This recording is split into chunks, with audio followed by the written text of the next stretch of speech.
Good morning, good afternoon, whatever the case may be. How's it going? I go by Mechanical Beanstalk. I'm a variety streamer who lives in your monitor. And I try to do more off-the-radar games, which includes games that have... See if the microphone's still on. Games that have a very strong community presence or modded presence, or indies or retros that need a little bit more time in the spotlight. Let me fix my camera because I have too much Christmas spirit today. My camera just can't handle it. But hey, good morning. Let me just see if I tilt it a little bit. I think it makes me look a little bit cooler. Don't I look cool? Hey, what's going on? Hello. Good morning. Good afternoon. Good evening. Whatever the case may be. So I am do a bunch of kind of off the radar stuff, games that kind of fly under the radar, need a little bit more time in the spotlight, stuff like that. Sundays are the unofficial. They'll always be unofficial. It'll be the unofficial Warhammer 40,000 Sundays. We generally play Warhammer 40,000 games on Sunday, but it is unofficially.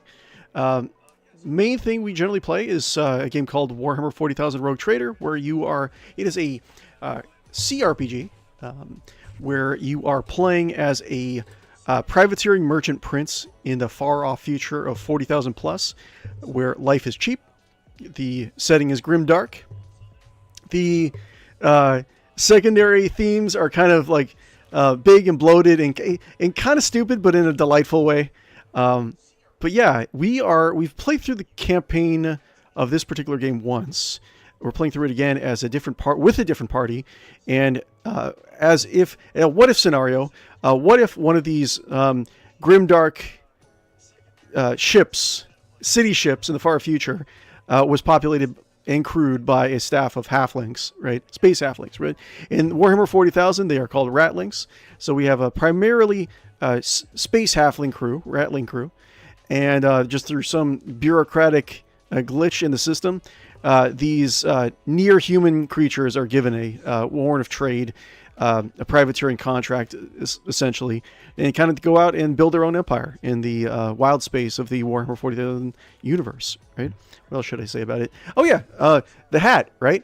We're trying to be a little bit more festive on the stream today. We're last year we did Sanguinala, which is Warhammer 40,000 Christmas, right? We did it for my last character, and now we're doing it again. We're doing Sanguinala. Will probably last blank amount of time, and this hat is actually nice and warm. Ooh, but yeah, Lord Captain Guppo Teawhistle of the Teawhistle Dynasty is celebrating Sanguinala on a ship.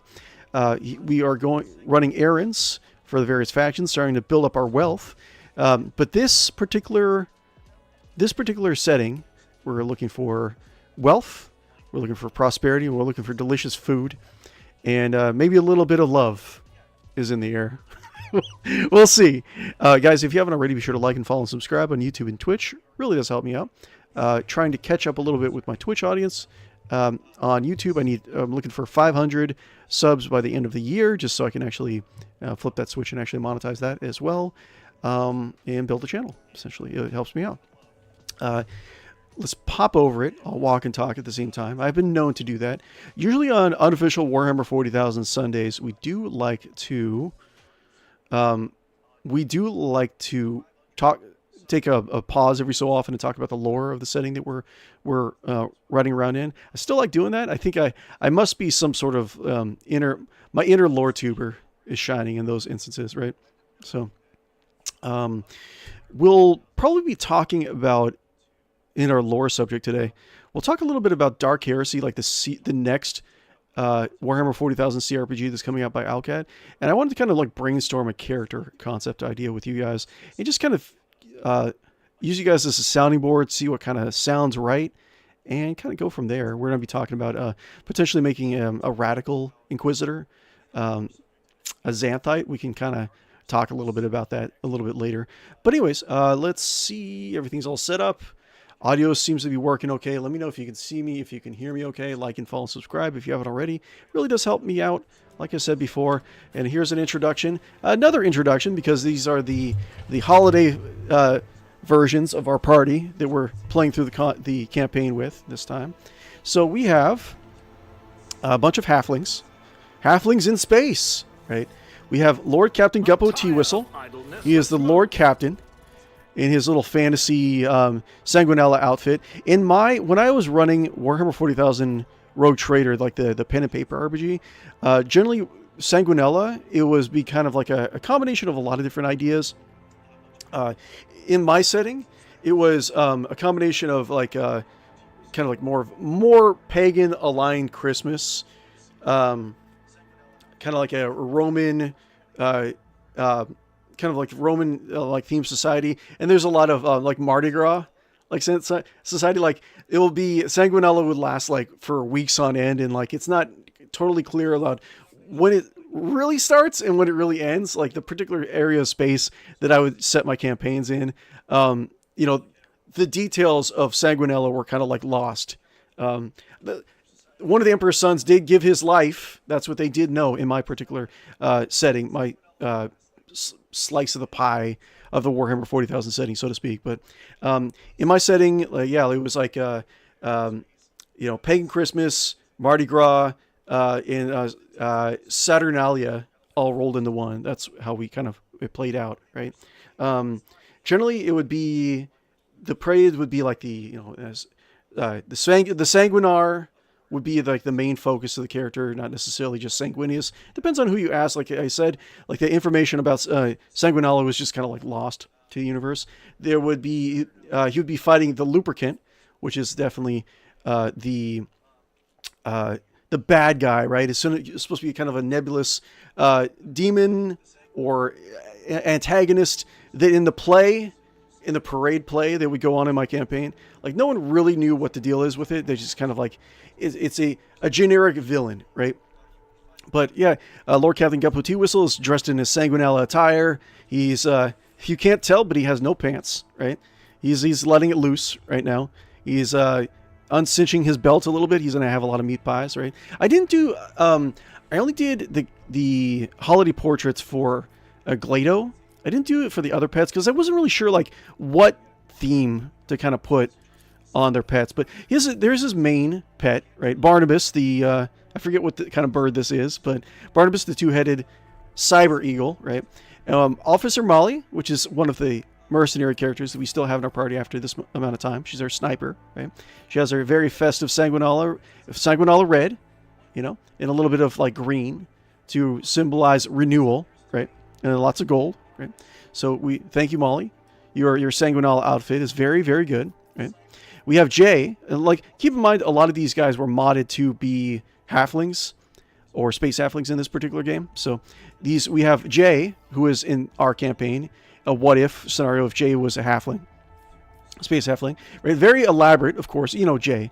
She would like to dress up quite a bit. So she has a very elaborate Sanguinala outfit. She, you know, took in her coat, did a lot of like laurels and like, you know, branches and stuff like that, just to celebrate the the Sanguinar, yeah. But this is my favorite, how this turned out. We have Solomorn. He has his very bright blood red armor, right, in the spirit of celebrating Sanguinius or the Sanguinar or whatnot. I really like how this turned out. Nice blood red, everything. Really good outfit, like a cape. Beautiful, right? And we have 𝕿𝖗𝖆𝖊𝖃 in our campaign. He is a giant cyborg mutated corgi, right? So in this, he has a little sweater, little Christmas sweater, little Christmas scarf, or I'm sorry, Sanguinala scarf. So he's in the spirit, right? So we have 𝕿𝖆𝖃, who is in our campaign a what if. She's a big buff Eldar that uses heavy weapons, right? She can't really use a lot of Eldar equipment initially just because of her physique, but she doesn't really celebrate Sanguinala, obviously, for obvious reasons, since she's not part of the Imperium. But she does decide to just put on a lubricant mask, so she can just like, at the very least, the mask serves the only part of the costume that she has is the mask, right? And she just uses it at the very least. She can put on the mask, and a lot of the human crew will not bug her, right? You know, being the lubricant, right? But finally, we have 𝕿𝖃𝖃. I think it's okay how she turned out. I think I would have preferred to have an idea where she just kind of, because she doesn't really seem like a kind of character that would celebrate, you know, Christmas. She would just kind of bah humbug kind of thing. I'm not really sure like how to really do that. like what kind of costume to really that would really signify that. So I kind of just went with a generic, more pagan, Saturnalia, Christmas holiday Yule stuff, right? But yeah, she's broken down. She's decided to add her little touches to Sanguinala. But yeah, we're going to be going around doing some quests, right? And we're going to be our actions are going to be influenced in the most Christmassy way possible, right?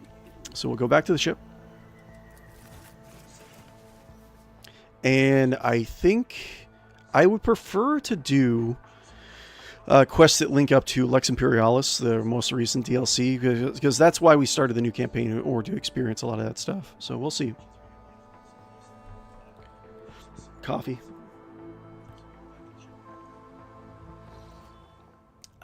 Okay. So, journal. Chapter 1, looking for trouble. To become the flagship's blood, the Vizier of the Bloodspun Web has invited the rogue trader to visit the cult's temple, which lies somewhere inside the depths of the void ship. However, the Halt's cradle of death will only reveal itself to one who has walked in the footsteps of St. 𝕿𝖌𝖚𝖊, the matriarch Sparta. Yeah, like I was saying the past few streams, the last campaign, we actually did get the first DLC for this. But for some reason, I think that a lot of the Gene Stealer cult quests were like bugged out, because it like locked us out of them. So we experienced all the stuff from the Death Cultist. We got all the Death Cultist quests out of the way, but then it's like we just weren't able to experience any Gene Stealer activity whatsoever. So that kind of sucked, and it kind of influenced the ending of our campaign last time too, which sucked even more. But that's something we'll probably do as well. We'll probably try to finish up on some quests from the first DLC that we haven't done before. They most likely like patched out our problem that we had last time. Rot. A new particularly aggressive gang has set up on Footfall, showing neither fear or either the Liege or their rogue traders. Their thuggish behavior must be stopped. I don't think we really did this one, the last campaign. I'm not really sure. Reclaim what was lost. The Von Valencia's protector has been destabilized by the disturbances of the warp and the severing of trade and transport routes. Restoring links with key worlds will provide rogue traders planets with supplies and support that they need in times of crisis. We have Rogue Bargus. Hey, did Magnus do anything wrong? Did Magnus do anything wrong? I think Magnus, overall, no.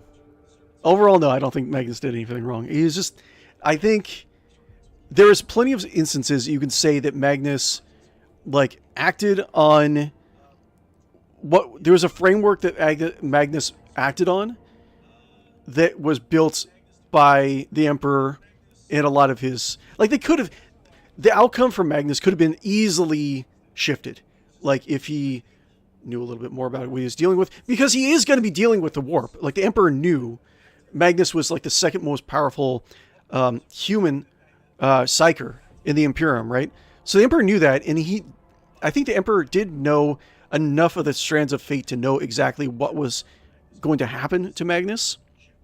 So he could have altered his trajectory easier than it really seems. So I think, and Magnus was just trying to help, really. He did it, and he could have done a lot, right? So I don't know. Overall, I don't think it was Magnus's fault. He did make some mistakes, but not enough to say that, like, he is entirely to blame. Nowhere near that. Wrong answers only. Oh, wrong answers only? Did Magnus do anything wrong? This is a wrong answer only. Did Magnus do anything wrong? Well, he's not shopped for himself in the last, like, 10,000 years. Like, he always orders, like, the DoorDash from the Mechanicus. You know, or he always orders it wrong. He never goes and does things himself. You know, he's like, oh, I'm too good for this.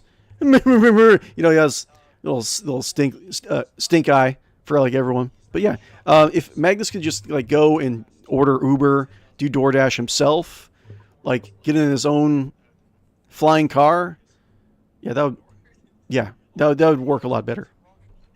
Reclaim what was lost. Spiders in a jar. The capital world of Dargonis is home to a high aristocracy of the Teawhistle Protectorate. The power of any one of the noble families exceeds that of the colonial governor in securing the complete loyalty of the nobility. It's important to step to legitimizing the authority of the rogue trader. Tell Chancellor Wisarion you're ready to receive the Governor Dargonis. Okay. I think that's a little bit out of the way, but okay. Absolution in blood. A brazen attempt on the rogue trader's life took place in his own bath chamber. Someone filled the bathtub with blood. The culprit must be found. Okay. We have to do that, and that is a Gene Stealer, our first campaign quest. So I do want to do that. Battle Sister's personal request. I think I'll save Argento's quests if I do a third playthrough for the game, because didn't really use her much for the first campaign. And if I save a lot of it, more content essentially for a third playthrough. Dark Echelons. Merchant Terrible. The certificate of official trade representative of the Imperium can open many doors for Jay, but without friends in high places, Jay can forget about her dreams of wealth and power. Show completed quests. Yeah, let's not show completed quests, actually. Yes, I would like to do this. All the quests that I haven't done. Like, Jay is going to be this particular playthrough, so it'd be good to actually have Jay's quest line as well. Master Seals recommended requesting one of the seals in the Rogue Trader's Palace. Collecting that Wisarion must be in charge of the Minister's Servitor. Jay thinks the lost seal may be in possession of a pirate, fence, or collector of stolen goods. Seal can probably be found in one of the House Winterscale worlds in the Forgotten Twins, Langon's Belt, or Nameless Star Systems. Might be one way to go. I think that plays the way to the Winterscale's realm. Like, that's already clear. We went there before. Astray. So Argenta asks for Lord Captain's help with a personal matter. We're not going to be doing Argenta this playthrough. Secrets of the Cults. Heinrichs. We did Heinrichs last time. If I can force Heinrichs out of an airlock, I probably will, because Captain Guppo does not want him looking into his business. Stranger among her own. The Lady Navigator is at odds with the crew, which is causing serious problems with the ship. I already did Cassius' questline, but I think I might do Cassia's questline again, because I think I might have actually locked out a good majority of her quest. Because I think I went into Act 3. And I think if you go into Act 3 without finishing Argenta's quest, I think it does lock a lot of stuff out. I think. Fair trade. This has been Stratum and certain oddities in the recent tithe shipments from the feudal world. Thessera, the road trader, is arbiter. So fair trade. So we're going to Thessera. So that's the biggest one I want to do. So Eldari in distress. Prior to the fall of Crudark, some of the Eldari fled the craft world in hopes of finding salvation. After spending centuries in isolation under the watchful eye of the Farseers, the Xenos survivors were robbed of the life they knew and found themselves in an unfamiliar and strange world. The Cronus Expanse could prove too harsh of a place for those lost souls. And save Eldari survivors. Complete development of Project Hive. Okay, that's just colonies, quests, defective servitors. We already look into that. So let's do fair trade. We'll do fair trade, or we'll do Jay's quest. Wait, you know what? What isn't hold up. I think I have to go back to the bridge, because I don't think we did Adira's quest line. I think we need to unlock that. Let's talk to Adira, because I think Adira talks to you about she has a chip that helps keep her powers in check, isn't it? I don't know if we've unlocked that quest yet. So let's go talk to her. We'll see if we can unlock any quests. We'll talk to her, get her backstory, stuff like that. I don't think we really talked to her a lot. Got a lot of her backstory in the last campaign anyway, so this will be pretty good. Last campaign, we played our Space Viking King, and Adira started going crazy because of her powers. And, you know, that's... all that campaign was about making the hard decisions for the greater good, right? So... unfortunately, the Space Viking King took his axe and chop, Adira. So, but we'll keep Adira around, because the Captain Guppo, he doesn't have that much of a problem with like psychic powers, even a little bit border like on the heretical side of him. Which, again, one of the things we're going to be talking about on our lore pit stops in this stream, we'll be talking about like potential characters for the Dark Heresy cRPG that's going to be coming out sometime early next year. I don't think they have an actual release date. I did not get into the alpha, unfortunately. Because I think I would have had to have bought the collector's edition in order to do that. I don't have that extra spending money just yet. But yeah, the Lord Captain looking stinky face as ever in his Sanguinala outfit. No pants, like I said before. This type of year, the Captain goes it without pants. Ah, so breezy. 𝕽𝖶𝖌𝖚𝖊𝖗. Okay, cool. Perfect. Let's talk to her.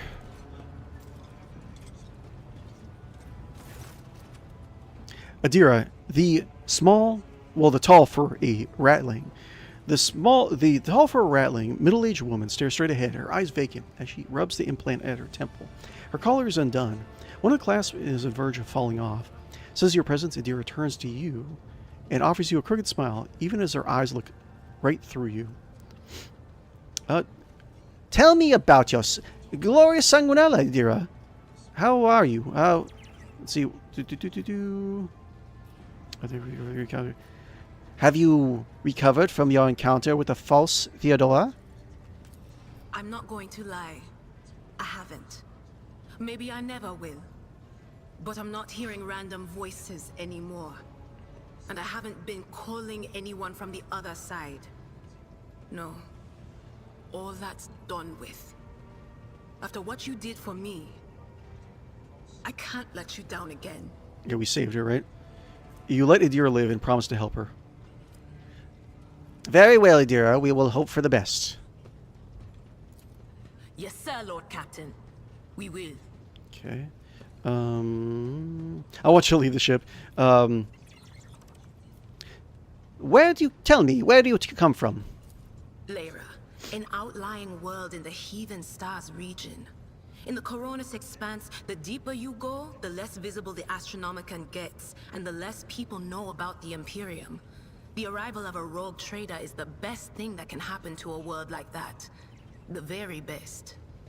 Tell me about your world. Lyra, was it? It's an out-of-the-way planetoid between two faint stars. On Lyra, a dozen local tyrants fight over 5 measly continents. But they use everything they can to win. From poison to psychers. I haven't been there in many years, but there's nothing for me to miss. Trust me. 𝕽𝖶𝖌𝖚 begins wringing her, shaking hands. But here on the ship is a different story altogether. I saw more wonders in my first year serving Lady von Valancius than I'd seen in my whole life on Lyra. Like my first journey through the warp, I was in bed for 3 days. I felt like supernovas were exploding in my head. I only found out later that I'd gotten off easy. Just through the bulkhead in the bay next to mine, a whole team turned into... Look at me rambling on, Lord Captain. Pay no attention. Yes, go on. Tell me about your story about your first time crossing into the warp. It wasn't like it was a very fun trip, Lord Captain. But look, if you want to be entertained, I'm the woman for the job. I'll entertain you with one of the stories from my collection, no problem. But if you want to hear about the time I melted everyone in the bay next door, well, I just don't really want to go into the details on that one, all right?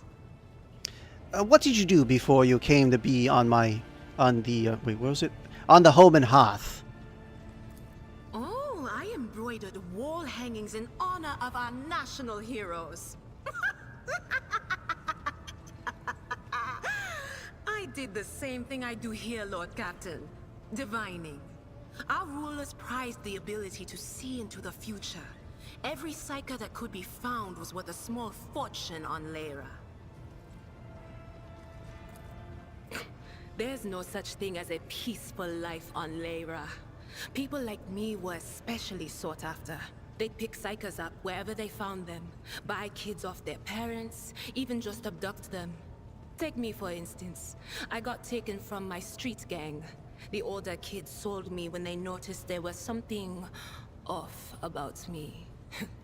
The ruling dynasties had schools where they trained us and beat us black and blue. And then they packed us off to serve. Some of us held on for a long time, but others didn't last. Not everyone's as smart and talented as me, you know. Some people crossed the line and were out of commission before their time.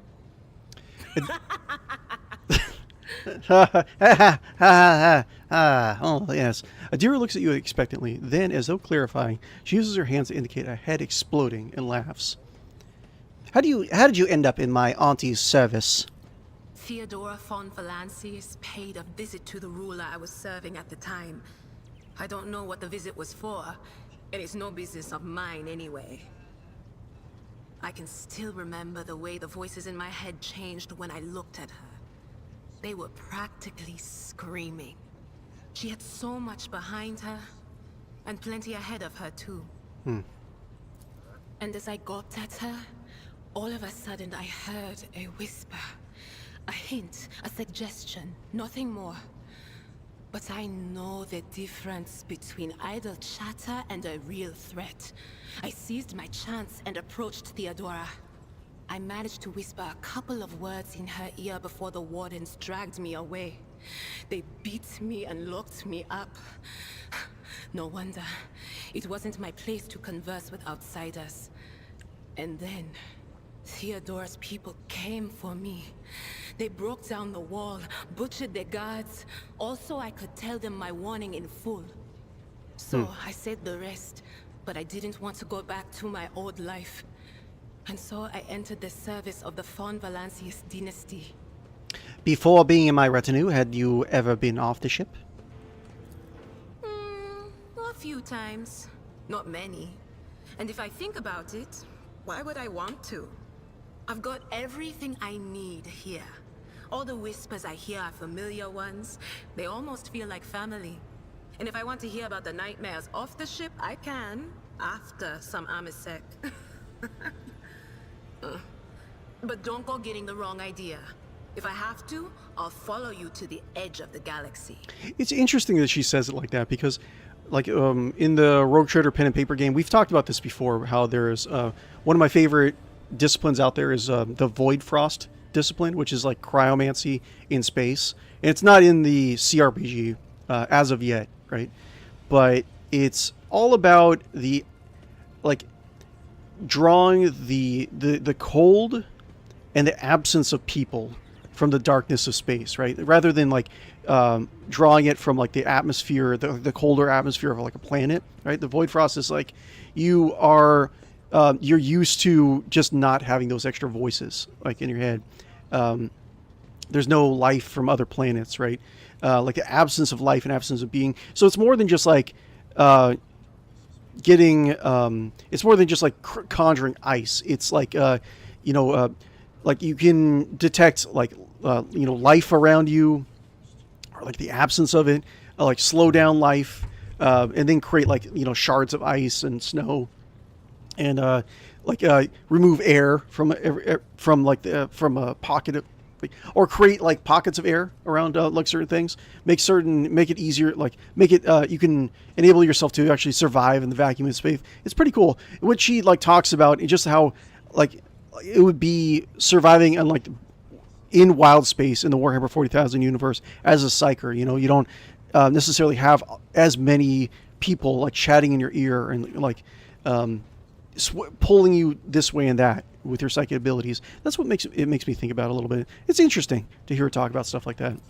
Of course, Lord Captain. Let's see here. Tell me, what is it like being a psyker? Lord Captain, forgive me. But it would be like talking to a person born blind about colors. I could spend hours explaining, but it wouldn't make any sense to you. Every psyker feels their connection with the warp in their own way.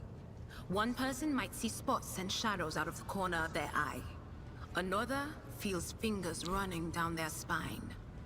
As for me, I've got a door in my head. One that's open just a crack. There's no way to close it, no matter how hard I try. I've just had to get used to the whispers from the other side. When I need to use it for work, I listen in more closely.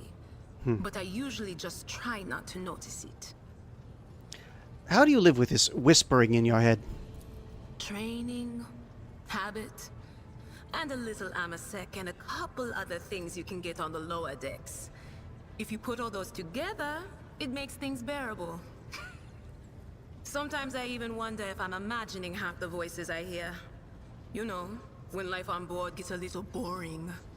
Better than listening to the living, anyhow. Interesting. Are you ever afraid of losing control? You know, what happened to me? Well, you remember. I thought I'd go crazy with fear. But now that I know you've got my back, it's like that cursed whispering in my head has grown quieter. It's easier not to think about the worst that could happen. And I was thinking about on Captain Guppo's third tier. I was actually thinking about giving some psychic powers. I'm not really sure what. Are you able to see my future? All right. That's what I'm here for, after all. So, I'm just going to lean on that door in my head a little more, prick up my ears, and listen to what the warp's got to say about you. If you'll allow it, I can listen right now. Adira wrinkles her nose and looks around. Then she wipes her hands, gives her head a shake, and finally nods. Adira grins like she's already heard some scandalous detail. Yes, of course. Go ahead. All right. Let's hear what they're whispering about you. You're fat bitch. No. Captain Guppo, you suck. I don't know. Let's see here. All right. Let's see. Adira laughs, rubs her hands together, and then suddenly freezes with a vacant smile on her face. Her head slightly tilted. You feel goosebumps appear on your skin, and then your collar begins to waver ever so slightly, as if moved by a breeze from a half-open door. Another road. The road begins at the threshold of the expanse and leads to the bowels of the emerging world.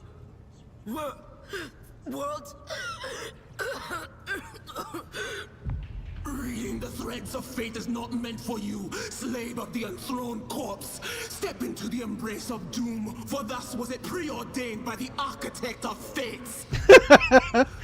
Okay. Adira turns gray and begins gasping for breath. A foreign voice tears its way out of her rasping throat, the deep, heavy rumbling of a distant avalanche. That wasn't me. I swear on everything that's holy. I don't know what the second road is or who watches over it, but I beg you, stay away from it. Adira sucks in a breath and coughs. Something pale and wriggling flies out of her mouth and hits the floor. White maggots immediately melt and turn to smoke. Got a new story for me? I'll give your augury with a smooth future. Probably not a good idea to do it twice. I don't really know what to...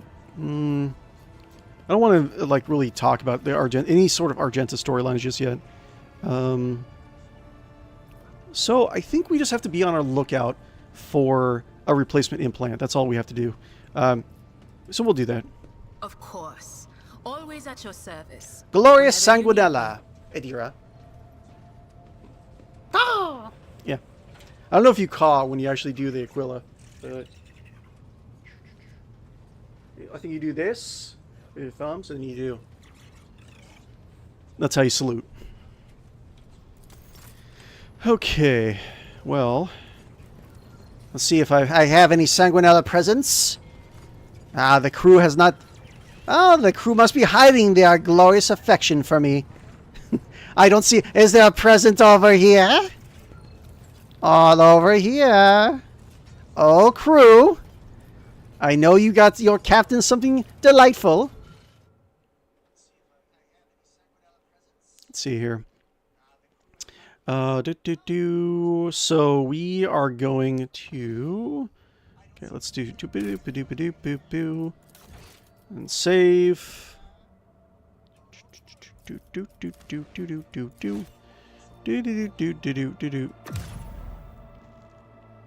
Yeah, we'll do Cassia's storyline too, since we missed out a lot of it last time.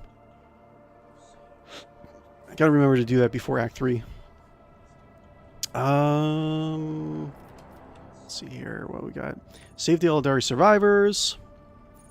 Deal with disrupt the serpents from 𝕽𝖌𝖚𝖊𝖊. Okay, so this is the main storyline we have to actually go to. What we have? We have 16 Navigators Insights. Save the Eldari survivors. Let's see here. Go to Thasera. That is Jay's quest line. It's not really in the same direction, is it? Find the Seals of Dargonis. Okay, so we're going... We'll go this way. What's the best way to do this? Dargonis. We can do... Just spend like 3... It's probably going to be like 3 or 6 points in order to get there. We'll just do... Let's see here. Is this Dargonis? Wait, which one is... I want to get... Space combat awaits in the system. I don't think we need... I think we need to level up a little bit before we do a lot of these space combats. But... Dargonis... I wanted to do Dargonis as like a hub for a lot of warp travel. But... So I want to do... That's... To... This... Let's see here. We got here. Wait, deadly. That's not right.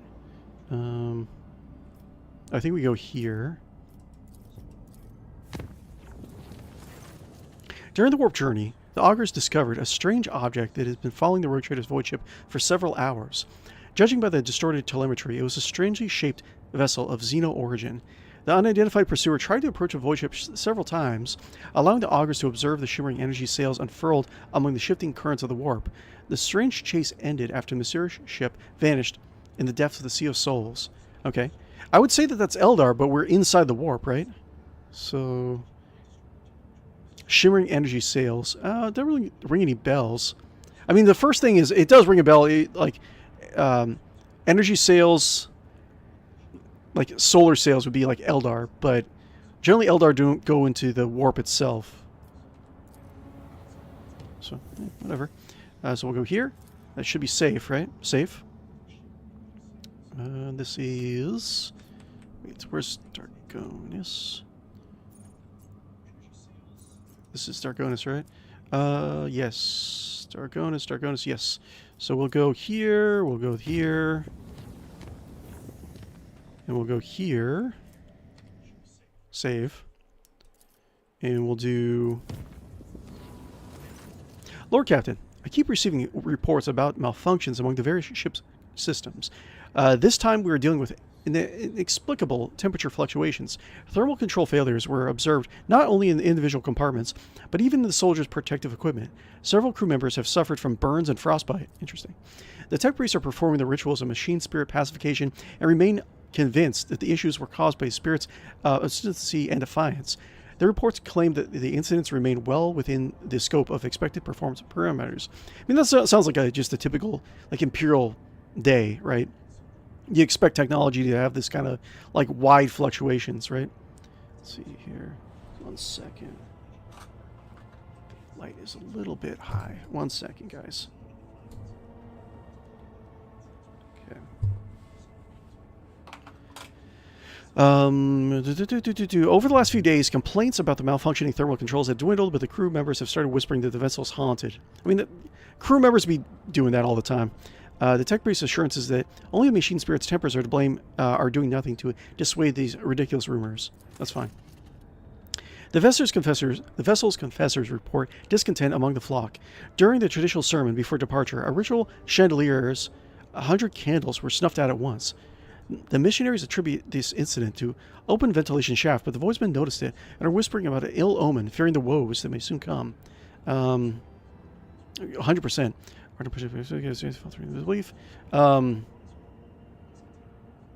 Or organize punitive processions against everyone faltering in their belief. Order all chambers of the void ship to be sanctified once more. Okay, 24 experience. The Holy Procession, in full accordance with the Ecclesiarchy's liturgical canon, rekindled the faith in the voidsmen's hearts and renewed their belief in the God Emperor's benevolent power. The whispers subsided and the crew is ready to face the potential dangers with courage and fervor.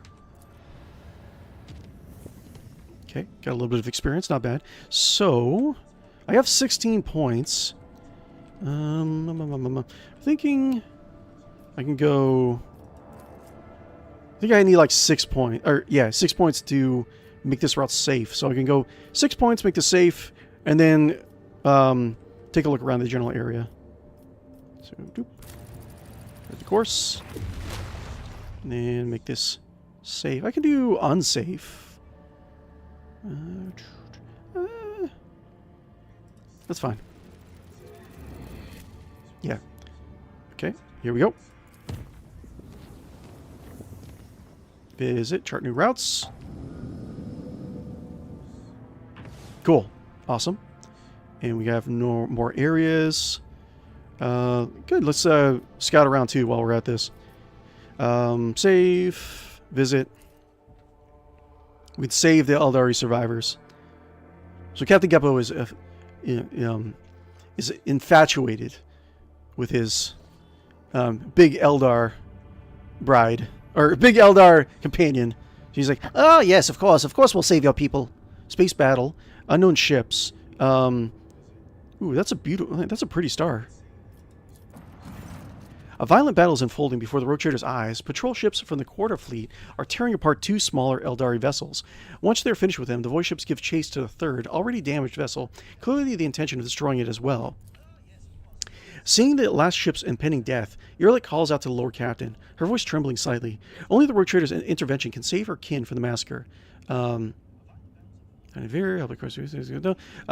the message to the Incendiary Quarter's fleets. Order them to stop their pursuit. The Voxmancer relays the Lord Captain's demand to stop the battle and soon returns with a reply.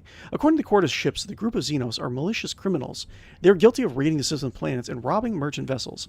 Incendiary Quarter's void ships are intent on performing their duty before the Emperor and exterminating the Xenos.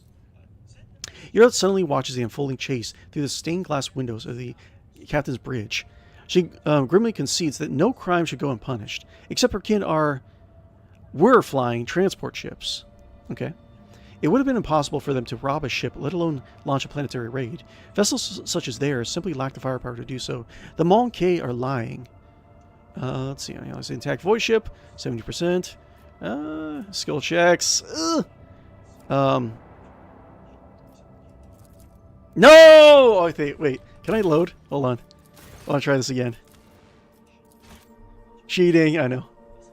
You didn't see anything.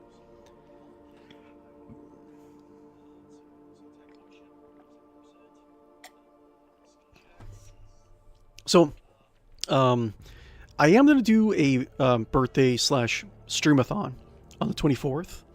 I'm going to try to close out the last 20 subs before 500 this Wednesday.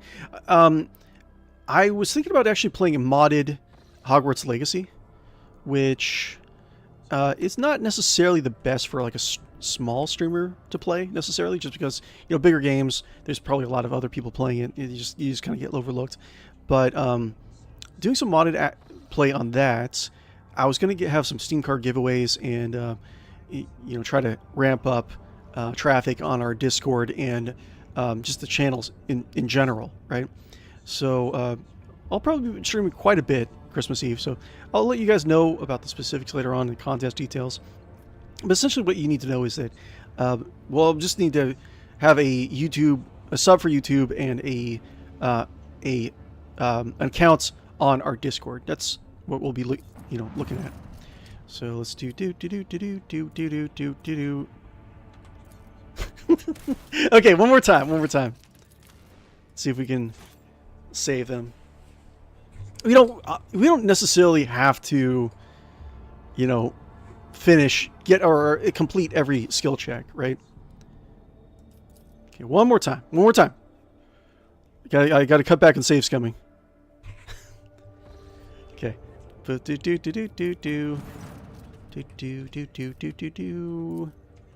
more time. Succeeded. Okay. Despite the presence of some weaponry, the Xenoship is more likely meant for transporting cargo or the Xenos themselves rather than direct combat. Okay, so they are lying. Patrol for proof of the Xenos' transgressions. Demand quarters warship ceasefire immediately and retreats.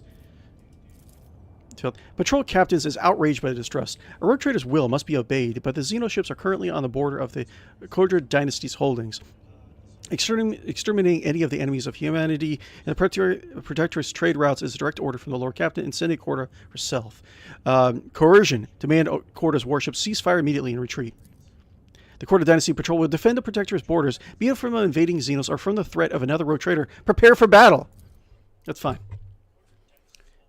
Well, You would say this on Sanguinala, the most holy of the Emperor's days?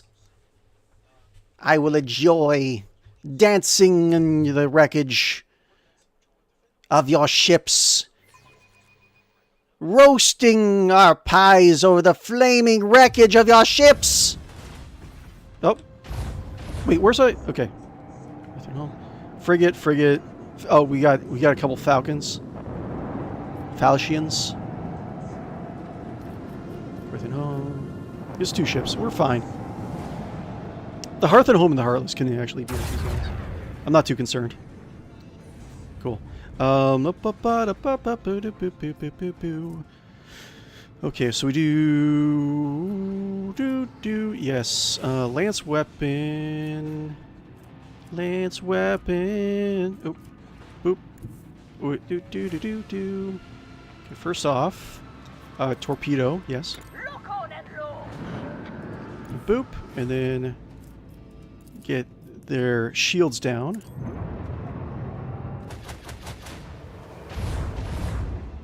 Okay, let's get a little bit more of that, and let's see if we can do. I can use my beautiful tactics, and I can actually get.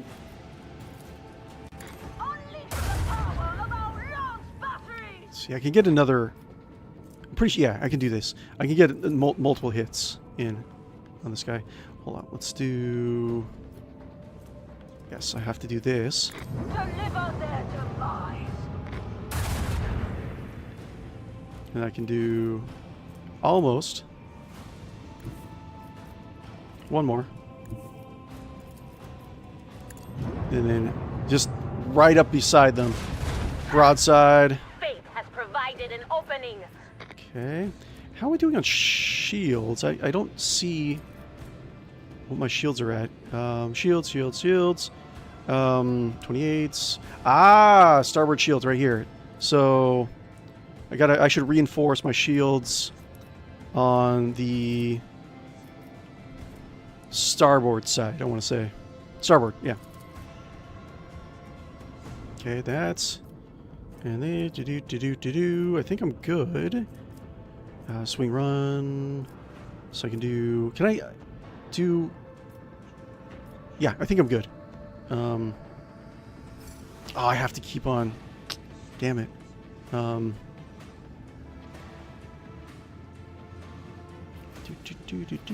Let's see. I can do. Hold up. I can do this on thrusters. And then I can do that to move. Wait, oh, I can't! Damn it. Wait, how about do... And then do like this.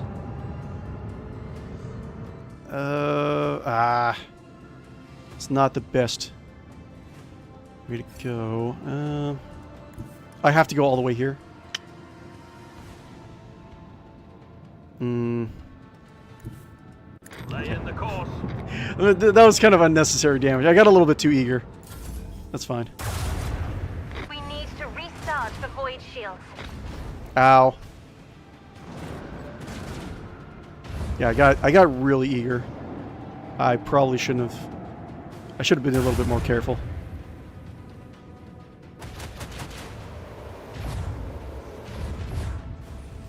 Okay. What about torpedo? Okay. That. Explode. You. Oh, they are not retreating. Interesting. So, restart. Definitely restart the shields. Can do broadside. I can just maneuver around these guys, so I'm not too concerned that the plasma torpedoes will be able to catch up. So I can just do like this. Broadside is shields down. And then... Fire the launch batteries. Okay. Do like that. Onward. I think I can do... Wait, I might... I wonder if he would... Because I can move here. You know what? I don't think he's going to be able to get my...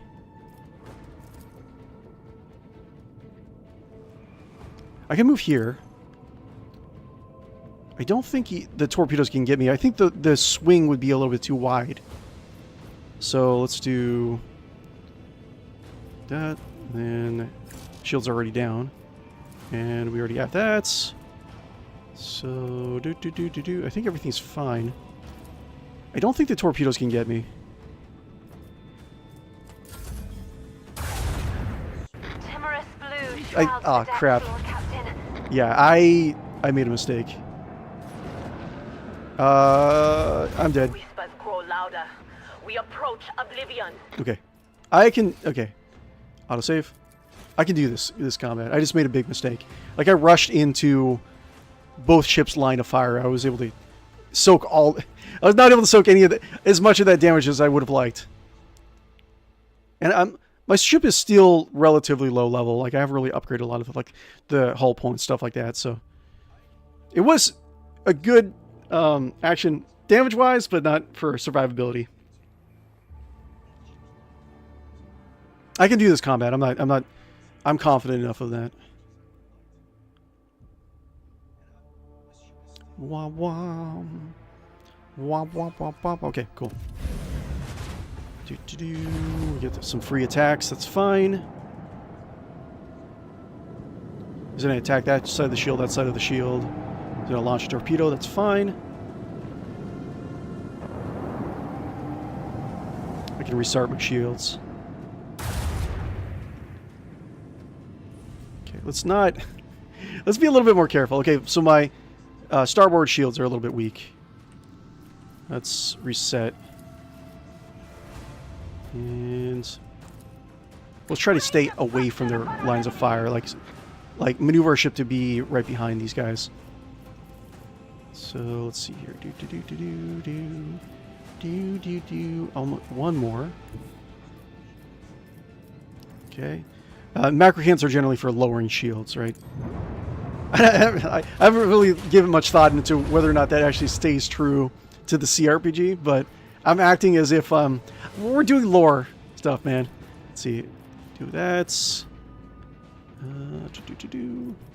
Okay. Hit them with the blast. Bring doom to our enemies. So we did port side. Can I do... Let's see here. Can I do this, and then this, and then this, that. Okay, so I'm still behind this guy. Okay. And I don't want to get too close. I think I won't.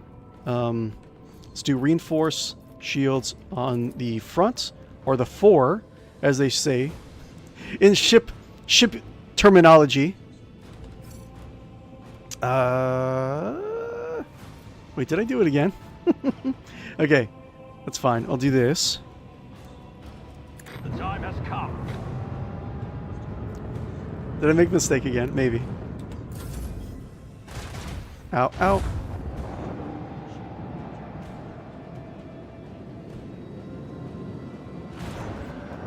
Okay.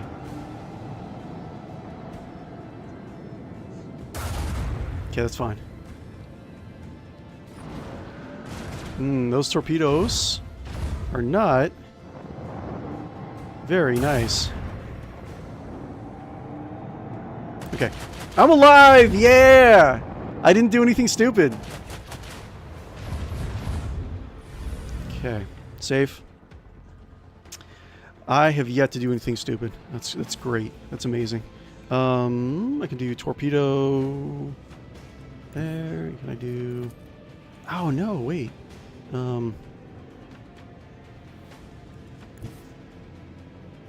I do this, and I think I get one more move for the torpedoes. I don't want to blow them up just yet.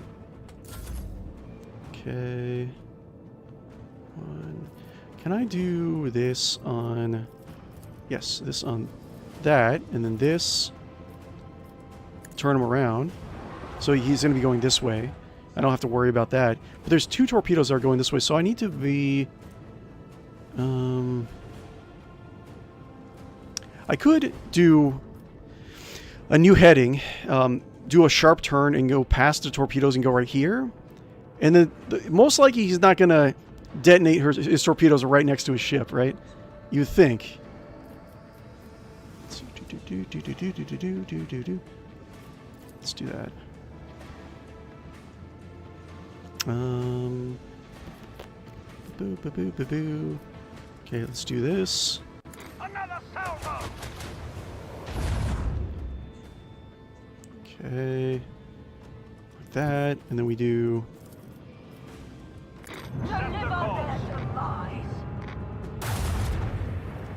Then we can do this. Yeah, destroyed the torpedoes. I'm so smart. Have Mary's glorious Sanguinala. Lay in the course. Okay, and I don't think that the torpedoes can hit me. I don't think. Maybe. We'll see. I'll do rear shields. And yeah, I'm good. Yeah, okay, cool. Torpedoes. And then explode. Cool.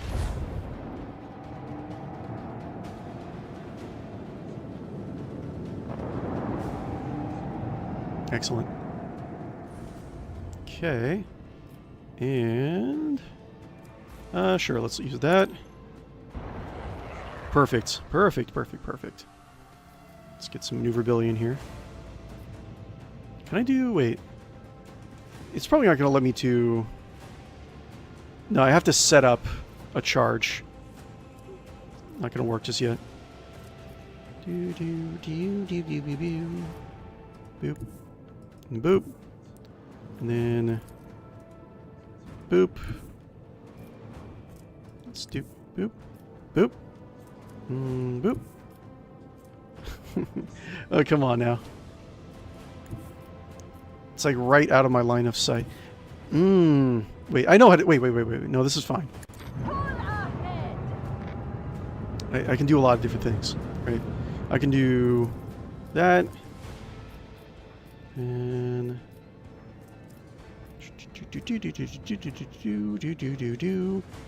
Oh, wait, okay, cool. First off, get a little boop. And then do another boop. Come on. You want a boop. And then that, and then... Almost. Wait. Go here. And then do this. It should be within... Yeah, here we go. Within range. Macro cannon, volley! Excellent. And here. And this. It's kind of funny how different the results turned out with just a few actions of not effing up.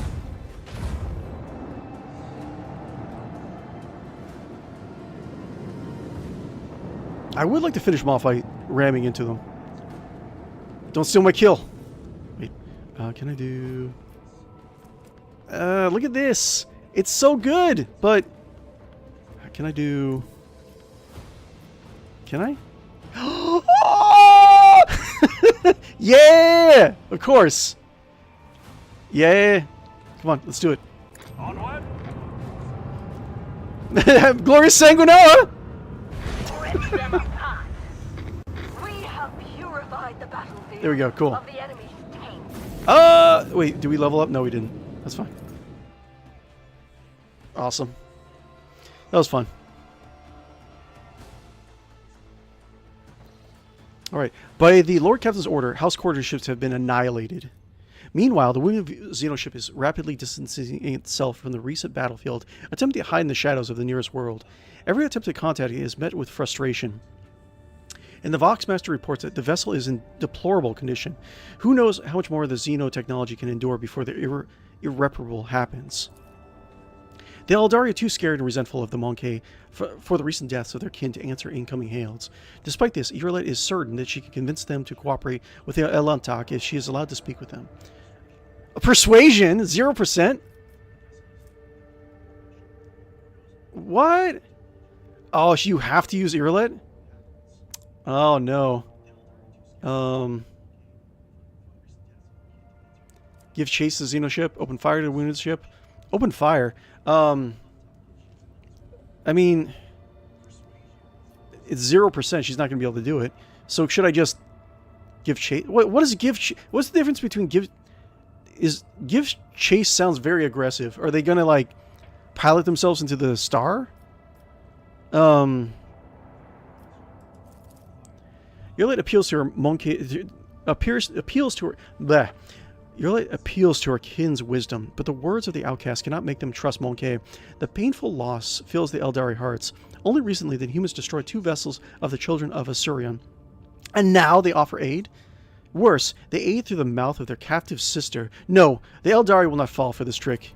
Trying to outpace the pursuit of the next Monkey vessel, the Eldari overload their void ship's drives. Oh no!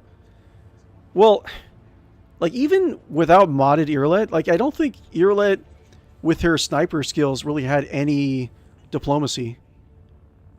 Maybe I should actually start putting points into it. One of their damaged engines is unable to bear the strain. Before the eyes of 100 officers, the Xeno ship flashes a fiery blue through the stained glass windows as thousands of tiny shards disperse across the system. The bridge officers openly rejoice, offering praise to the Emperor. Today the expansive cleanse of more filth. The enemies of humanity, and maybe a quarter ship, who knows. What is this if not his providence? And only the thin figure of the Eldari stands motionless against the backdrop of the intricate stained glass windows, mourning the fallen in solemn silence. Once the pain of 𝕿𝖗𝖆's soul is numbed, she turns to the Lord Captain and nods, a short gesture of gratitude for the attempt to save those who could hardly be saved. Okay. Do I not level up just yet? It's too bad. Captain Guppo's a little bit of a heretic, so he'll save as many Eldar as possible. Oop. Can I upgrade? So what we got? 85 scrap to upgrade? Sure. What's the next level? That is 115. Not yet. Let's go and fight these guys. Let's go take a look here. Begin scan. We got. The planet is devoid of even the most primitive forms of life. However, the crew has made quite a strange discovery. A mirror lying right in the center of a huge crater. A completely ordinary mirror in a frame by all appearances. In pristine condition. Captain Guppo is going to be a little bit of a heretic, so take the mirror aboard the ship. The mirror now hangs on the wall of one of the compartments. It looks completely normal. However, only an hour after its arrival, the Voxmaster reports that the shuttle crew that delivered the mirror has disappeared. The people who hung the mirror has also disappeared. Even the enforcer, who now wandered the compartment by mistake and stopped to fix his new non-regulation cravats, have vanished without a trace. Dispatch a group of servitors to jettison the mirror. Dispatch a group of servitors to smash the mirror. Send a team of righteous prayers on the lips. Demolitions blow the whole compartment up along with the mirror inside. Seal the compartment and continue the voyage. Wait! I mean,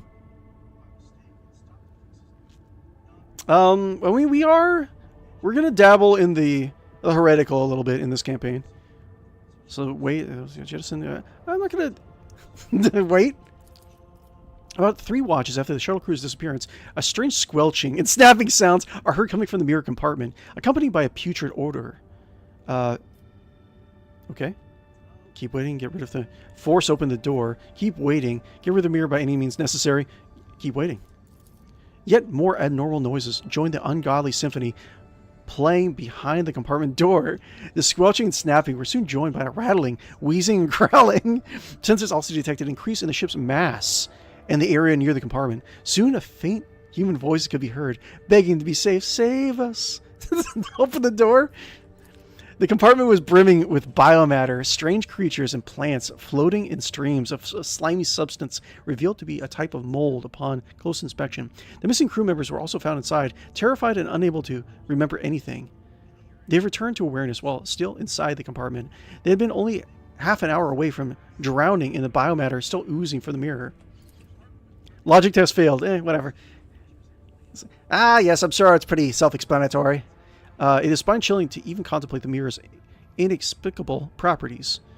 Get rid of the mirror by any means necessary. I have to get rid of the mirror now? Get rid of the mirror and the rescue crew. Get rid of the mirror. Just jettison it. This time the sinister mirror does not cause any trouble. Servitors drag it to the disposal chute where they jettison it. Too much trouble. The power of Sanguinala compels you. Get away from my ship. August tracked the mirror on its flight, indicating it is still leaking biomatter. However, all strange incidents on the ship have ended, and the crew can now continue their journey. Hooray! Okay. Excellent, excellent. So, we did not kill the infected crew members. I'm sure it's fine. Hulk. Let's do unknown ships. Why not?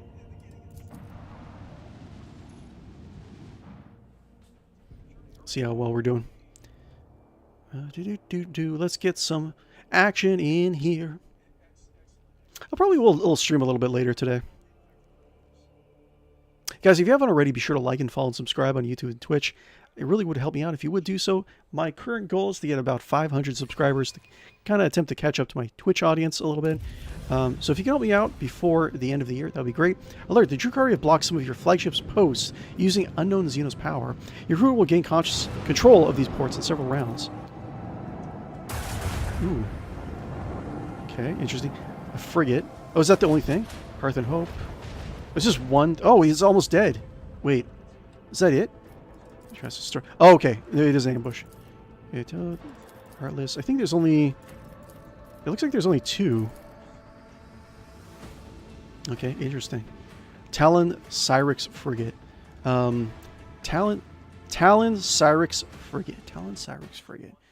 Talon Cyrix frigate. Let's see here. Talon Cyrix frigate. 40k wiki. Let's see. Talon Cyrix frigate. Does it have any information about it? The Talon Cyrix frigate is a class of Dark Elder frigate. Great. Named after the cabal of the Talon Cyrix, the class is armed with torpedo launchers and scythe missile launchers. Okay, it doesn't really say much more than that, I guess. Whatever, that's fine. All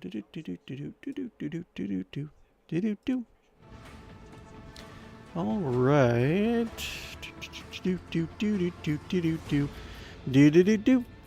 Oh, don't have that. Warp wave. Can I do a thing that I want to do? It would be kind of cool if I was able to do that. Can I do... Just out of curiosity, can I ram it right now? Probably could. I could. So I can do boop. And then can I do... Almost. Let's see here. Can I do... Wait. Shield pulse. I can do... Overloads enemy shields, redistributing them with the weakest side facing the flagship. If the enemy has a hollow field, which it does, loses several of its charges. The pulse can also negatively impact other Xenos technology. So let's do that. And I can charge... Lock on and launch. I can charge. It said I was able to charge. Oh, I can't charge. No. Yeah, okay. I accelerated too much. That's fine. Whatever.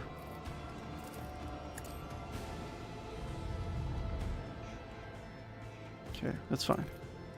Boop. Bring doom to our enemies. Okay. La la la la la la. La la la la la la. Unleash the power of our Lord's batteries! Okay. Da do do do do do do do do do do. I think it's fine. I don't leash torpedoes. Leash torpedoes. What does it do? Detonation, leash torpedoes. What does it do? Each direct hit of this torpedo has a 40% chance to reduce its target's speed. Huh. Okay, interesting. Do do do do do do do do do do do do do do. Another salvo! Okay. Should I scoot a little bit? I don't know if I scoot a little bit. I don't know if I'll be within its. I'm gonna scoot a little bit further away, or not. Actually, you know what? I think I'm fine where I am. Let's see. I think I'm fine where I am. I don't think the torpedoes are close enough, or within the right angle. Oh, I should have done my shields. That's fine.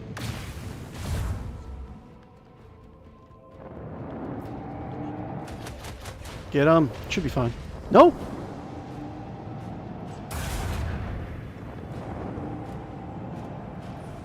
Okay, cool. Excellent. Torpedo.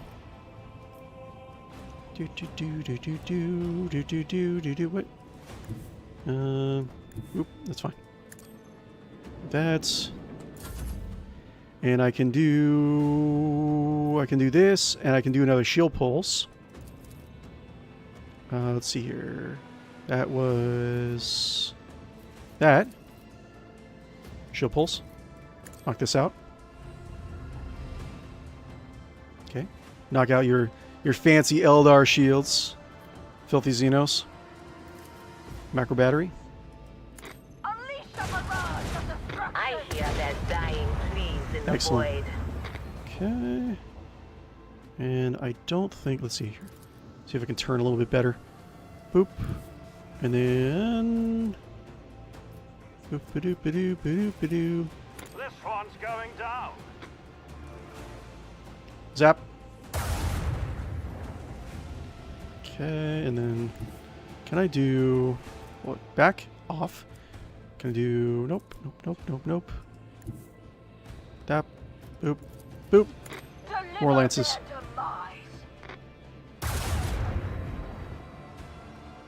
Anything else? Not quite. That's fine. Sure. Go around. Where are you going? Gonna attack my escort? Smart. Plain as smart, like the elder race you are.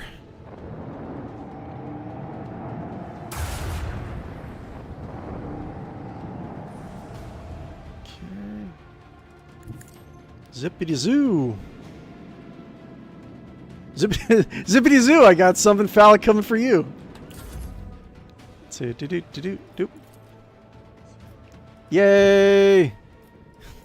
You're gonna get all the torpedoes are carved with like Sanguinala, trinkets, presents. Happy Sanguinala! Okay. Nah, haven't leveled up yet. We're still rank 3. Can't believe that.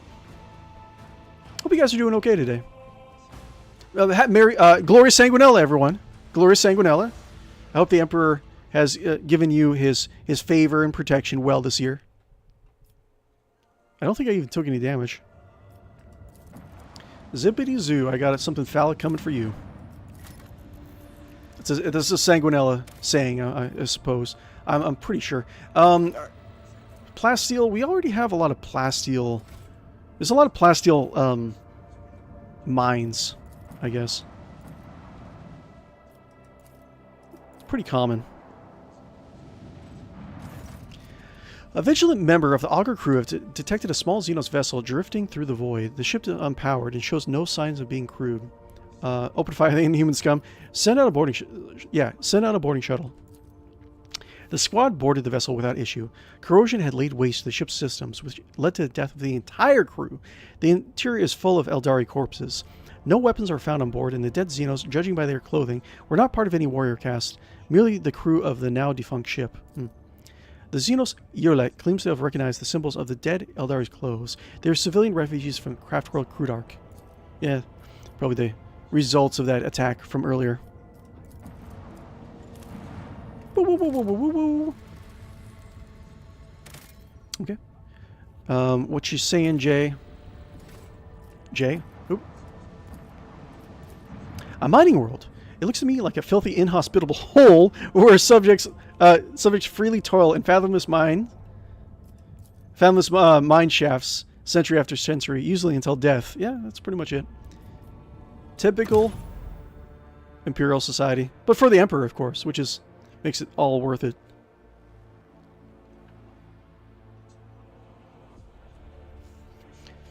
Okay, so we got a lot of exploring to do. How much are we at? We are at an hour 23 minutes. We got a lot of time.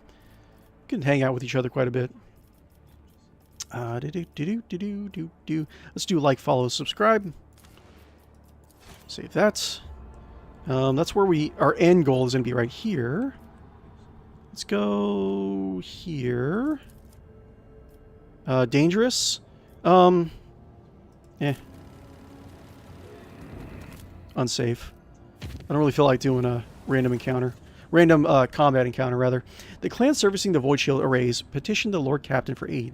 Compartments were becoming overrun with putrescent fungal corruption. Isn't that from the mirror? The mycelium claimed one chamber after another.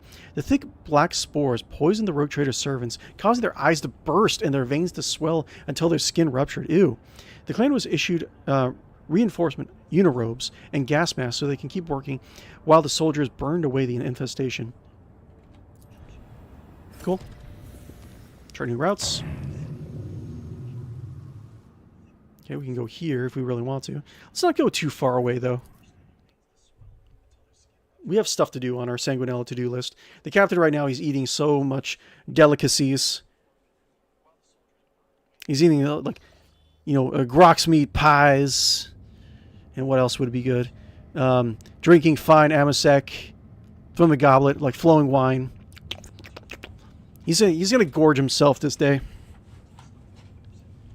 Let's see here. He's definitely retiring some of the notches in his belt. We'll say that. No ship combat as far as we can tell. Oh, repair. Yes, please. Yes. Okay, explore. Get some experience. Woo, woo, woo, woo, woo, woo, woo. Got it. Adamantine. What are we doing for adamantine? We could use that, actually. Yes. Okay.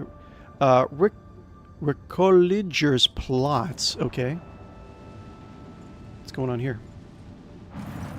A ship that once traveled the galaxies is now suspended in the silent void like the gnawed carcass of a giant monster. When the rogue trader's void ship approaches, the Voss Master reports an incoming message.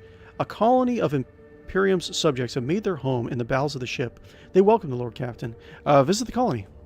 I think I sort of remember this.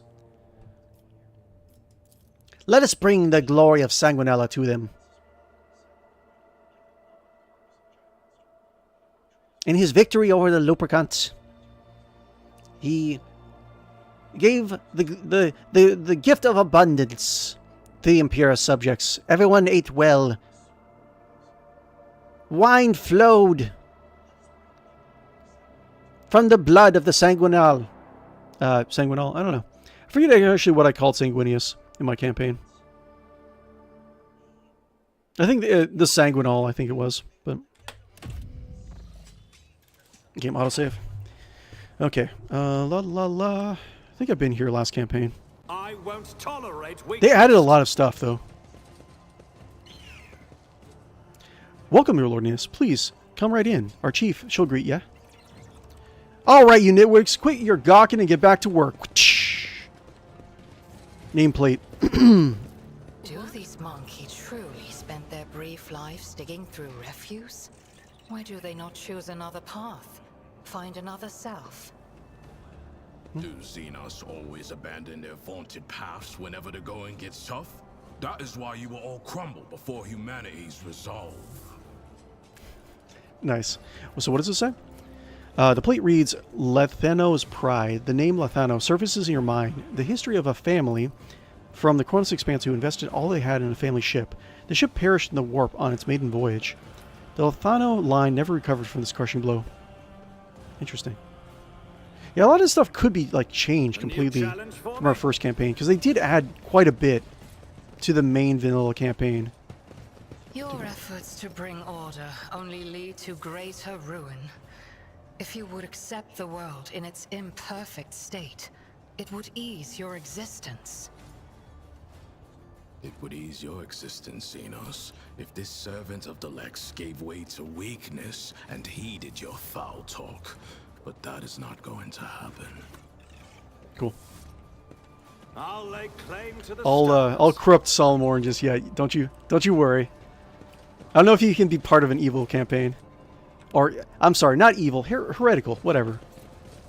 We got. Ooh, look at this, shiny trash. Makes for a great Sanguinala meal. Every time I see you, my hand reaches for my weapon. It's nothing personal.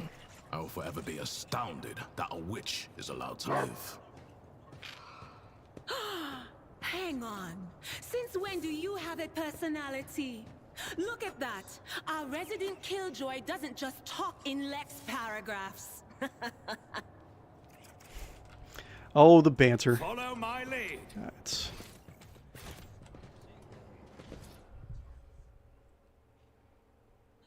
I think I have been here before, but I don't remember some of this. I feel like the layout is a little different. Retta, a tired-looking woman of indeterminate age, clad in work clothes, breaks off from her task to greet you. She freezes momentarily, clearly unsure of how to address you, then simply says, "Your lordship, please excuse me. I don't really know your name. Welcome to our little colony. May the light of the Emperor be with you. And with us. My name is Retta Mashimova? I'm in charge here. I don't like being an asshole, but Captain Guppo's kind of an asshole. Would you believe it? Well-spoken rabble. It is rather sweet in its own way. Go then. Amuse me. Tell me about yourself in this place. We just call ourselves Retta's crew, and this place is Retta's camp. That's it. We're recollegators, scavengers in common terms. She doesn't speak the word scavengers with any grim disdain. On the contrary, there's dignity in her voice, the kind of which one would announce their affiliation with a respected guild or family. I mean, that's one way to live your life in this setting, is to just be a scavenger. There's a lot of things to scavenge in this setting. You go about your own ship. Can you tell me anything about this wreck? Like, I don't know how they would defend themselves, though. I mean, if the ship is derelict. But, yeah, I don't know. They do their own thing. What is it you do here? Can you tell me anything about this wreck? Do you pride in your trade? So sooner or later, they'll drift somewhere. Oh, God. What is it you do here? Right now, we're gutting this old heap of junk, slowly but surely. Okay, so this is not their normal... wait, no, it is. I don't know. Well, they're scavengers. They're currently living and scavenging from this particular void ship. I mean, that's how you get, like, better... That's how you get Imperial void ships quicker, is just to recycle the spines and the hulls of, like, older void ships and remake them. Because otherwise, it would take, years and years and years to make a suitable void ship for space combat. The Imperial Navy can, like, buy stuff from...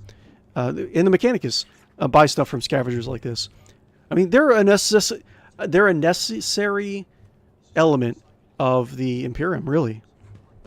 Right now that we're getting this whole heap of junk, slowly but surely. That's recollegators. How do you say that? That's a scavenger's life for you. They drop us off at some decrepit station or an ancient battlefield, and we're just going to sit there for years on end. We look for working tech or valuable materials or whatever else might be useful. If we find anything, we sell it to passing ships. Not the easiest job out there. Those wrecks are chock full of all kinds of dangers, but, and I swear on my plasma torch, it's an exciting one for sure. I mean, that's one way to live. I mean, it's not... I mean, compared to a lot of other jobs in Warhammer 40,000, it's not the worst job, I guess. I don't know. It depends on where you get stationed, really. This little bird's got all kinds of bells and whistles. Most of the tech is dead, but we do find working pieces now and again. We spent 2 whole months clearing out this shaft we found. Finished just 3 days ago, actually. And we found this thing, a bit weird looking, but still functional. Retta's expression brightens a little. Perhaps your lordship would like to buy this component from us. I bet that ship, that big ship of yours can get plenty of use out of it. I will buy the components. Well, isn't this something? The Emperor himself... Magnus class rechargeable battery times 3. Okay, interesting. We'll take a look at that. 210 experience. The Emperor himself must have smiled upon us. Rita makes a triumphant gesture. I mean, thank you, your lordship. You'll be pleased with the results. Our mood visibly improves. You know, your lordship, it's kind of embarrassing to offer you this, but over in the corner there, we keep things we don't really rightly understand or can't really use. You can send some of your people to check it out if you like. Clearly you know more about this stuff than us. You might find something useful. Yeah, actually. That'd be good. It's unlikely, but I would like to ask, you haven't come across any Imperial stamps in your searching, have you? Rita shrugs. We definitely haven't found any stamps here, your lordship. I keep a record of all the bits and bobs. Then again, your lordship, I just remembered something.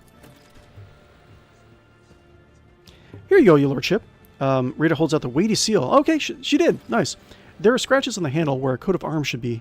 I don't know if this is what you're looking for, but this thing... We got this thing in a trade with some shady bloke years back. My father thought it was something important, so it's just been gathering dust until today. Take it as a gift. We have no use for it anyways. No, these are good traders, good salvagers. I don't think the Lord Captain... I don't think Captain Guppo would... I think he looks down on everyone, so to speak. He looks up on a lot of people. But I don't think he would have any problem with them scavenging. Like, it's just the ecosystem of the Imperium, really. You're proud of your trade. Tell me about this wreck. Not much. We can't tell you about much.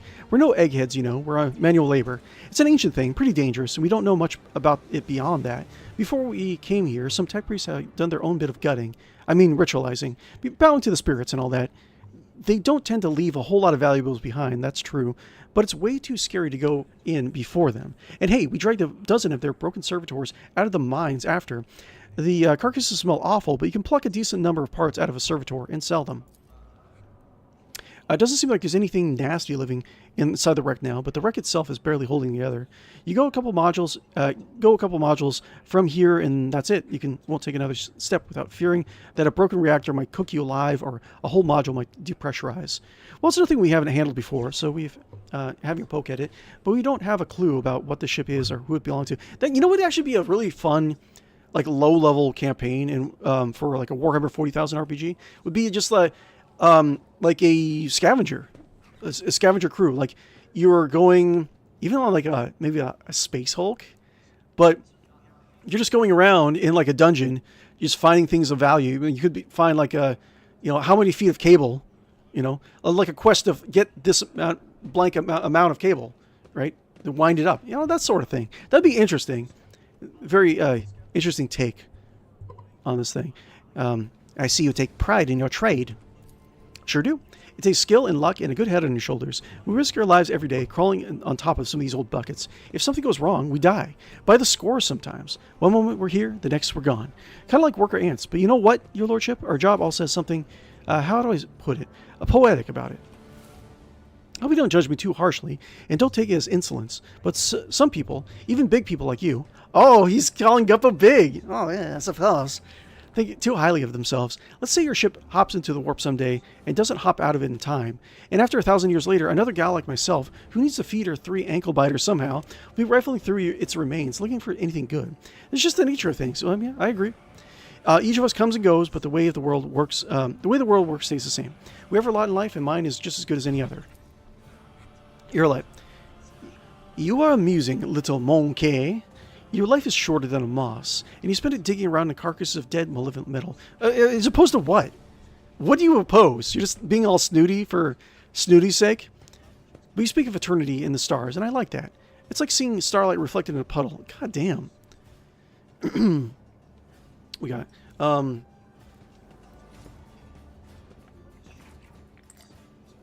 think we're trying to build up our heretical stuff. As I say, those... dogmatic nonsense, those are great, and those are nothing. That's just the nature of things. Iconoclasty, speak if the world is set in stone. Oh,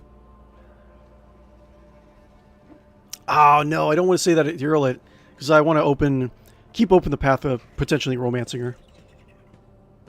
Mm.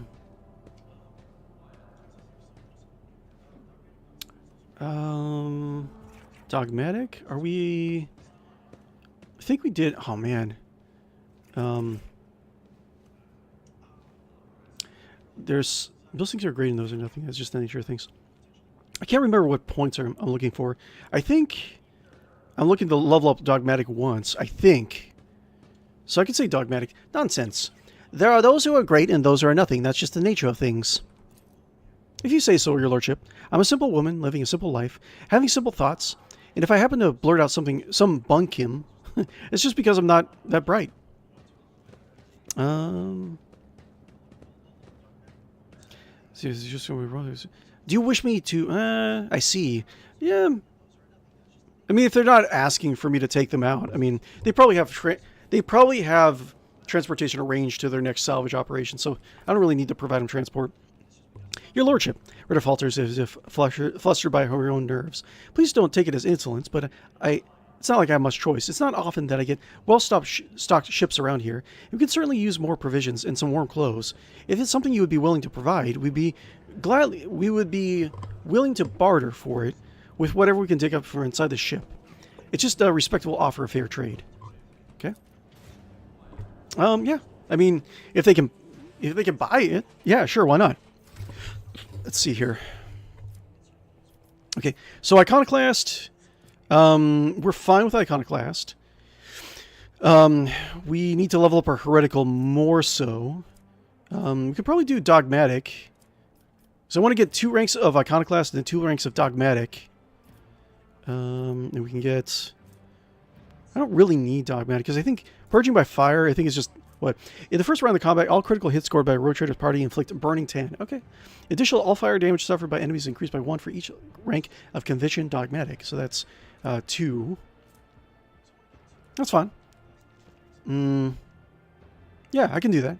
So we'll get rank 2 Dogmatic and the rest are just going to be Heretical. So we did... Was it rank 3 in Heretical is... any psychic phenomenon increases the momentum of the Road Trader's party by 2 instead of decreasing it. That's really good. Let's see here. Demonopathy. Once per battle, the Road Trader may choose an ally, including themselves, and grant them a plus 20 bonus to their characteristics for 22 rounds. After the effect fades, the target falls prone. That's fine. Totally fine. Let's see here. Power from Beyond the Veil. All weapons on the battlefield become warp imbued for 1 round, gaining bonus damage equal to plus Veil Degradation and additional Veil Degradation armor penetration. That can only be used once per combat. That's pretty good. So what does it say? Hold on, wait 1 second. Heretical. Devotion to the corruption obtained at the warp through total submission to the basest and darkest impulses of the soul, or constant worship of the ancient gods of the immaterial. Okay. Rank 1 is devotion to the corruption. Okay, that's just something else. So yeah, we need rank 2 Dogmatic and the rest Heretical, so that's fine. We have it's going to be a ways to go for both.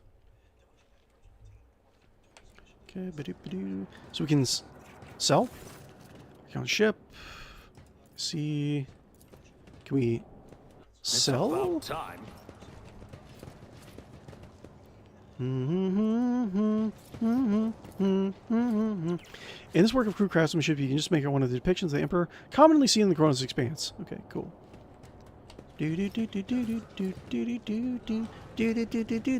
Mine. My pleasure. Damage to safe. The contents of similar safes are destroyed when hacking is attempted. You should not try to open it. Wait, what? Wait, what did it say? Need key. Okay. Should I, oh, it damages the contents if I try to force it open. So I need the key. Examine a pile of what? Examine a pile of rubbish. 100%.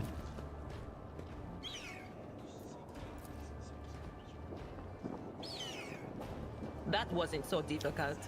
There's nothing here but cheap scrap metal. Okay. The whispers told Among the me wreckage how. was an instructional manual for the duty officer on how to access the safes. You can obtain... Great. But I don't have the key, right? Need key. Connect to a cogitator. I won't tolerate weakness. All right. And done. Appears to be inoperative. Anything else?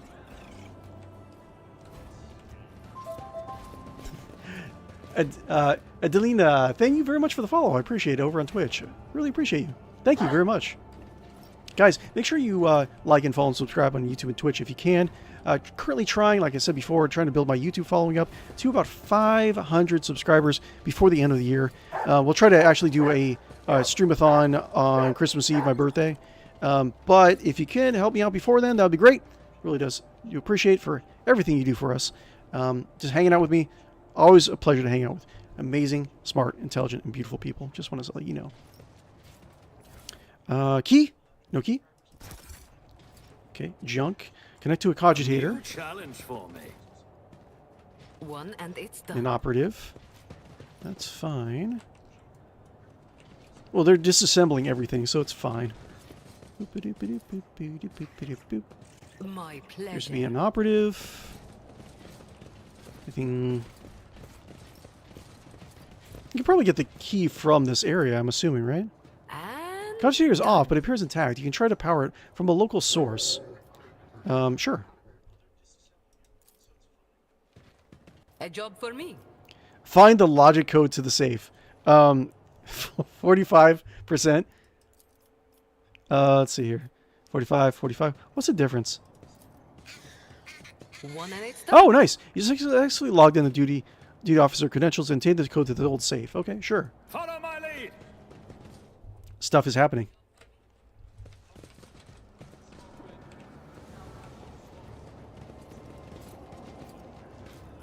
We got Fractal Blade. Actually, hold up. Was it? I have Jay. She's using Eldar equipment, so that actually worked really well for her. Exotic Sword. The will of his sword gains plus 25 bonus to parry. Most warriors prefer to blaze. Plus 10% parry. Negative 10 to enemy weapon skill when hit. 10 to 30. Okay, it's not bad. I don't know if it's an improvement of what she already has though. Let's see here. Newest to oldest. What's to newest? Newest to oldest. What we got? Ghost Sword. 14, 18, 14 through 18. It's better though.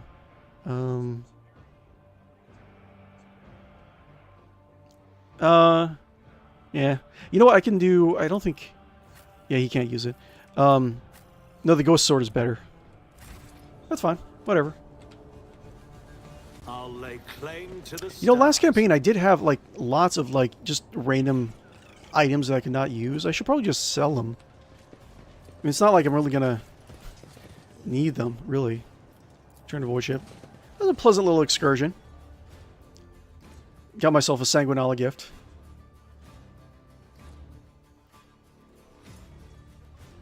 At Mary Sanguinala. Wait. I was gonna say we can.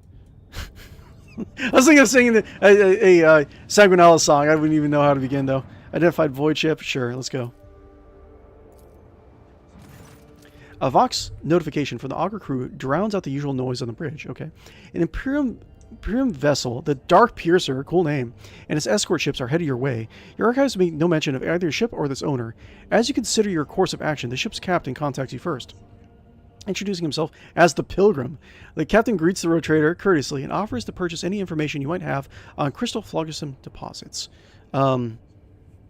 Ask why do you need phlogiston? I think phlogiston is used for transparent or like just glass material, I want to say. The captain's coarse laughter echoes from the Vox. Phlogiston is part and parcel of many different aspects of life in the Imperium. How exactly his customers are going to use it is none of his concern. All the Pilgrim promises is that the phlogiston will be used for the good of humanity. Good enough for me. Jays immediately remarks that someone without a name is not to be trusted. Okay. Deals with such people do not tend to end well. If she were you, she would first find out his secrets and then scrupulously remove him from the equation. Really? This doesn't seem like something that... Okay. You don't want to deal with him? Really? It's money. Pascal becomes visibly animated at the mention of phlogiston. Though indifferent to the prospect of a deal with the shadowy individual, the Magos nonetheless recommends you find out more about the Phlogiston deposits. Your own protectorate would benefit from such knowledge. Okay. Sister Argenta sincerely believes the words of the pilgrim. Okay. A cowl or golden aquila are no prerequisites for being his true servant. If the captain sincerely wants to help the Imperium, perhaps by his own methods, there's nothing questionable about extending a helping hand.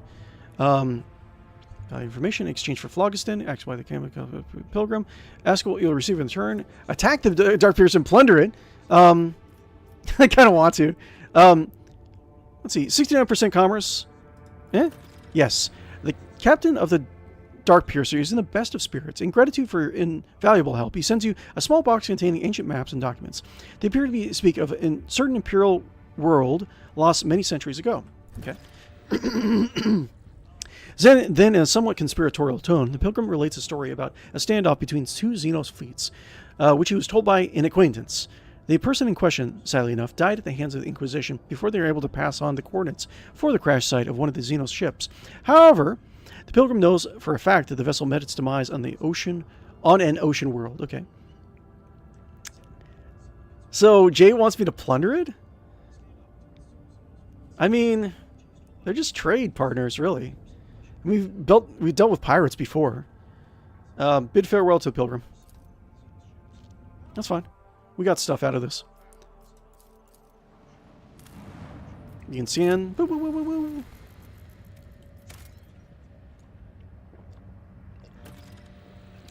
woo. Plasteel is very common.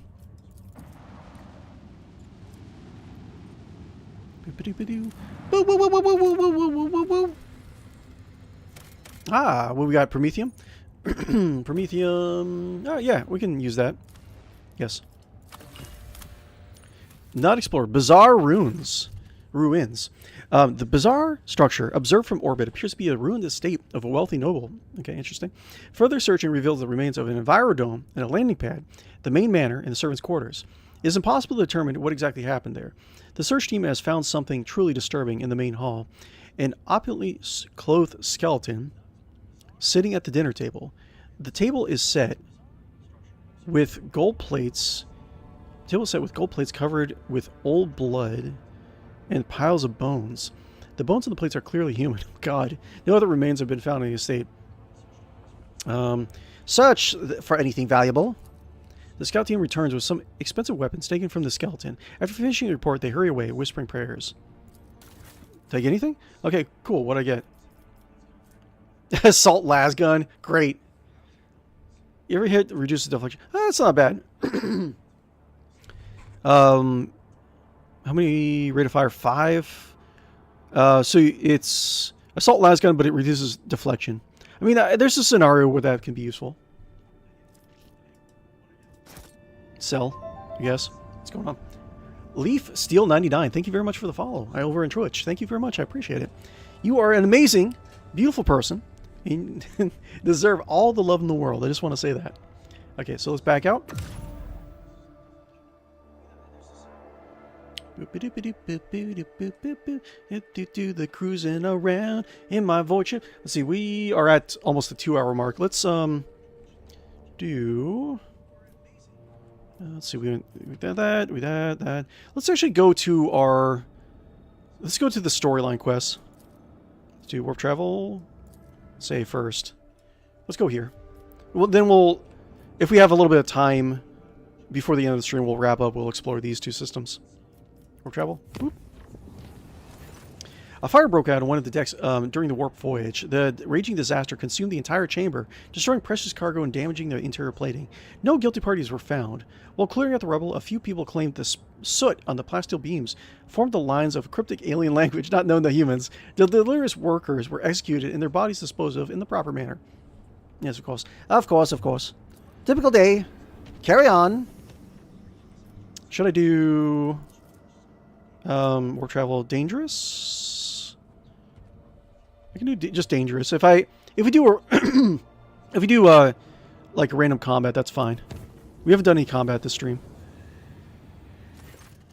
A catastrophe in the Omnicized Hollowed Halls. One of the few magi assigned by the machine cult to serve on the Teawhistle ship has lost his mind. 101.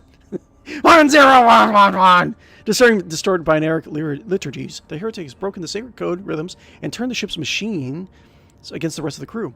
Superstitious voidsmen are paralyzed with fear before the mad servant Adeptus Mechanicus. Only Lord Captain can. I don't think I have a lot of. I don't know. Maybe I might. I actually might skip this combat. Yes. Because I don't have a lot of armor pen on my team. I actually have to work on that. I want some more coffee. I should make some eggnog coffee. Be a little bit more festive. But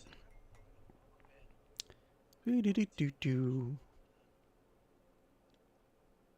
we got to make sure to we're going to talk about lore before the end of the stream. I got to remember that. At some point when we have like a long loading screen time, we'll switch over to lore discussion. We'll talk about some lore about the Callistic sector. Well, more the Inquisition and Radical Inquisitor chapters, because I was thinking about making for Dark Heresy, the cRPG that's coming out. I was thinking about making a Radical Inquisitor of the Xanthites, but there's a lot of different Radical Inquisitor chapters in the Callistic sector, so we'll see. Yeah, I think this is going to. None shall stand in my way. I think this all these encounters with like Mechanicus stuff are, you know what? This is going to take me a long time, especially with the. Yeah, I'm just going to skip this combat because I don't have a lot of like armor pen, and these guys are just going to take a long time to get down. It would be fun playing around in combat for a little bit, but that's fine.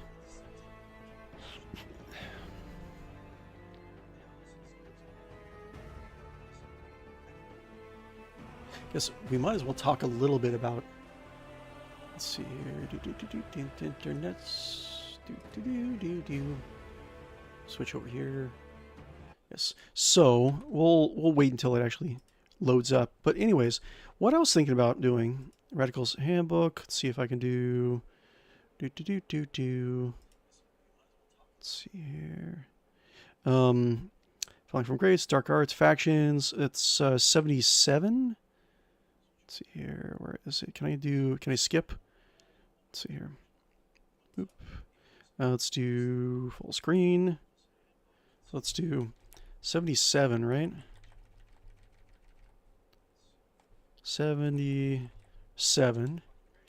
We can read a little bit about.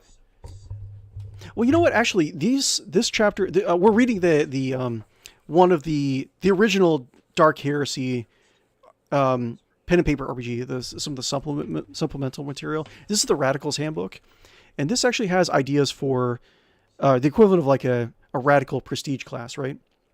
We can actually look through that a little bit. Radical career ranks.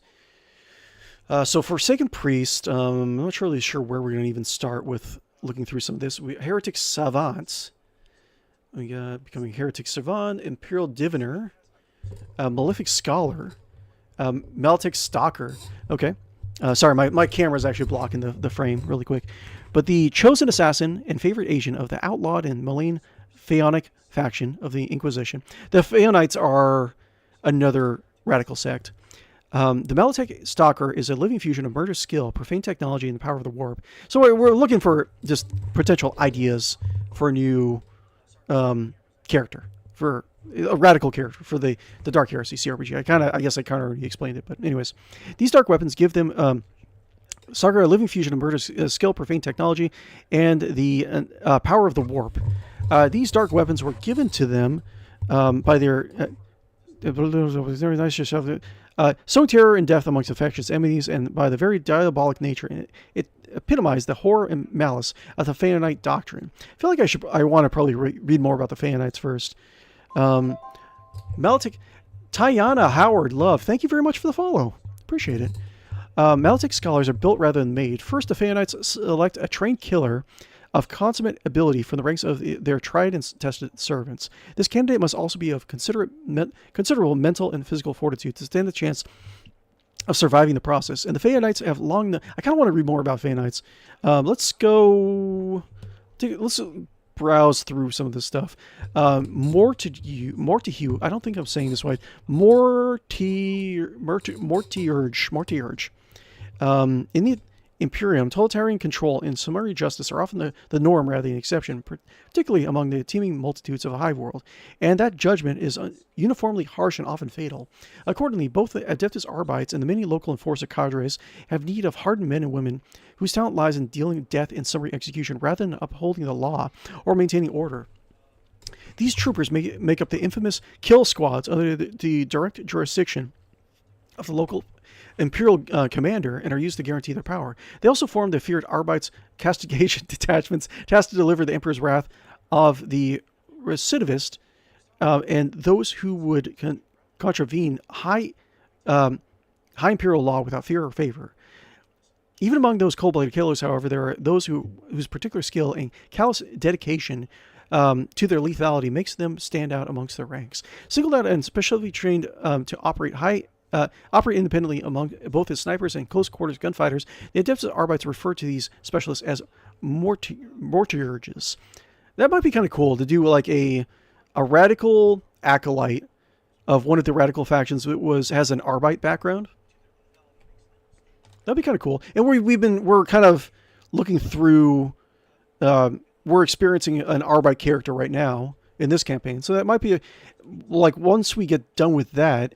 And then Dark Heresy game comes out, it'd be kind of a good transition. You know what I'm saying? Penal Legionnaire, if we wanted to be part of like a criminal background, that'd be interesting. Sin Eater. Okay. I think Sin Eaters are part of one of the radical factions that I was interested in like making a character of. Sin Eater. I am damned. My soul is forfeit. I who was pure am now darkened. This service I must do, the sacrifice I must make for the Emperor and his glory. From the forbidden words of oblation. Sin Eaters are the chosen sanctified executioners in the service of the Inquisitor who follows the radical abolitionist creed. Yeah, I got to read some of these factions really quick. These grim men and women have been trusted with the truth of abolitionism, that the ways of the warp, alien, and heretic are past the other damnation, but that a few pure servants of the Emperor must tread those paths and walk willingly into damnation if they are to be saved. That's kind of what I was thinking about for the basic outline for my character in the Dark Heresy game. It would be like he uses the weapons of the enemy against the enemy, but he has no delusions that he is like tainted or like his end is going to be anything but horrible, you know? Like the end result is going to be he knows he's going to like lose his soul, lose his life at the very end, but he's doing this to help mankind in general. That's what I was thinking about doing. Let's come back to this because I wanted to look at some of the stuff. Tainted Psyker, Warp Dabbler, okay, advanced packages. We have Sworn Radical, Demon Vessel. Having like demon vessels, like it could be our character in the Dark Heresy campaign. Maybe he was possessed at one point in time. The Exorcised is actually really interesting. I want to actually read that with you guys a little bit later on. I don't think, let's see, it was page 77. Can I skip? Let's see here. Is it, oh, it's 77. We're almost there. 77, I think it was. 77. What was it? Tainted, Unhallowed. Let's see. Factions. There we go. So these are some of the factions, right? I'm kind of got kind of a chill. I'm kind of excited. I'm such a nerd with this stuff. I don't know. Like eventually, maybe I wouldn't be surprised that like years down the line if I turned into like a LoreTuber channel. So okay. So there's a lot of different ones, radical chapters that use the weapons against the enemies of humanity against humanity. That can be the alien, the heretic, the demon, the demon, right? In the radical factions of the Inquisition, it seems like there's a lot more radical factions in the Inquisition than there are Puritan. Something I kind of noticed because there's only like I don't know, like a few well-known Puritan factions in the Inquisition that they say in the lore a lot of times. It comes up in the lore. Anyways, but Istvanians. So Istvanians, I think these are like one of the worst guys here. But denounced by many as warmongers and destroyers, the 𝕽𝖊𝖊𝖚 are radical inquisitors who believe that mankind must be strong to survive and ascend to its rightful place amongst the stars. Strength to the 𝕽𝖊𝖊𝖚 mind is only created in times of trial, conflict, and sorrow. In times of disaster, mankind shows its potency and its potential, unbending, decisive, and valiant, where the weak are cast to the flames in history as unfitting sacrifices to Imperium's greater glory. Okay, so the 𝕽𝖊𝖊𝖚s believe that the survival and strength of the domains of the God Emperor depend on a process of continual trial and eventual triumph that ensures that they must continue and grow. In the 𝕽𝖊𝖚 ideology, only by passing through near destruction can the weakness of mankind be shed and the strong prosper. That would be a really interesting character to be like a... Because I think I do remember the 𝕽𝖊𝖚𝖚s, what their deal was. To make an 𝕽𝖊𝖚 like acolyte or inquisitor, like you want to destroy so that people are just stronger later on, right? And there's probably a lot of decisions where you can actually just totally throw everyone under the bus for the greater good, right? That'd be very interesting. Maybe, actually. So I don't think these are the worst radicals ever. I think the Horusians are the worst, for what I remember. So in the 𝕽𝖊𝖚 ideology, only by passing through near destruction of can the weakness of the mankind be shed and the strong prosper.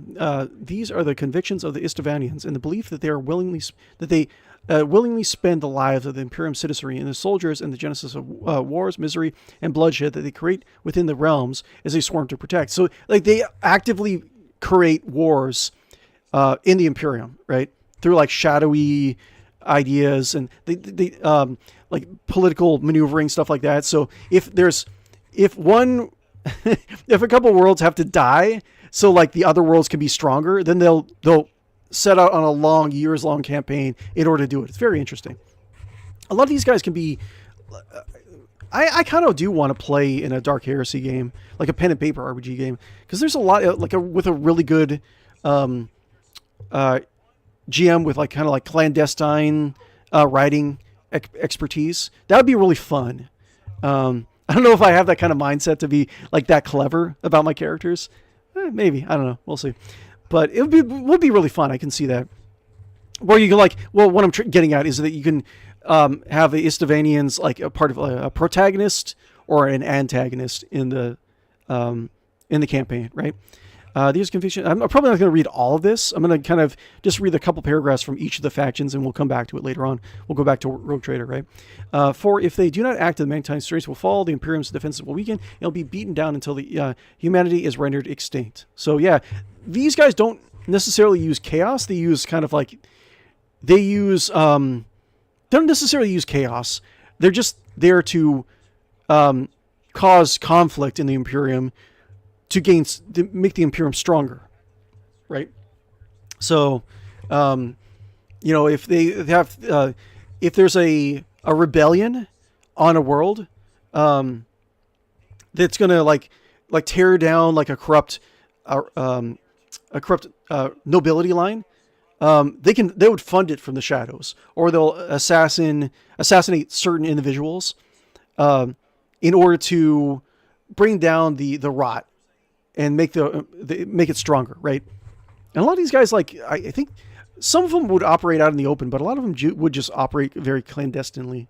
One cool thing about Dark Heresy is a lot of the supplement books, they have a lot of lore, man.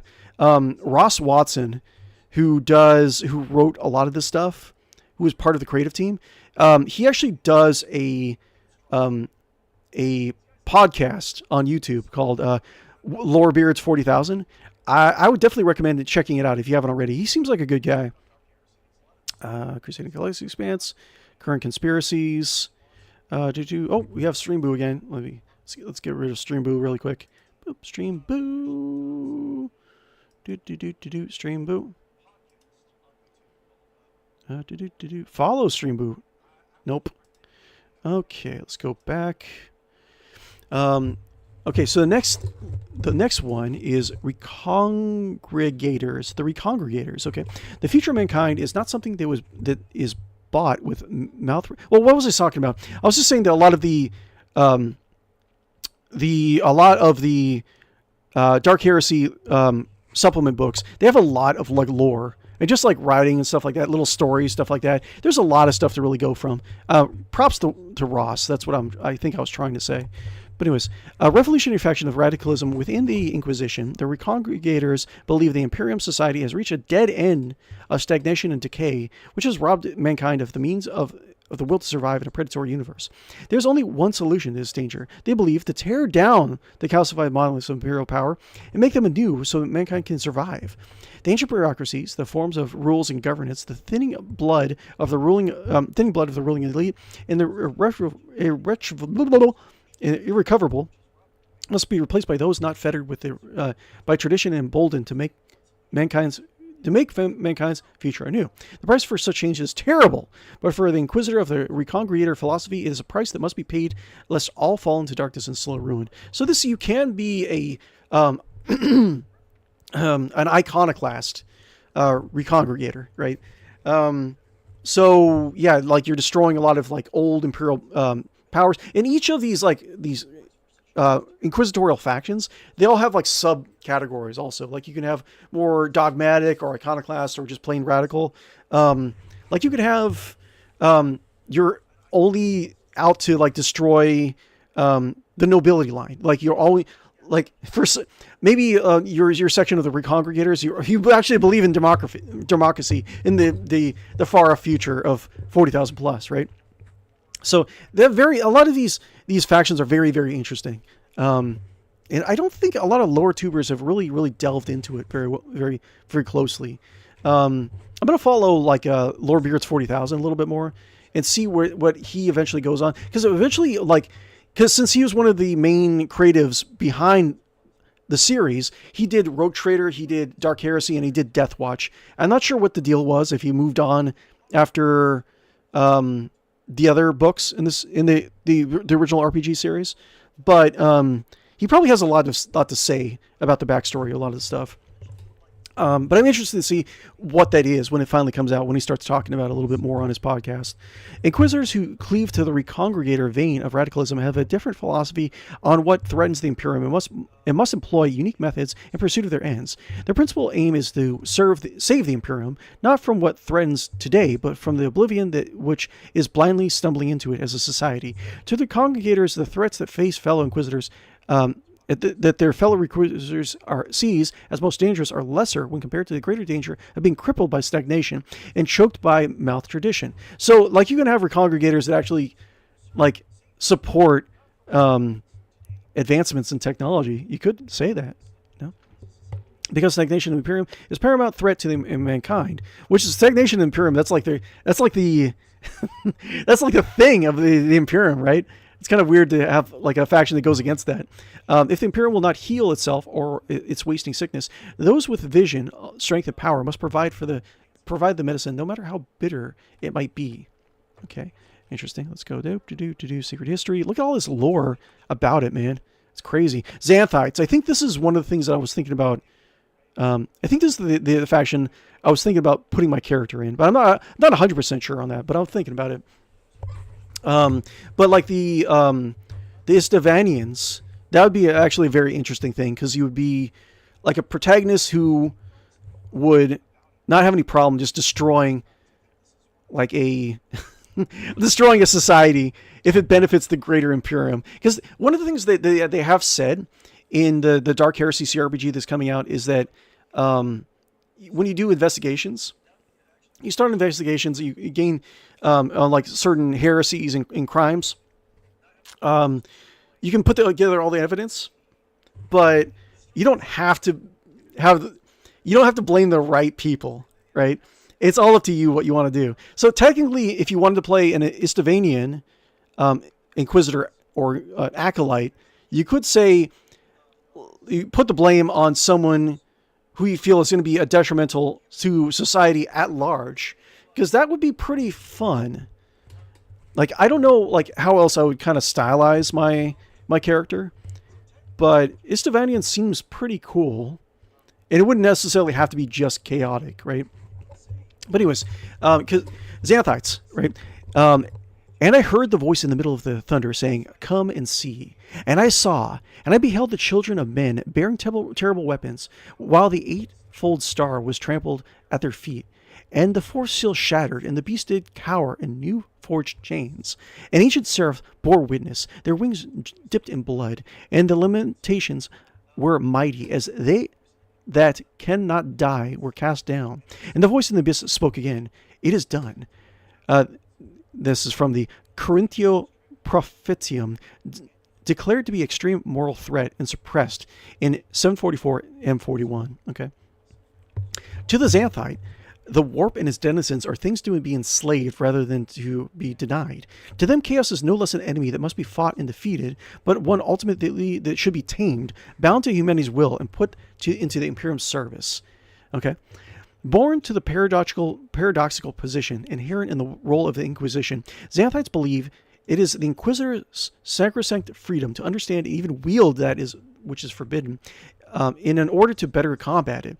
Xanthianism remains perhaps the most insidious and most ominous of all doctrines, and the Xanthite movement itself is arguably the most ancient and powerful, and above all, the most dangerous of all the Radical Inquisition's factions. I think the founder of the philosophy was actually hunted down and killed by all members of the Inquisition. Indeed, to some, the words radical and Xanthite are synonymous. When a Puritan Inquisitor ponders the Xanthite with their dark lore and darker secrets, they see an enemy of 1,000 times more dangerous than any twisted mutant, debased heretic, or crazed witch, and fundamentally they are not wrong. Many other Inquisitors, be they Puritan or radical, consider Xanthites to be walking on the edge of a precipice, arrogantly tampering with powers no mortal mind can fully comprehend, and with catastrophic implications should they but slip for a moment. But despite appealing dangers of the Xanthites' court, they are nevertheless one of the oldest and most heavily entrenched philosophies of the Inquisition. And their number includes not only some of the most learned and politically influential inquisitors, but also some of the most personally powerful individuals, whose true strength and mastery of the dark arts are seldom guessed until they are angered or directly challenged. It is indeed a courageous and foolhardy inquisitor that dares challenge a true Xanthite darkly and unaided, let alone a cabal of their number operating together in full purpose. Instead, those who would challenge the Xanthite creed must do so with caution. Most often it is the case that several inquisitors must make a common cause to expose the Xanthite they believe is guilty of crossing the line into outright heresy. They must also bring irrefutable proof that a full conclave is in order to gain justice. Even then, the outcome is never certain. So maybe this wasn't the one I was thinking of, because I know that there's a radical faction that they do use chaos, but they don't have any delusions that what they're doing is a bad thing. I think the Xanthites don't give a shit, really. So let's keep on going. We'll read more. There's just a lot of stuff to go through, and we do want to go back to the game eventually. 𝕿𝖗𝖆, okay. Your mistake was not simply that you strayed from the light of the blessed throne, or were derelict in your duties, nor was it that you consorted with the heretics or dank and drank deep of the forbidden, nor was it even your arrogance that you were strong enough to remain pure. No, your most grievous error was believing you could do these things unseen and unjudged. Inquisitor Claudia Tarshek, from the excommunication of the winter hunter Morcartus, a relatively new fanned flame of radicalism founded from an unexpected Calixian source. 𝕿𝖗𝖆, how do you say that? 𝕿𝖗𝖆. Yeah, 𝕿𝖗𝖆ism is a relatively newcomer to the clash of inquisitorial ideology and doctrine, and one that earns a fanatical counter-reformers and often outcast status in the holy ordos. An extremist outgrowth of Puritan Epiphanians, for the 𝕿𝖗𝖆 is not enough to preserve the institutions of the Imperium, but also necessary to ensure that those who rule and maintain them are ceaselessly watched, mercilessly judged, and made pure by bloodshed. Okay, I don't actually remember this one. To a follower of the 𝕿𝖗𝖆 doctrine, the sacred pattern of the Imperium is divinely ordained by the mind of the God Emperor, has begun weakened from within by political corruption, factional strife, and beset by arrogant ideology, not at least of all within the holy orders itself. Above all, they despise the proponents of change, who presume to second guess the will of divine or betray the emperor given power and privilege for petty personal vice. For the Libercar, true order must be restored and tradition venerated. And if the path to the sacred goal clear, they must take it to their own hands with become a judge, jury, and executioner in order to show the way. Then so be it. So wait, so they're radical Puritans? Is that what it's saying? We'll come back to it. You got to keep on moving along. Yeah, but I mean, interesting. The Ocularans. The Ocularans. He that knows the future controls the present. He that controls the present owns the past. Of all the factions of the Calixian Inquisition, the Ocularans, literally those you see, are among the strangest and most unfathomable, even to their own peers. They're not united simply by doctrine, but also obsession. The knowledge of the future, or predictions and omens, patterns and events, the divination and destiny, above all, keeping their own secrets. The faction's detractors range in their accusations from charges that the Ocularans waste their attentions on meaningless futile attempts to predict the future threats to the Imperium, while blithely ignoring present dangers, to attempted witch hunts raised by hardline Puritans against the Ocularans they believe have courted damnation in their desire to know the unknowable. Ocularans are a sect whose prominence, exact origins, and age are shrouded in a tangle of myth, apocryphal data, and outright contradiction. Those who know of the Ocularans in any detail consider them to be a paranoid faction of diviners and scholar-obsessed inquisitors whose obsession with prophecy and proclamation has long skirted the outright heresy. Ocular Inquisitors and their tight-knit coteries of acolytes, who feature a preponderance of adepts and sanctioned psychers among the ranks, are generally regarded by the Conclave Calixtus' powers to be as useful, if often erratic, resource.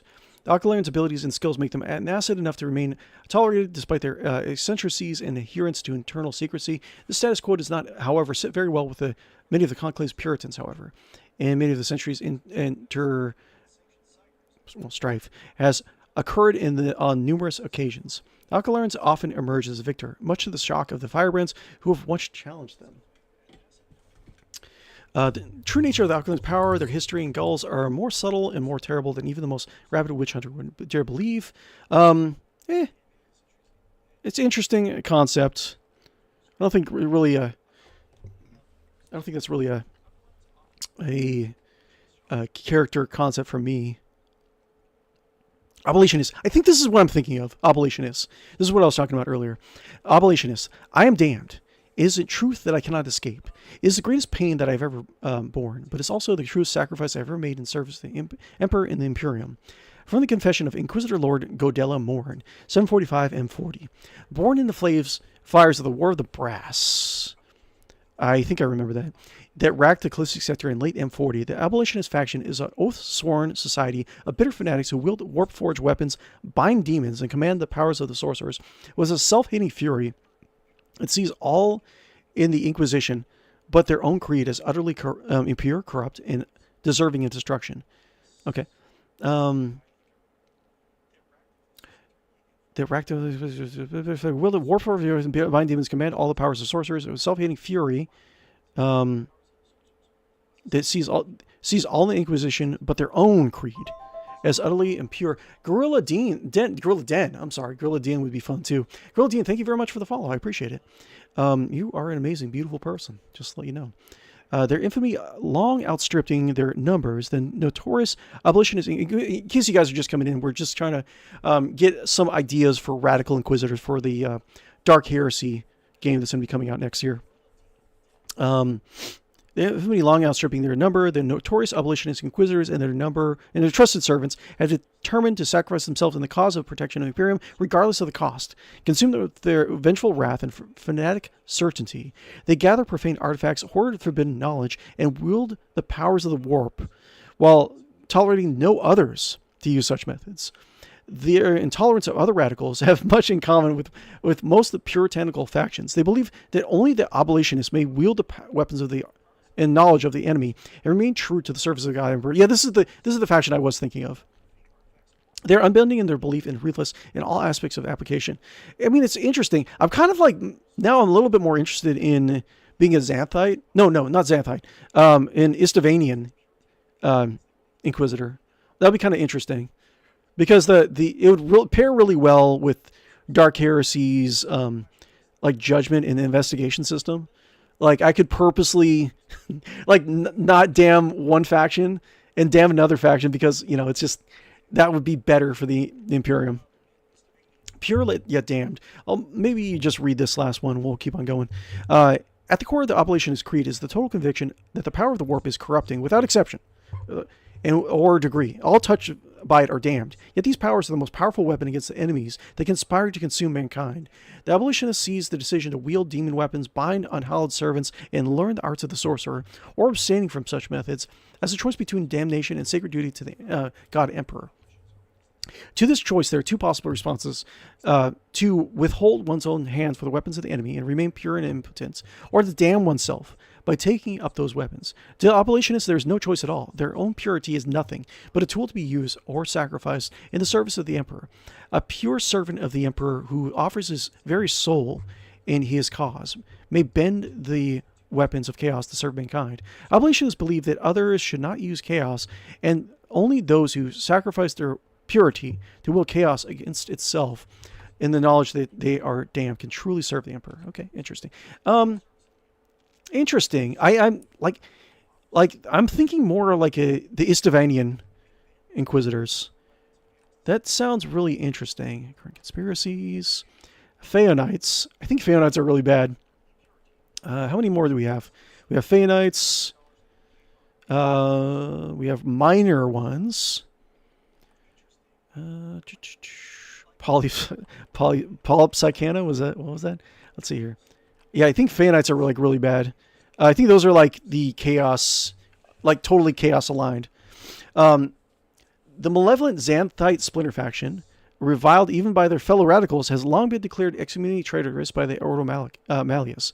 One thought utterly destroyed in more recent years, the heretical Phaonite creed has reared its head once again and taken dangerous new shape in the Calixtic sector. Unlike some other radical factions whose existence is at least technically tolerated by the bounds of their peers within the holy orders, the Phaonites stand as a declared enemy of mankind. They're just enemies. To harbor one of their number, even for an inquisitor, is an inviolable death sentence.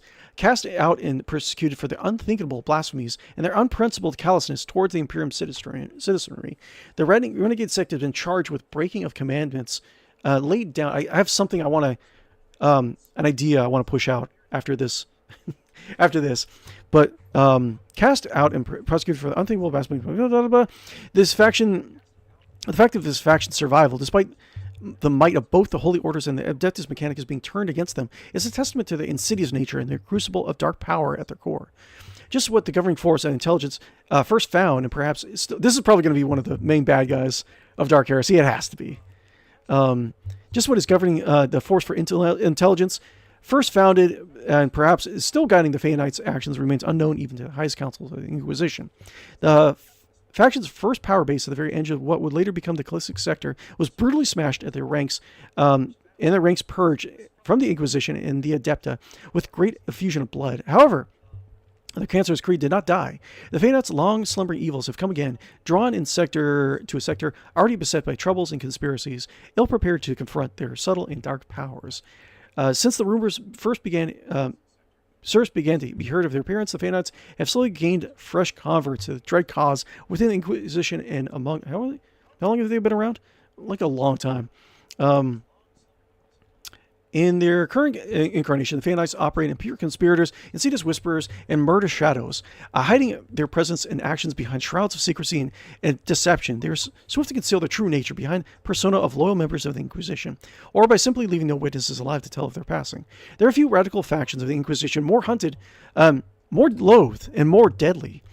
Ever since their excommunication and purging more than 2 millennia ago, Phaonism is thought to become a growing influence on the Calixtus and 𝕽𝖶𝖌𝖚 sectors, where their operatives have been engaged, slowly spreading. Calixtus, I mean, it's probably obvious to a lot of you guys if you've watched any of my streams, but Calixtus is the closest imperial sector. Kronos is not officially Imperium, but Calixtus is the closest imperial territory to us right now in the cRPG. And then just past that is 𝕽𝖶𝖌𝖚. Wait, how do you say that?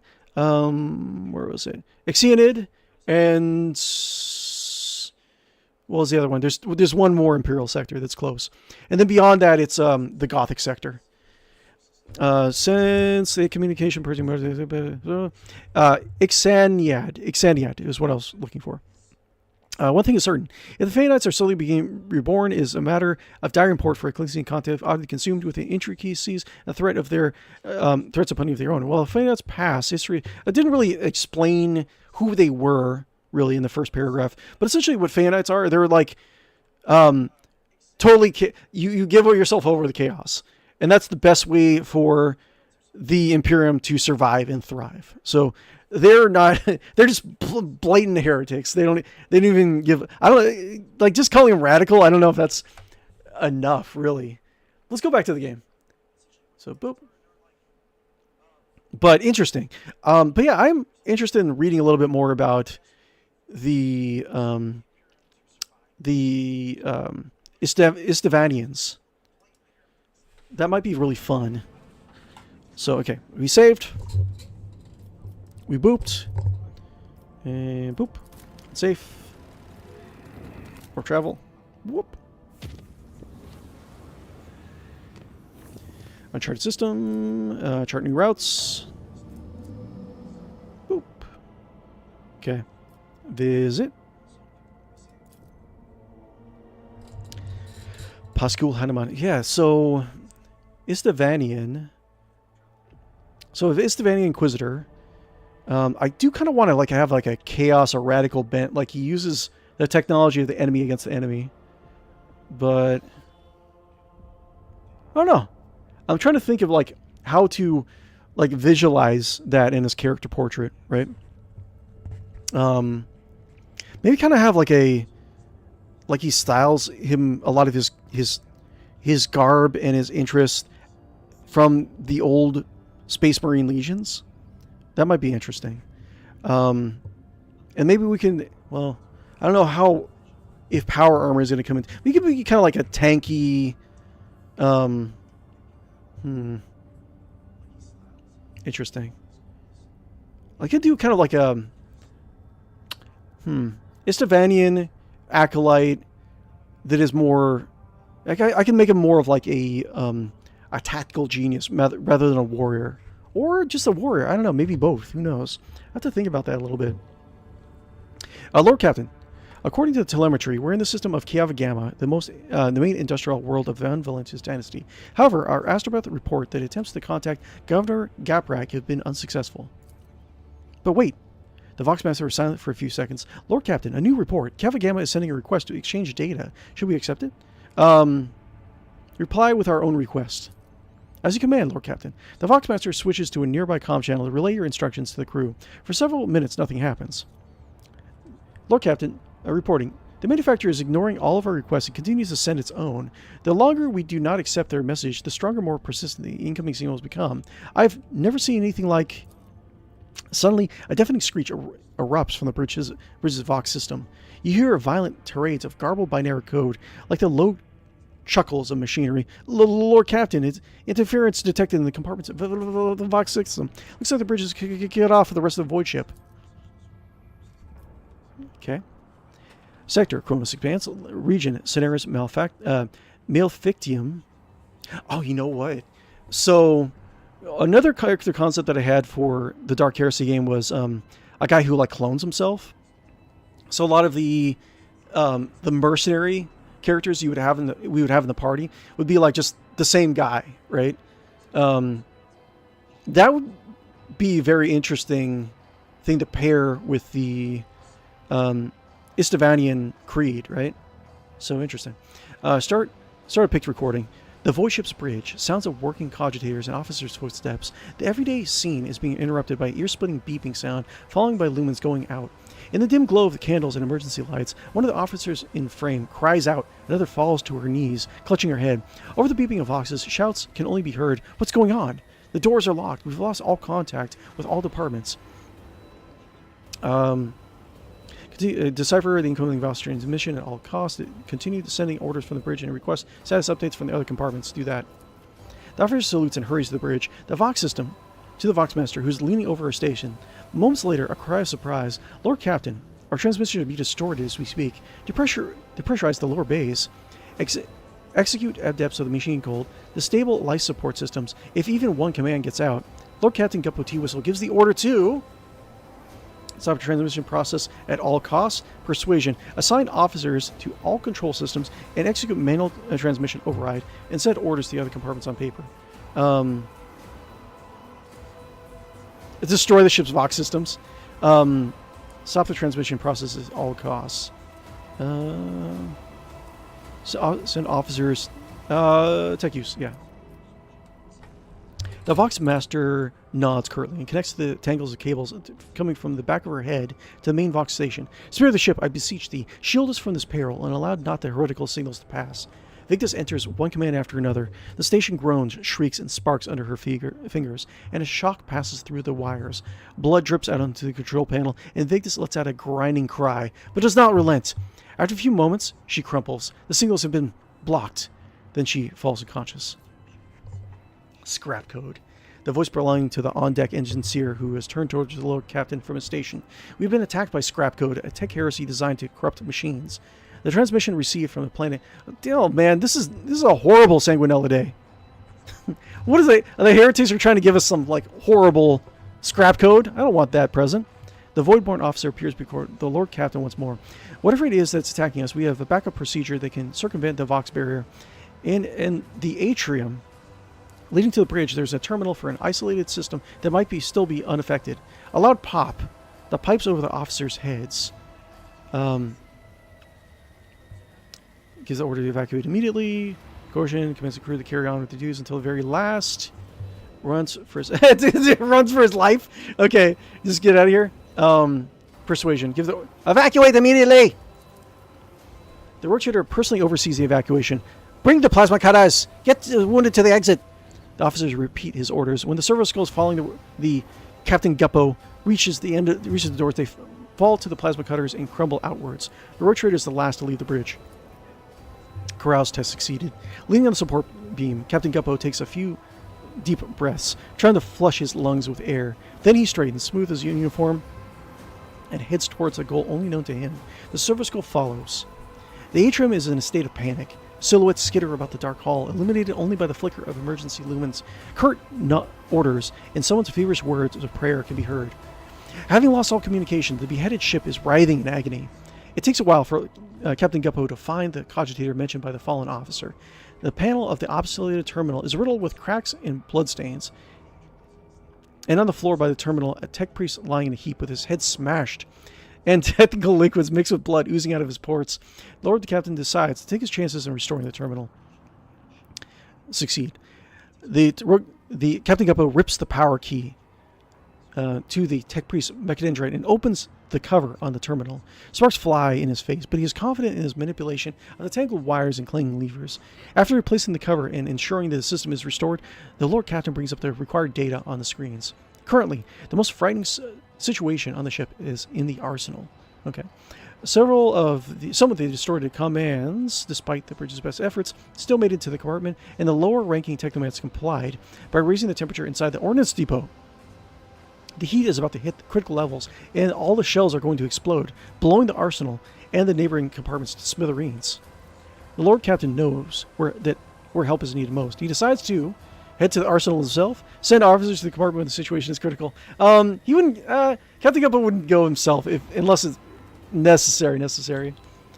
Go! You must hurry! Your captain needs your help. The rotator contracts several officers via the Vox terminal and orders them to deal with the most critical situations on the ship at once. Return to the bridge. Lord Captain, the Vox Master's voice is quivering with exhaustion. The situation is brought under control, more or less. It'll take some time to eliminate the consequences of the attack completely, but if the vessel is capable of motion, we may be able to conduct a warp jump if you feel we should leave the system. Allow me to bring you up to date. Fortunately, the bridge suffered only minor losses. The reports mention only a few casualties have already been replaced. We lost some of the armory in the auxiliary bays, my lord.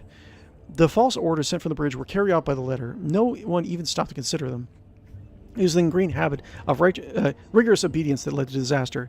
The subsequent explosions obliterated most of the ordnance and service personnel, and also damaged the adjacent decks. Oh my lord, my beautiful ship! What have those heretics done? 𝕿𝖆𝖊𝖊𝖃 was silent after transmitting the harmful signal. I'll refrain from sending inquiries into the industrial world to avoid a second attack. I'm afraid we have exhausted our options for remote analysis. More information can only be obtained by closing the distance or even sending an away party to a planet's surface. Heinrichs. The Vox clicks as Heinrichs joins the channel. Oh, you're still alive, Heinrichs. Excellent. Lord Captain Guppo Teawhistle, we have not managed to discuss the nature of my mission. I was assigned to Entourage for a reason. Time is running out, so I'll be brief. I must be present during your expedition to your planet. No. I trust the greeting we've received from 𝕿𝖆𝖊𝖊𝖃 has dispelled your doubts about whether the events on the planet require my scrutiny. The crew is awaiting further instructions, Lord Captain. Okay. 𝕿𝖆𝖊𝖃, unknown ships. So wait, there is... bring Heinrichs to 𝕿𝖆𝖊𝖃, deal with the ejected shipments to 𝕿𝖆𝖊𝖃. So that is... so we do have to go here for the... for Solomon's quest, right? Let's see.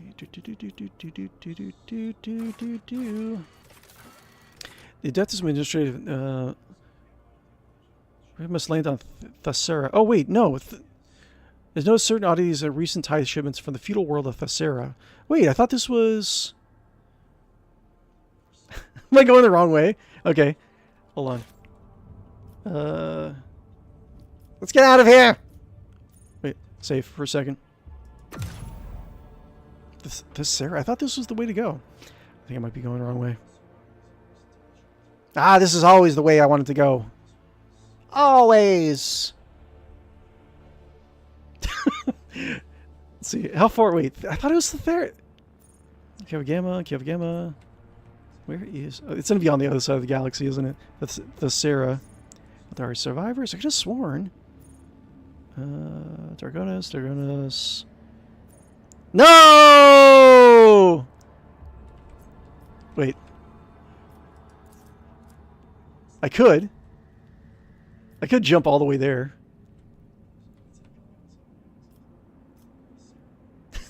Just jump into warp. Let's go. Why not?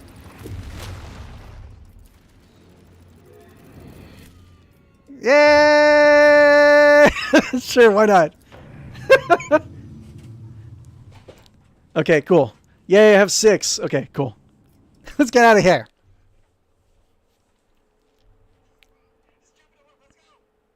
Wait, do I have to repair anything? Okay. But, Lord Captain, we have received a Vox cast from 𝕿𝖗𝖃. The signal quality is rather poor, but the meaning is clear. The world is expecting your lordship's arrival. Great festivities have been arranged, and a delegation led by the planetary governor is ready to give you a welcome worthy of an honored guest. We have not had really good luck with with ceremonies and stuff, have we? Destroy ship. Ooh, what's this? Scrap box. Cool. We haven't really...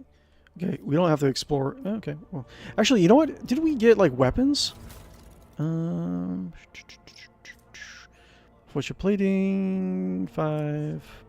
Didn't we get Okay,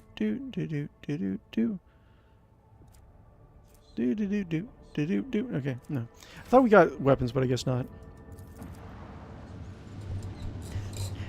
So we had tactical cowardice from that other system.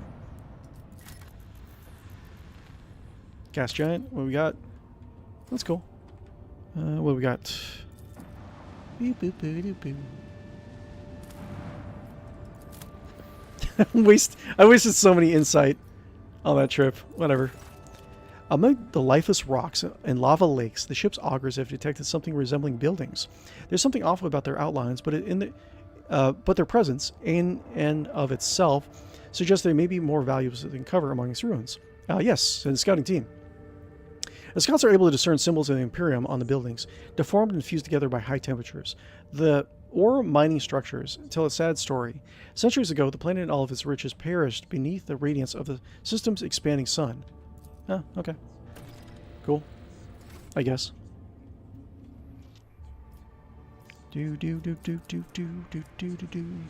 Scan everything and get some exploring to do.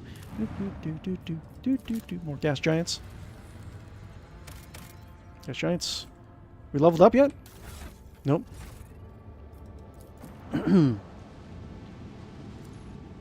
Gas giants. Gas giants. Promethium. I don't think... I have 11 barrels of promethium. So I think I'm fine. Save.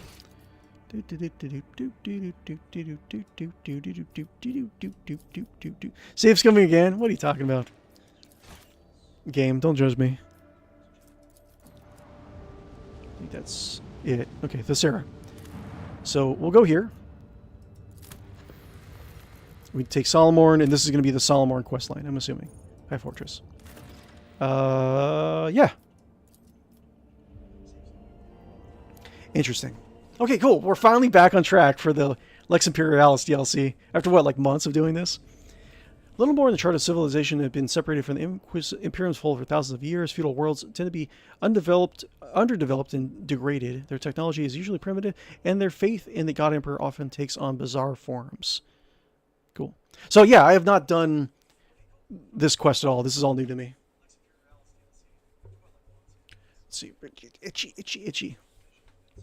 Guys, if you haven't already, be sure to like and follow and subscribe on YouTube and Twitch. Really would help me out. Trying to put our sub counts on YouTube up to 500 to kind of try to catch up with our Twitch side.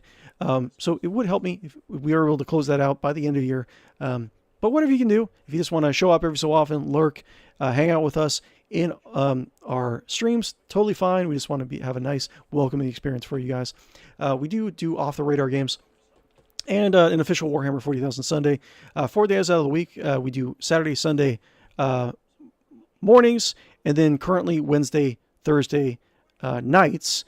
I was thinking about doing Wednesday, Thursday mornings. We might try that next year. See how that works for a little bit. But I don't know. It's something I've been mulling over a little bit. But if I did do Wednesday or Thursday mornings, it would be like really early in the morning. So I don't know. Let me know what you think in the comments below. Or over on... Ooh, cool buildings. Cool. Yes, of course. Your savior, Captain Guppo, is here. Look at this guy. Can I get a horse? Please say I can get a horse. Oh my god. I love this place.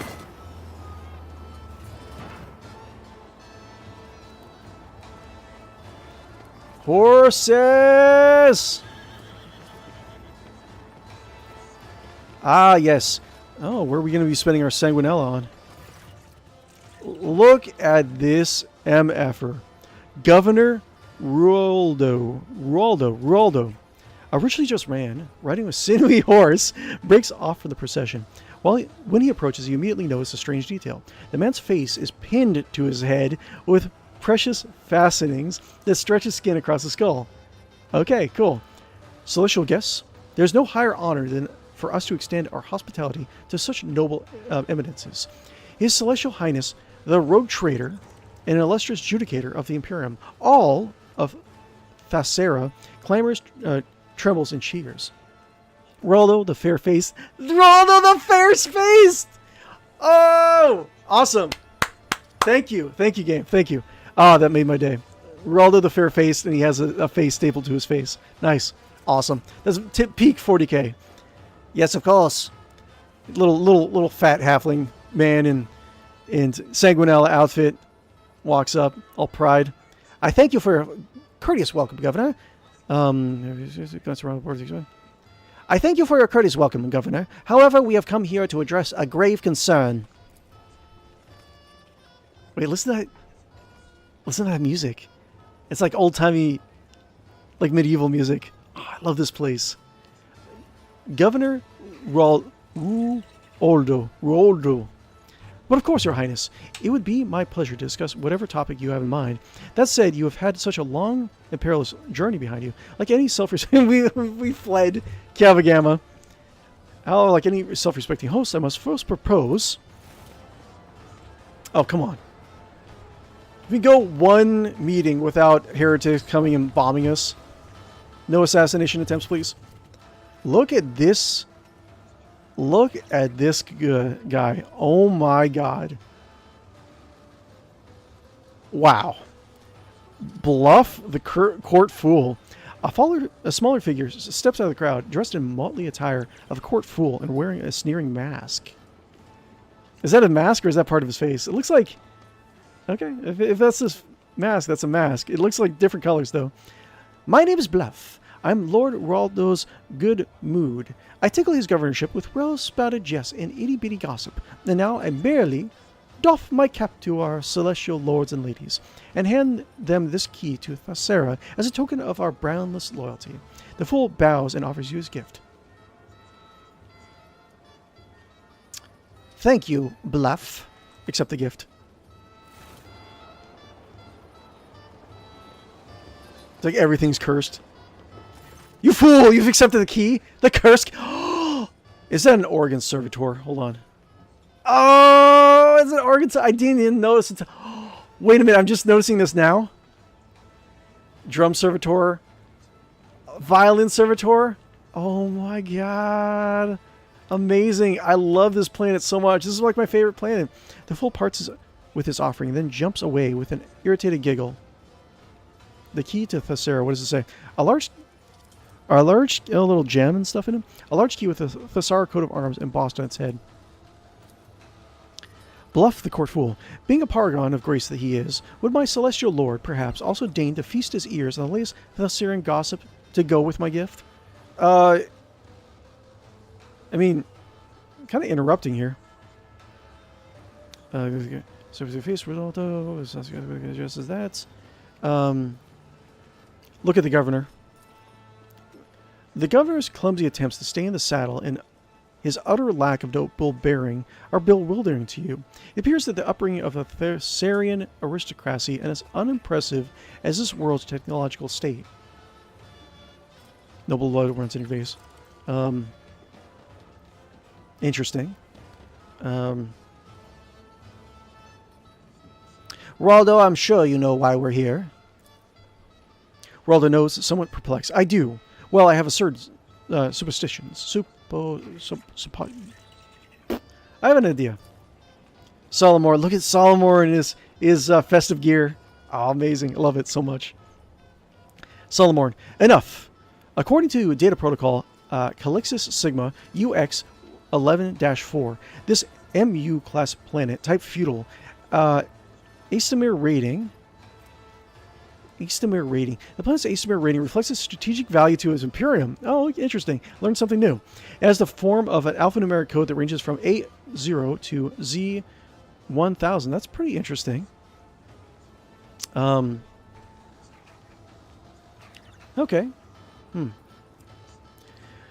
Rating E874 with an assigned tithe grade of Solutio Extremis. It's a lot. Planets are graded from Alpha Non, meaning no tithe collected, to Exactus Extremis, the harshest of tax burdens. So it's not quite the top, but it's pretty high. Exactus Extremis. Has not provided its due tithe amount in full. You have violated the Lex and hereby under investigation. You're to present all related customs reports and shipping manifests immediately. The Proctor's voice carries no emotion, and 𝕿𝖗 silently bares his teeth, completing the image of the cyber corgi and the implacable hand of justice that has arrived on 𝕿𝖗. Governor Raldo, I'm most flattered by your attention, esteemed judicator, and by this opportunity to serve the Imperium with even greater dedication than before. Speaking of dedication, we were already conducting a thorough inspection to see which scribe it was that bungled the tithe calculation. Fear not, the scoundrel shall soon be... Selmore, excuses are the hallmark of the guilty. Do not make your situation worse, Governor. Governor Raldo. Raldo claps his hands together and says meekly, of course, Master Judicator. I'll provide you with all the documents as soon as our internal review is complete. I assure you it won't take long. The report itself will be exhaustive. I can see we had a serious conversation. I have not had the best experiences with these kind of gatherings, so let's go somewhere else. You heard the Proctor. Take us somewhere where we can have a serious conversation. Governor Raldo. Well, in that case, please proceed to the castle. He's like, do you want to go without your retinue, rogue trader? You can trust me. Well, in that case, please proceed to the castle. All of the Sarah has been awaiting your arrival, busily preparing the finest dishes and entertainments and in your honor. Ooh! The way to Captain Guppo's heart, man. All the guys... Captain Guppo's stomach grumbles audibly. All things entertainments in your honor, so I fear that may be challenging for you to avoid attention. Let us have a court lady accompany you.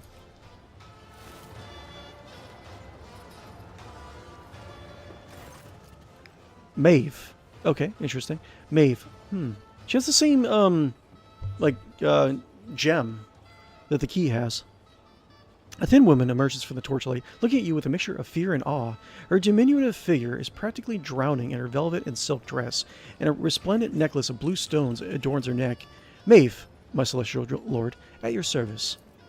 𝕿𝖗𝖆. 𝕿𝖗𝖆 leans closer and then says in a lowered voice, based on my experience, I would say that we have been assigned a spy under pretense of generosity, but this is a good thing.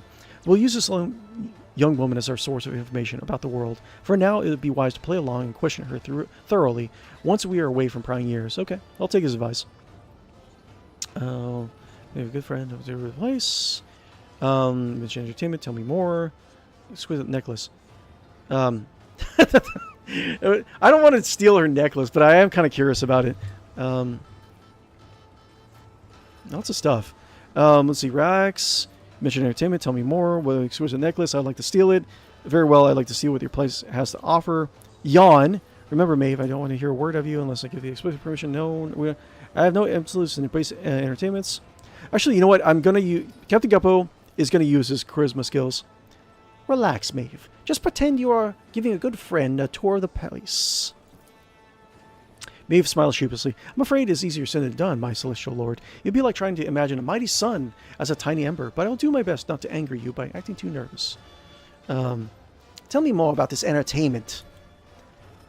𝕿𝖗 the Scorch is hosting a public trial for a few guilty wretches today. I overheard that the Council of Tharisian Nobility was preparing a special gift for you. Okay, cool. No more assassinations, please. I'm done with assassinations for this campaign. Besides those, our mechanical orchestra, the one-on-one Thessera, will be playing all evening. Oh, cool. And of course, you'll also get to see the crowning jewel of Lord Raldo's collection, his maimed, metal-harnessed beasts. Okay. Bluff the court fool. Little beasties like to play. People are their favorite prey. Champ and chomp and munch and crunch. Look, it snapped your head away. Screams and tears and gore and more. Happy bestie, happy day, happy Sanguinala every day. Okay. Interesting. Let's go to the necklace. Very well. I'd like to see what this place has to offer. Bluff the court fool. I can tell by what I'm hearing that our executioner has already lit up the how do you say this? 𝕿𝖊𝖆. The 𝕿𝖊𝖆. Ready to give the condemned a warm welcome. Okay. Cool. Looking forward to it. Which means the governor's official whisper collector, that's me, has a lot of important business to get to. And so I must leave you now, good sirs and ladies, lest I miss out on a hot batch of juicy tales. Terribly pleased to meet you all. Honored adjudicator. Bluff grasps 𝕿𝖗𝖆's hand and gives it a vigorous shake. 𝕿𝖗𝖆, behave.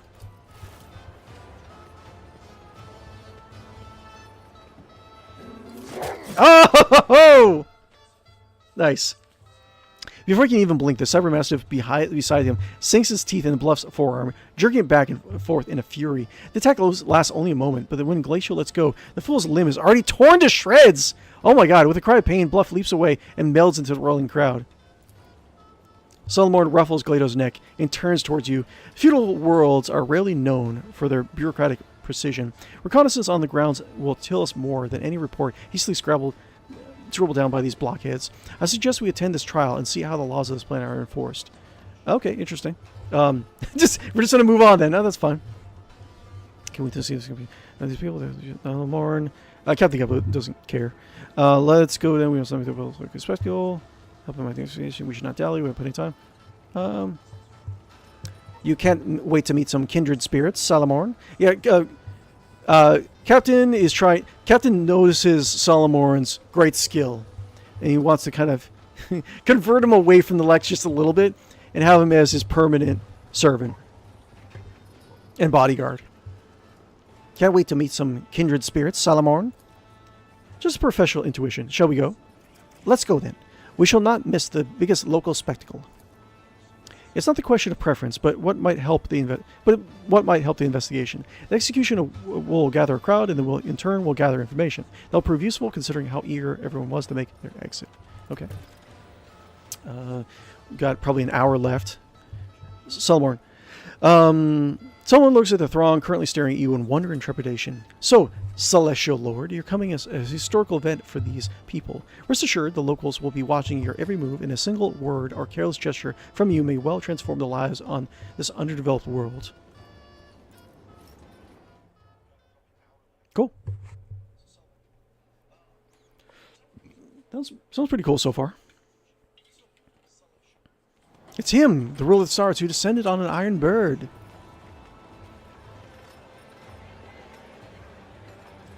Okay. Yeah, interesting introduction. I like this world so far. Let's see. What do we got here?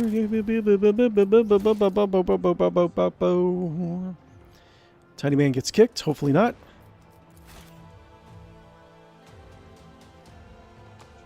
Okay. I'll make sure that we're all in the right spots. That's fine. Cool. Knights. Glacio. Barnabas. Clerk. Interesting. Victory awaits. Thessarian. May the Emperor, that he holdeth the key to all destinies, bless the celestial Lord, him descended from the sky on a bird of steel. Okay, interesting. May your ear forever be merciful for our pleas. Interesting. What is? The Chronicles of Fates by 𝕽𝖆𝖊𝖊𝖗. Chapter 1. Let these instructions enlighten to all those who walk my footsteps. Okay. He that holdeth the key permits none but his most faithful to change their fates, and I, the eminent 𝕽𝖆𝖊𝖊𝖗, have no right to fail him. This is my present work. Will describe on how a soul became so purified, and the rituals required to prepare it for its momentous turn of fates. This being things that any servant of his who intends to break the shackles of their former life will have to undergo. Interesting. Sure. This is the chapel where we play the Emperor, the holder of the key to all destinies, and its bell can something. Click. The Syrian. Just look around. Interesting. Over there, there's a carriage. The celestial door drives around the sky in. Okay. Thank you, 𝕿𝖗𝖆. More stuff. Thank you. Interesting. It's him. Oh, what? Where's 𝕿𝖗𝖆? What's this? Chronicles of Fates page. Oh my god, I'm gonna have to read. I feel like I'm gonna have to read all this stuff. Okay, we did chapter 1, chapter 2. Chapter 2, 𝕽𝖆𝖊𝖊𝖗. Okay, it benefits any servant of his to think daily the Emperor, him that holdeth the key, for the lot giveth them in life, as I have thanked him with my writings for thousands of moon lives. So too do I thank him now with the fetters that are preparing my soul for its new destiny. The rules of this service are simple. Day after day, I reverently carry with me the glass fetters, daring not to break them. Okay, glass fetters, okay. Some believe that merely keeping them by one's bedside is enough to perform the sacrament. This is a lie, perpetuated by the slothful and the faint of heart. Great. A new challenge for me. Calls up there. What's going on? Just looking around. I like this place so far. I like the kind of the fantasy science version of Warhammer 40,000 a little bit. Whenever I see stuff like this, like just like stone buildings with like elements of like technology, grimdark technology, I really enjoy that. Wait, can we go this way? Watch your steps. Oh.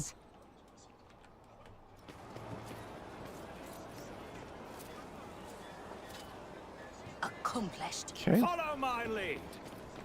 What these? Treasure? Okay. We got. Ah! No. Crippled arm. Weapon skill, ballistic skill reduced by 20. Okay, great. That's fine. Wait. Wait, did I get anything? Wait, what did I get? Wait, it didn't say. What? What? Huh? What? Wait, load. Tiny man gets kicked.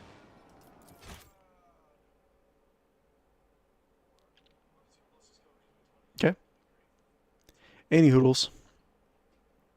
I want some more coffee, but I have to make some.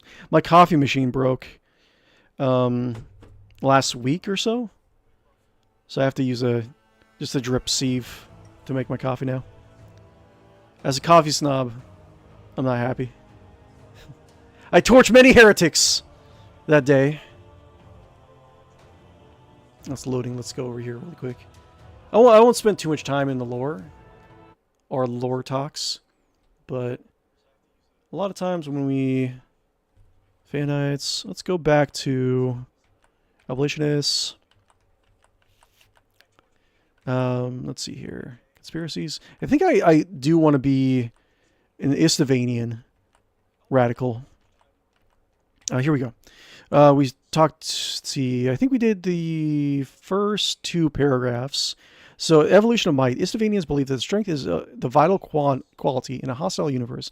It's vital because the strength that allows mankind to defend itself, strength that keeps it unified, and strength that allows it to destroy those who destroy it. Without strength, mankind would be doomed to extinction. The strength, which is 𝕽𝖶𝖊𝖊𝖆nians' value, is a result of surviving and triumphing over trials. They believe that the more severe the trial, the greater the strength that results. Okay. The true strength is the vigor of the battlefield veteran.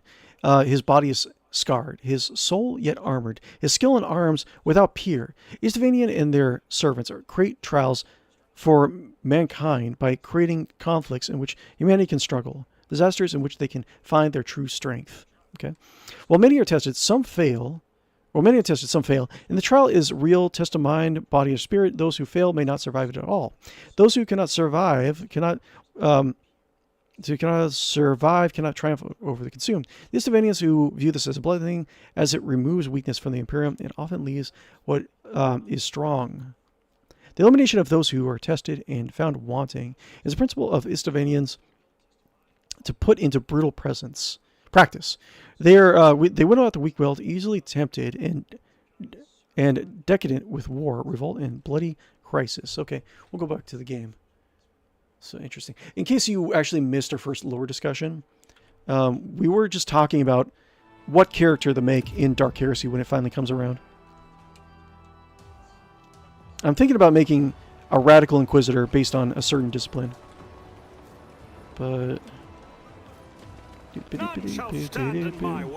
and we're thinking about doing I think I might go with the 𝕽𝖶𝖊𝖆nian radical. Glado, what? What is it, Glado? I think we might go with the 𝕽𝖶𝖊𝖆nian tradition. So I think it would pair with the investigation system in the new Dark Heresy game fairly well, because it doesn't really matter if you judge the right person of a investigation. So we can essentially judge a person and execute a person who would just be a net benefit to the Imperium at large, right? And that would be a lot of interesting, like, philosophical discussions for our weird little 40k. Here we go. Cool. Okay. Let's not I have proven myself yet again. blow ourselves up, please.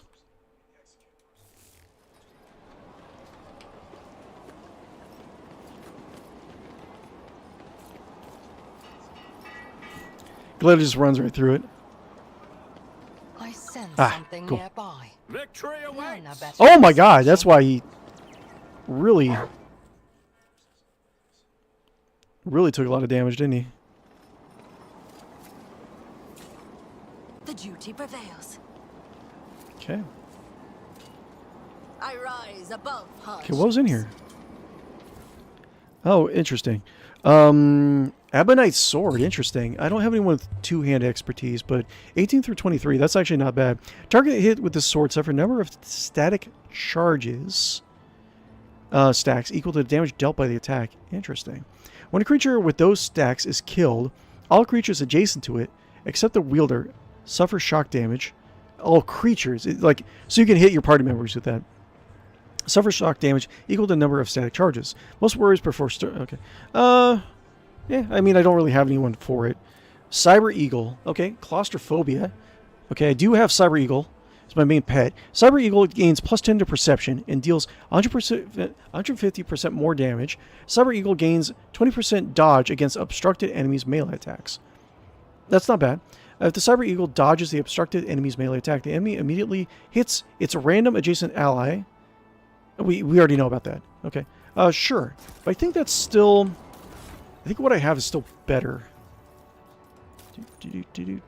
Like... Steel Talons. +10... So it gives perception, not agility. Okay. So I have a 100% damage weapon. This is 150% damage. Okay, Steel Talons is whenever it dodges enemy's attack, that enemy's block, dodge, and parry are reduced to 10%.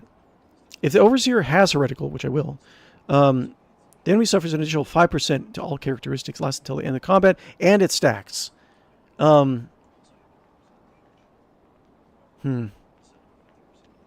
scores... Okay, if the Cyber Eagle dodges the obstructive enemy's melee attack, the enemy... But I think... So, like, from what I remember, you can choose to level up your pets. They have 2 key characteristics, and one branches in one set of skills and one branches in another set of skills. So, I'm not sure what would be the best, right? So, like, say, for instance... Let's see, features, abilities, Obstructive Strafe, Overseer selects a cell within their line of sight with the 12 cell radius around the Cyber Eagle and another occupied cell within 12%. Let's see here. That is based off of movement. Okay. Obstruct vision. As a melee weapon, ranged weapon. So this is obstruct vision is based on agility. But the weapon I can give him would give 50% more damage anyway, so that's better. Blinding Strike. Let's see here. Overseer selected unoccupied cell in the line of sight. So most deals weapon damage to all adjacent enemies without provoking attacks of opportunity. Those enemies must pass an agility test, agility resistance test with a -35 penalty. Again, it's agility bonus. -35 penalty to become blinded for 1 round. I think it's better to have agility, but also like it's 100. It's 50% more damage. And it's good against... Yeah, I think this is probably better. Let's see. It's probably better. Cool.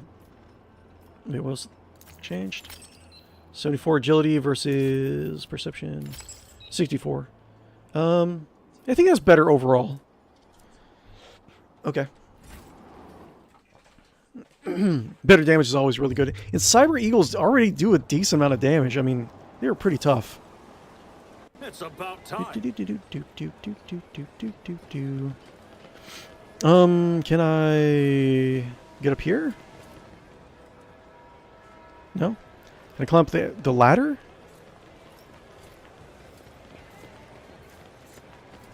How do I get to here? Thessarian. Well, I mean, we got to go to, like, the execution, right?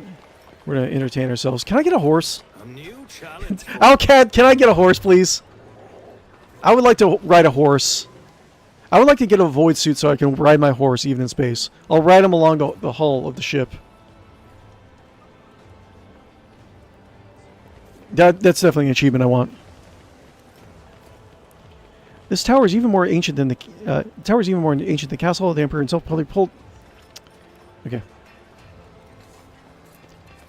Our celestial lord, we've been waiting for you. Okay.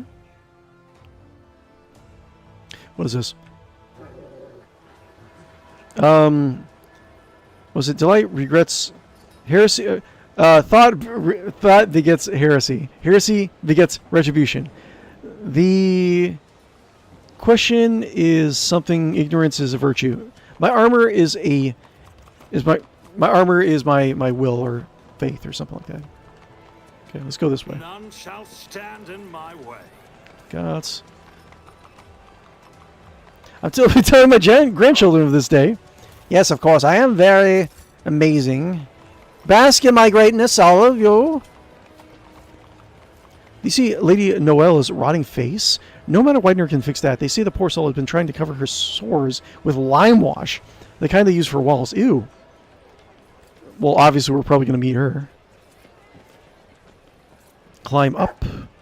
Oh, what's up? What is it, Glado? Where? Where Glado? Where Glado? Glado! Okay.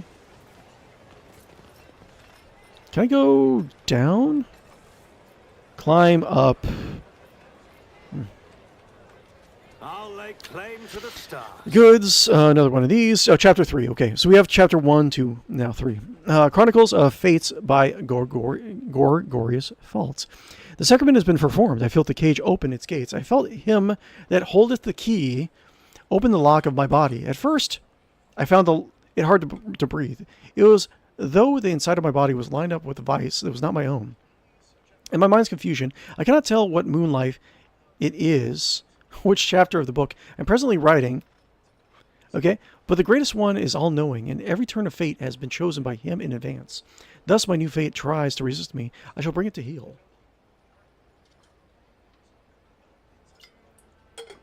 Sure.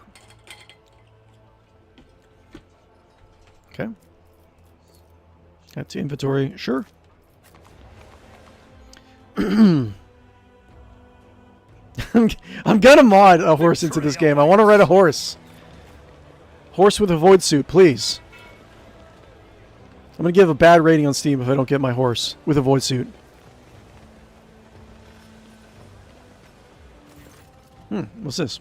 Gray-haired noblemen. As you approach, the nobles bow graciously. Their sewn on faces are wrapped tightly around their skulls, and their eyes gleam with earnest subservience. One dares to address me. How dare you?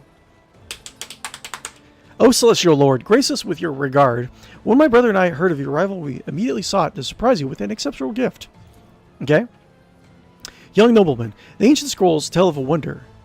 A mechanical sage by the name of Cogicor. It knows the answers to all questions, okay, can make other machines do its bidding, and may even predict the future. My brother and I have borne many hardships, but we managed to acquire this magic contraption for our much-cherished guest. Oh, magic contraption, you say? The box in front of you, presumably the Cogicor they speak of, exudes a strong odor of ritual oils, okay, made of thin planks. It is covered in so many purity seals that it seems to be held together by them alone. A stack of flimsy rough paper lies atop of it, and there is a mica panel with a malachite buttons attached to its front. A thin slit is visible among the buttons. Listen to the sounds coming from the box. There's a barely audible breathing coming from the box. Whoever is inside wants very much not to be noticed. Okay?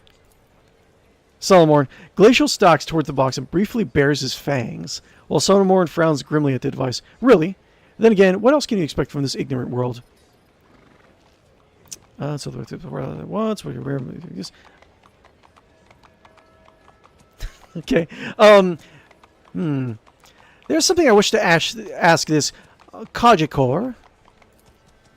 If I advise the celestial lord, in order to receive an answer, one should take a piece of paper and slide into this hole here, then touch the stone and ask the question loudly and clearly. What is my future has in store for me? What is the punishment for lies? Cogicor, what is the punishment for liars and frauds? The box holds the paper for a long time. When the sheet finally emerges from the slide, it is visually shaking. You said the words, immolation, please don't. Okay. Solomon folds his arms and leans towards the slot, his voice ringing with steel. Machines can't feel fear, Kajikor. They can only meekly accept their fates. The proctor catches your gaze and shrugs. I couldn't help myself. Enough questions for now.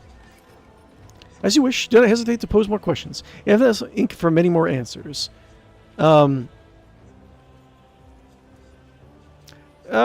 mean, we know that it's not.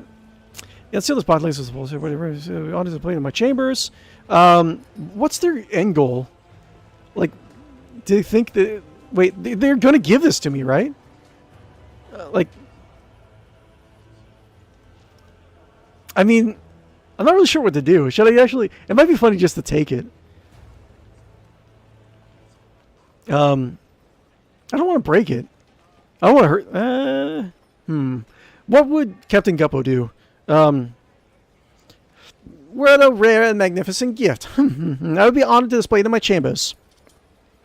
Our hearts flutter at the opportunity to please the Celestial Lord. May this sagacious machine assist you in your endeavors. Cool. Can we just, like, ask it questions every so often? Awesome. I am very curious. Oh, what is this? That guy did. I'm really curious to see, like, is the guy going to try to break out and assassinate me or what? I'm very curious. Knight. Goods. Yes. Examine the horses. Yeah, sure. Gotta read this probably fast. Hold on. Imperium 93. Let's do it. The horses glance at you with an odd curiosity. One of them pulls his muzzle closely and clicks his teeth almost too greedily and hungry for a harmless herbivore. That's with odd curiosity. Wait, did the horses eat meat? Interesting. What's this? The horse gate is locked fast. Okay, sure, whatever. Ooh, this is a pet merchant? What is this? Ooh, thank you. Good boy, Glado. We got. What is this? Bloody. Oh, it's a power hammer. Nice. Bloody Sacrament. One-handed melee weapon, light. Air attacks with this maul create a smoke cloud. Interesting. All creatures that enter this area must pass a toughness, strength, or willpower test with a negative 20 penalty on a failed toughness test. The target becomes blinded. Slowed. Okay. Interesting. Yes, take it. Give that to Solomon for his off weapon. Boop-a-doop-a-doo. Yes. That's cool. Cool. Fun. Yeah, nice.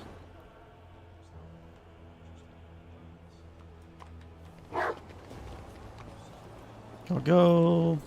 Okay, so we can go back down to the catwalk over there. Tech use J. Sure. A job for me. Sure. Fun. Get more stuff. Get more stuff. Get my junk. It's about time. Can I go down? Can I see what's going on? Examine the body. Medicaid 59. Oh my lord. One and it's done. Carefully. Oh, someone has carefully, skillfully peeled the skin off his face. Okay. So what? The nobles are stealing faces? Interesting. None shall Climb stand up. in my way. Open the athletics 0%. Okay. Huh. Okay, so we just don't have enough strength. Well, we're all kind of weak. Athletics 30%. Climb up. Save. We'll see if this is even worth it. We're probably gonna fail. Oh. Do we take any damage?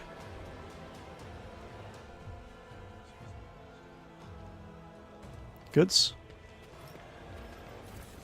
Oh, what do we have? Cyber Raven, Immaterium Shroud. The Cyber Raven gains 15 willpower. This is always good.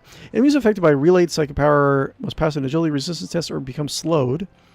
If the enemy is already slowed, it must pass an agility resistance test or become immobilized. Interesting. I think... What is... Separating gives plus 20 willpower. This is plus 15 willpower. And plus 50% maximum wounds. I kind of like psi conductive frame. Yeah, I kind of like that better. What's this? Who's there?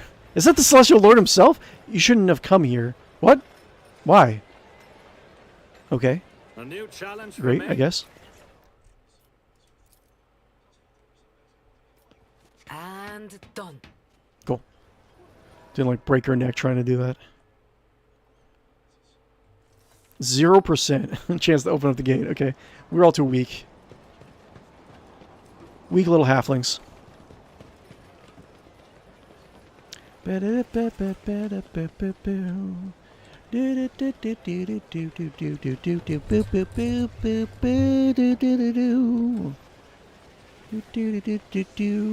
up here? I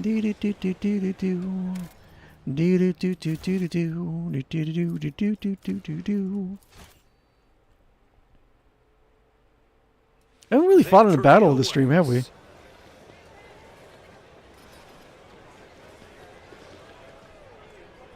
Okay, what's these? What these? Interesting. Junk. Love it. Marketplace? What is this?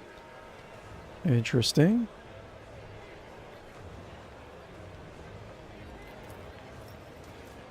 What these? Tiny lice are hopping around the gilded plate. The lady squishes the insects with a small golden hammer, only for more of them to drop from her coiffed hair and onto her food. Oh my god. I don't know if you guys have seen the premiere of like the Fallout Season 2 TV series. Oh my god, there's flea soup, that's all I'll say. Ugh, so gross. What do we have here? Frame rate is kind of being a little bit wonky, isn't it? Ooh, look at this. This is the event. Oh, look at that. Badass.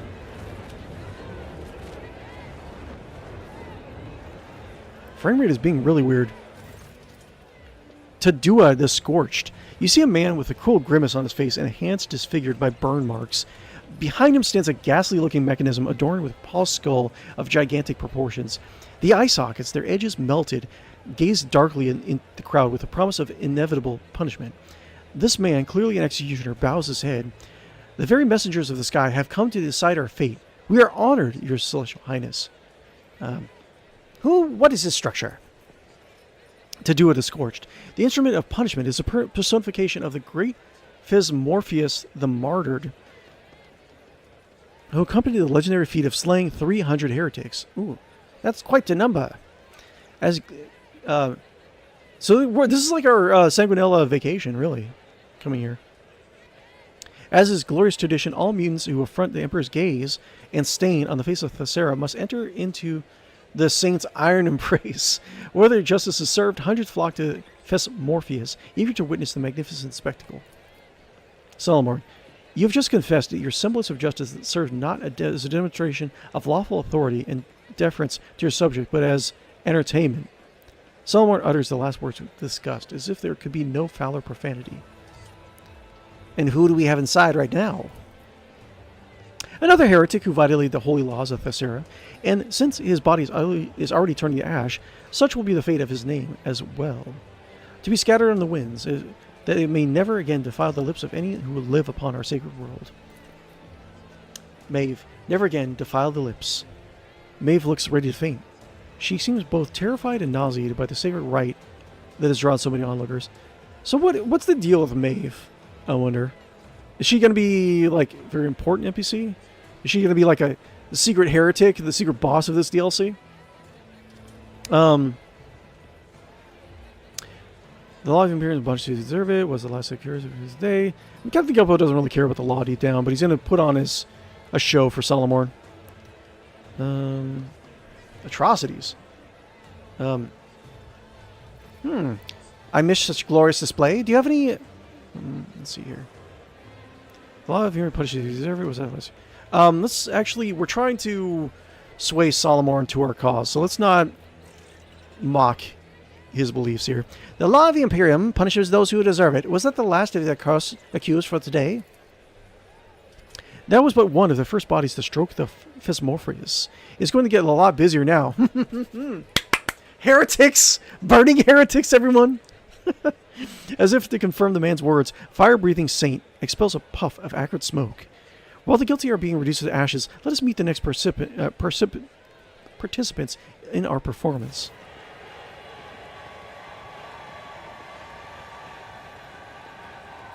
Okay. Oh, he's a mutant! I'm not a mutant, I'm an abhuman. It's different. Much difference. Keep me away from that thing. Look at all those chains, man. This is crazy. God, this guy. He does not look good. Two people, or something resembling people, are pushed into the stage. Oh, both of them. Yeah, both of them are mutants. They are mutants, hideous parodies of humanity forever tainted by their imperfection of the flesh. One of them is dressed in stained yet expensive clothes. Interesting. The other wears a tattered uniform of the local guards. Okay. To do with the scorch, your celestial highness, behold, two loathsome heretics who blemish the very face of 𝕿𝖗𝖃 with their existence. Dodua chuckles, but his sneer is completely devoid of mirth. The degree of their guilt may vary, but they both deserve to enter the blazing bowels of the 𝕿𝖗𝖃 for their worst transgressions, destroying the sacred face of humanity. The halflings in the group are not too thrilled about that. But since fate has graced us with such lofty visitors, I eagerly cede the right to punish these miscreants to you, your celestial highness. Contrary to his honeyed words, the executioner's voice betrays his poorly concealed displeasure. Okay. I think I'm trying to level up my dogmatic first. So we should look for good dogmatic choices. At the sight of the Xenos in your company, the masked courtiers begin to gasp and murmur. In the glint of their eyes and the curl of their lips lies only fearful disgust. And she's in my headcanon campaign lore. She is playing the role of the Lupercant in our ceremonies, the antagonist. Their lives are poisoned by fear and hatred. Their words and thoughts drip with venom. Yet the Monkey choose to hide behind masks rather than change anything.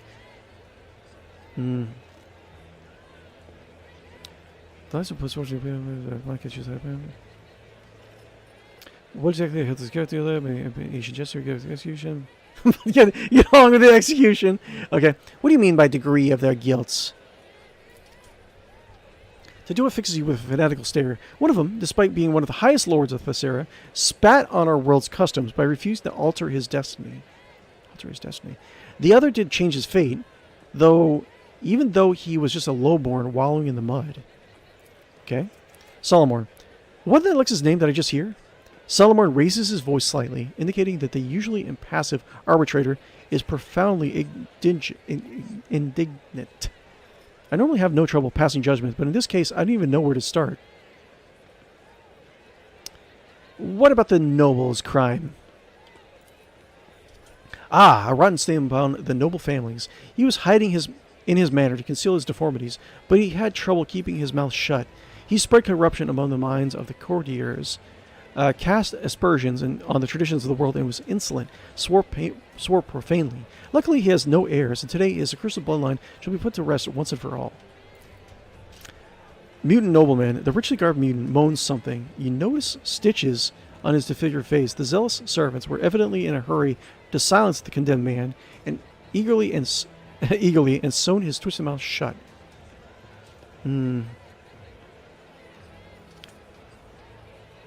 Interesting. What did the mutant in the god's uniform do? A thief, a brigand, and a murderer. There's no way to list all of his crimes upon this freak's conscience. However, his willingness to change his destiny against all odds merits this mutant at least some honor. Okay. Despite his feeble-mindedness and simplicity, he has enough sense to obscure his countenance with hoods and helmets until he made his way from beggar to guard. It was not long before its excessive passion for fighting and stabbing gave him way. The mutant utters a foul curse under his breath and then immediately gives you a frightened look and falls silent. The mere sight of the celestial lord seems to instill a reverent awe in the common denizens of 𝕿𝖃. You praise the lowborn mutant despite the vicious acts he has committed? They're both mutants and have thereby violated his law. Yet, when one finds a spark of nobility in an abject commoner, one cannot help but feel a grain of respect for them. The heretic may be of low birth, but he does not flout the values of Thesera the way the nobleman does, and thus honors all of her traditions and his will. Born in the rabble, he applied all of his abilities to his skills, defied the restraints placed upon him, and crushed those who stood in his path, all in order to forge a new destiny for himself. Solomon. Forge a new destiny? Solomon repeats slowly, with an undertone of utter disbelief in what he is hearing. Even you, a degenerate, should know that the man is bound to serve the God Emperor's plan from birth, and that any attempt to change that is a violation of his will. Okay. J. Even on a planet forgotten by all, humanity continues to seek freedom and honor. Freedom to honor the Emperor in their own way. Sighing, J turns to you. Humans need to believe in something in order to live, and a better destiny. Who among us has never dreamt of that? Maeve. I can consult with Maeve. I'm actually a little bit curious about Maeve. I want to hear more about her. I know she's a spy for the governor, but I want to know a little bit more. What say you, Maeve? Which of these two deserves to die? Maeve's gaze darts fearfully around while visibly avoiding the doomed maidens on the platform. I am of too low of a birth to take on the burden of being a judge, my celestial lord.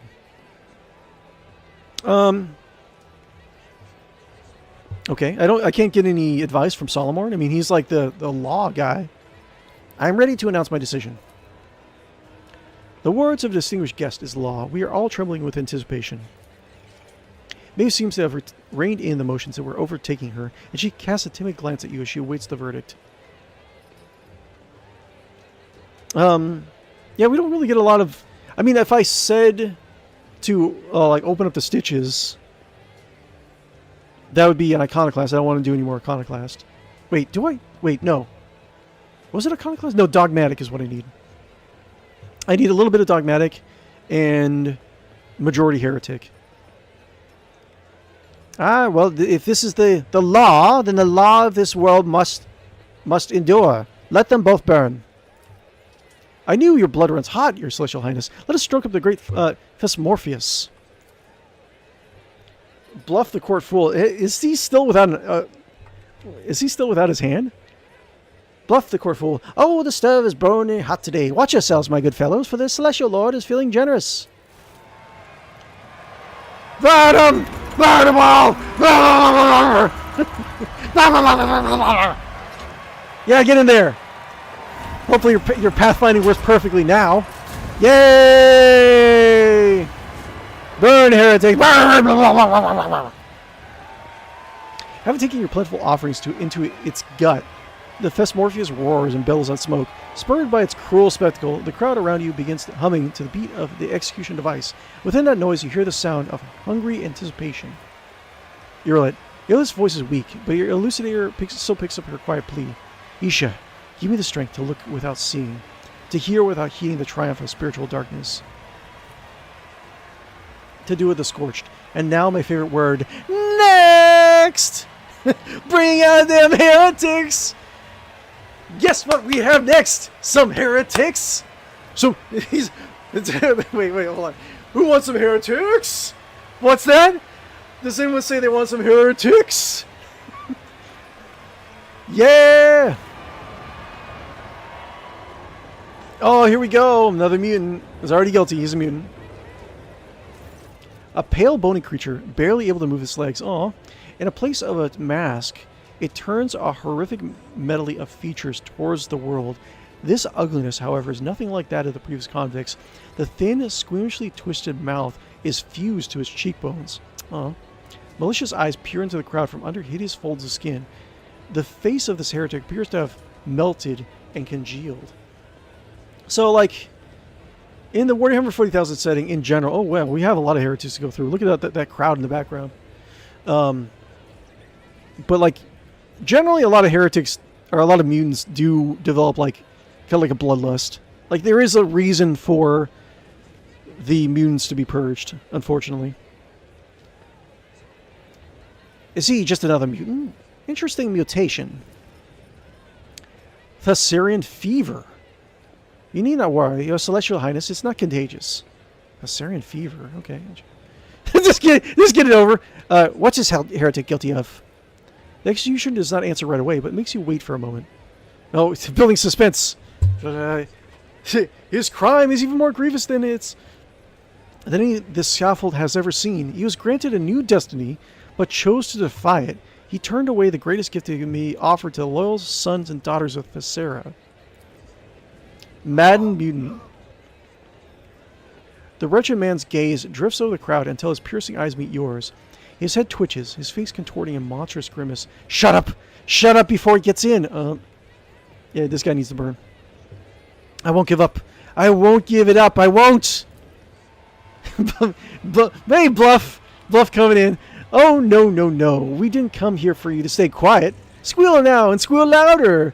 The crowd takes up the fool's outburst and begins demanding more screams. Oh, 40k. Adira. Okay, Adira, a windowless, doorless house.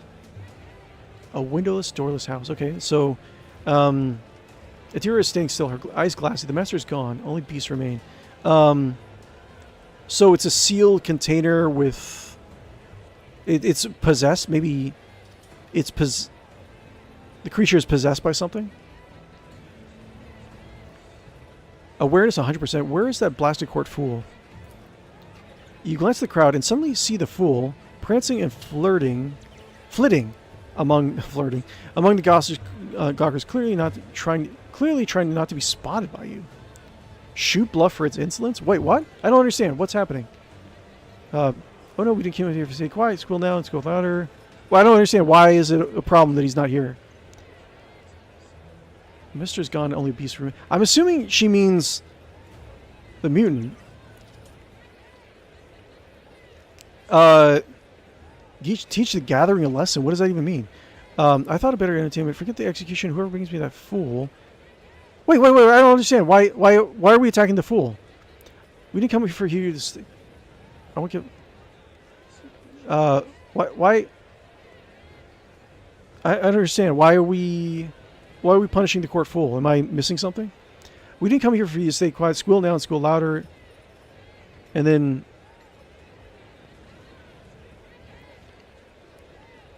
Forget the execution. Whoever brings the fool will receive the honor of kissing the... I guess we're just because he's being annoying, I guess. Time to teach us... What does this even mean? What am I agreeing to? Not the Solomon. It's time to teach us gathering a lesson, Solomon.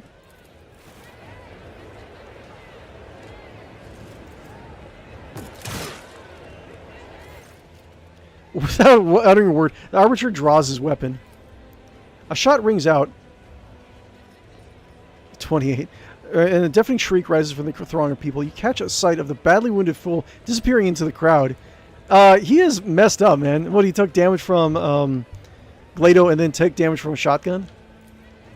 Maeve. Maeve cries out in horror, immediately clasps her mouth with both hands, trying to lock her voice inside. Poor Maeve, man. Is she good or is she bad, I wonder? That's it. Time for the execution.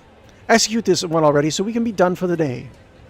As Jadua opens his mouth to say something, the convict takes a step on his clumsy, spindly legs and then another one. The face. Pretty strong, shining. An arrow claw points directly at you. Give it here. Give it to me now instead of the one I bear. Take mine. It's not mine. Take it! Does that tear off his face? Oh, the warp. Maddened mutant. The madman raises his crooked fingers to his face and sinks his nails into his sagging flesh. Ew. Shrieking with what sounds like relief, he tears off a piece of his cheek, then another, then one more. Falling to his knees, he frantically scratches his own eyes out, smearing blood and clear ichor across his face before collapsing dead on the platform. And toss him in there. A sudden rumble draws your attention. Like a rock fall tumbling down a slope, the thudding of feet and mad screams overwhelm you. After a moment, you see the source of the commotion. A throng of mutants is Here we go again! Can I go with one celebration? One celebration without being ambushed! How dare you interrupt my Sanguinala celebrations? I was enjoying myself. I was about to have a great feast. We got 20 more minutes. We can probably do this.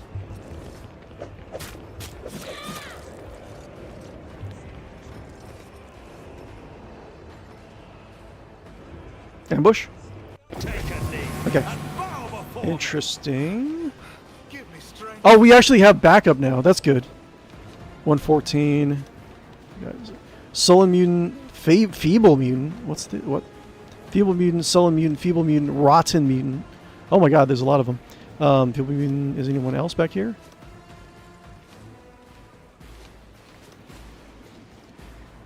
Let's see here. Save. Let's try to get this combat done before the end of the stream.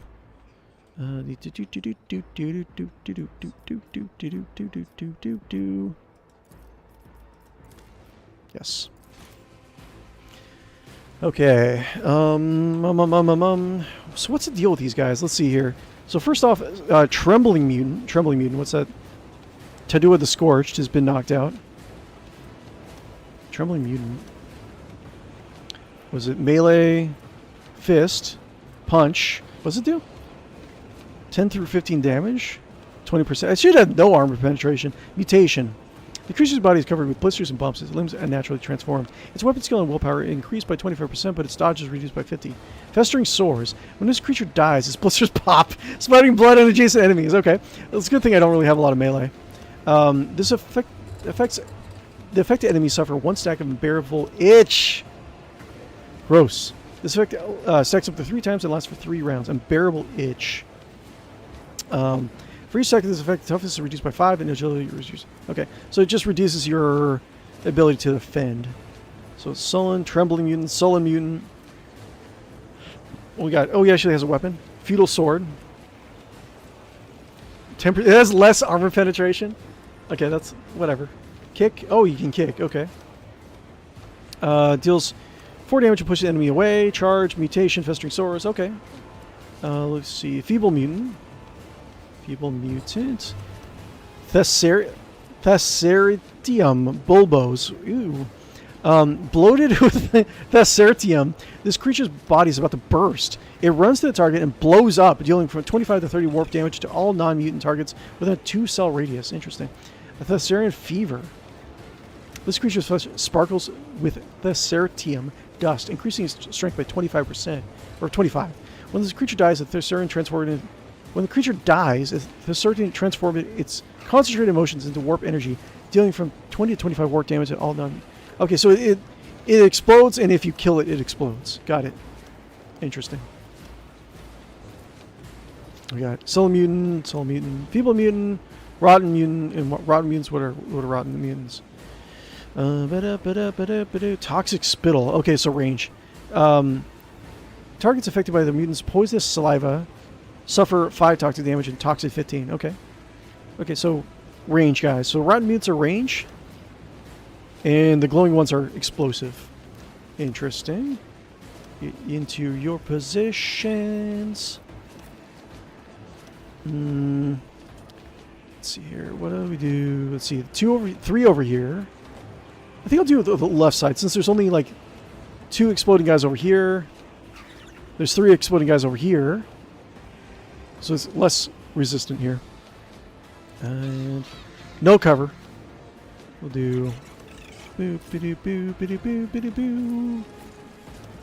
Do do do do do do do do do do do do do. Okay, that's J. J will have. Should I go that close? I'll get a little closer. Do J over there. Solmorn be over here. Glado over here. And then we'll do... Okay. Here, let's. And we'll do you. I think that's fine. Officer Molly. So if I kill this guy in 1 hit, it'll explode. How far is it? It's pretty high up in the initiative order, so I can do... Oh, I haven't given him... Oh, she doesn't have any Medicaid kits. Hopefully that won't be an issue. Boop. The Emperor commands. Okay, boop. And a Rebel Sniper Rifle. So if I do plenty of... So I have to remember to mix it up a little bit with my shots. So, boop.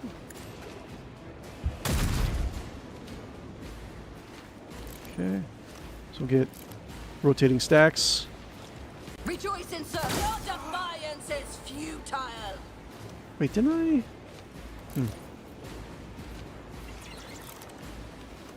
Okay. Need to kill that guy ASAP. Shouldn't be an issue. It shouldn't be an issue. I can do... Wait, save. I can jump up and... Wait, what's the range on her? Is explosion? Fresh injury, slow, target designator, mutation. 2 cell radius. Okay, so that's 1, 2. Oh, that's gonna hit a decent amount of people actually. So 1, 2. Go like right here. This. Then we do. Wildfire. Devastating attack.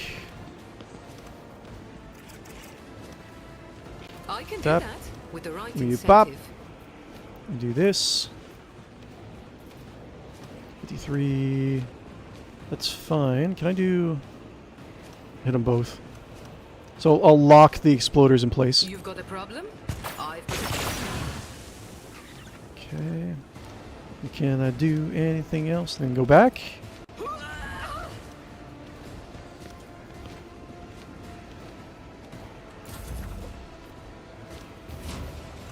And I should. Feeble mutant.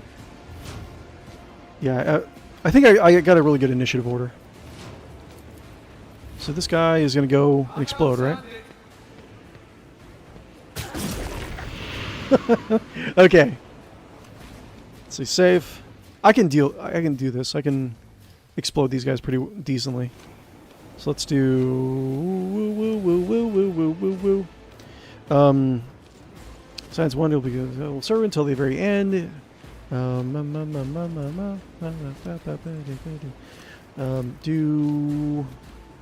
do Urilet. Nothing I can't do. Hi! Winter's here. Okay, so we'll do... We'll have like... well, this will be our last combat. We'll do this and then we'll end the stream. Everything okay? You look good. Okay, we'll do that, and then we'll do... Take aim. Suits my That's... purposes. We'll give her a little bit of a bonus. So we've got 4. We'll do Blinding Strike. Blinding Strike Soaring. Yeah, Blinding Strike. So we do over here. That should hit both of these guys. Not a problem for me. Barnabas, no! Okay. I don't know. Poor Barnabas. Okay, we got...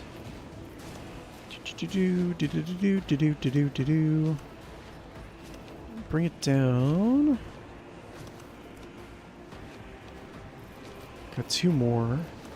So we can do...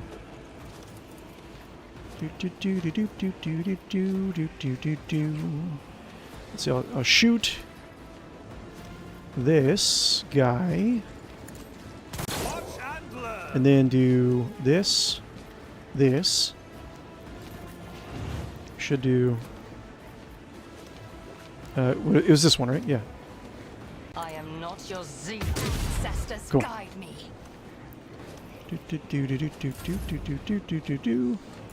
It's fine. All the exploders are all done except this guy, so we can do boop, and we can do. Actually, hold up.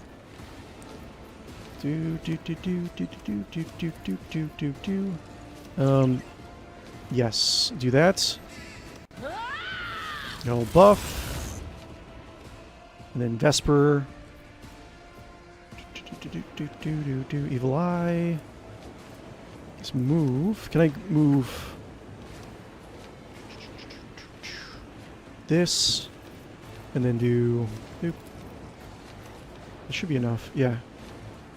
They who discern the future own the battlefield. Okay. And we have 3 left.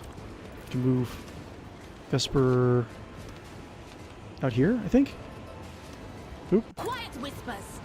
It's my toy, and I'm gonna control it myself.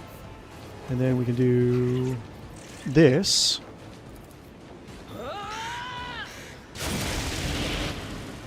Cool. Then we can do this.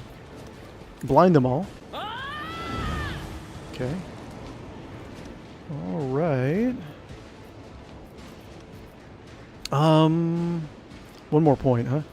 Let's do.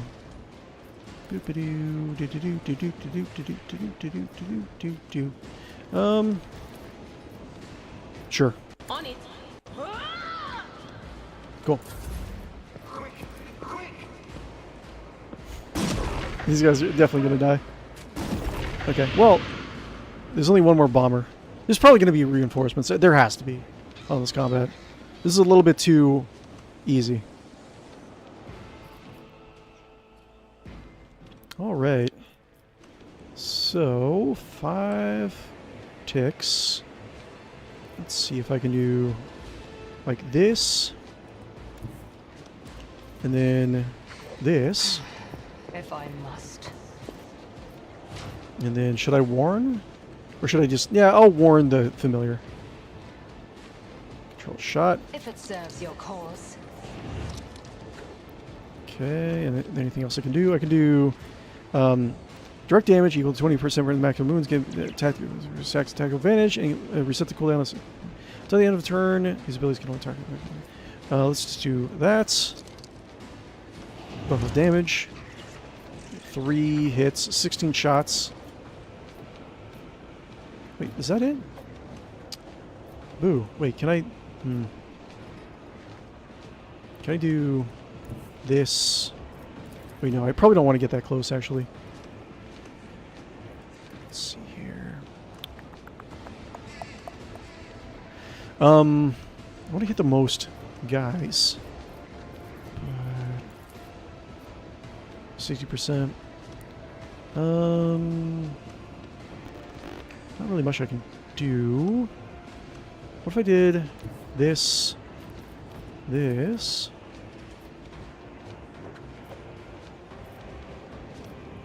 Can't really hit them all with my spread. Ba, ba, ba. Yeah, here we go. Cool. This is fine. I'll do that. Not your Xenos pet.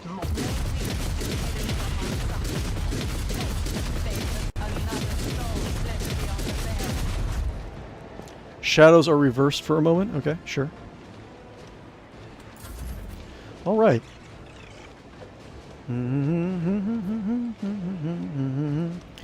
Go over here. Can I taunt these guys? So it's fine.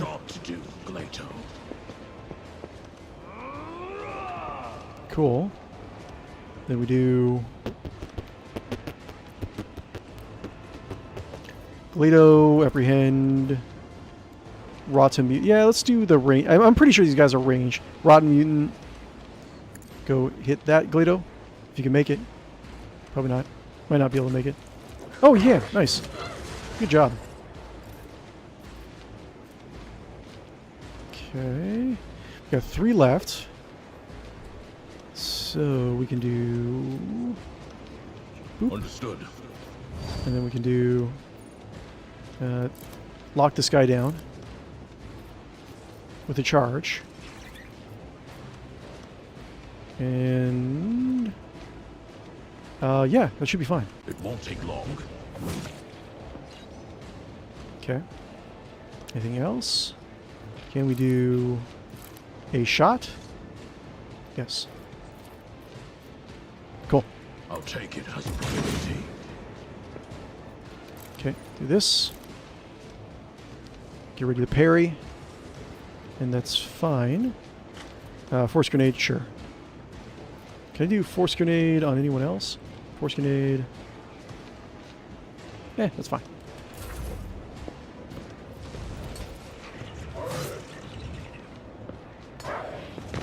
Oh, you kicked my dog! Stupid. Oh my god. Oh my, is he still alive? Hell yeah. Good job. Orders supersede pain.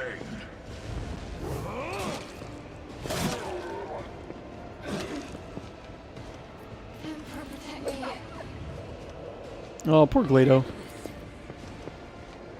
The most amazing cyber corgi ever. I'll do what it takes. Ah, boo. Quick, quick! Oh, no! Is he not going to explode? Kill his own guys? Okay, well.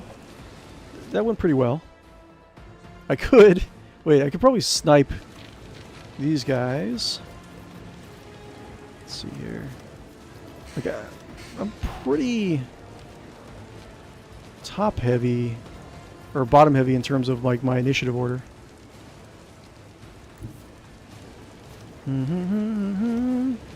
I could probably kill all these guys and probably kill my doggy. Unfortunately. Boop. I will not be deterred. Run mutant.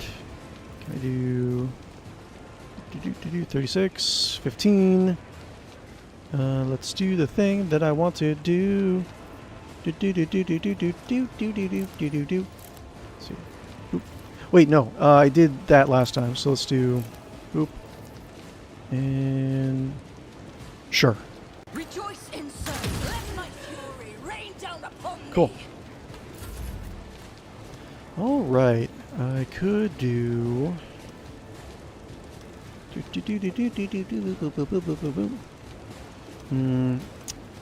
How can I do?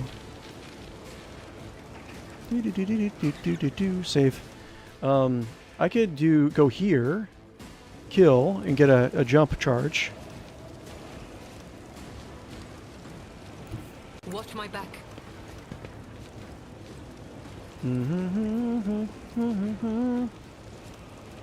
Kill and get a jump charge. I can do that. No! Incentive.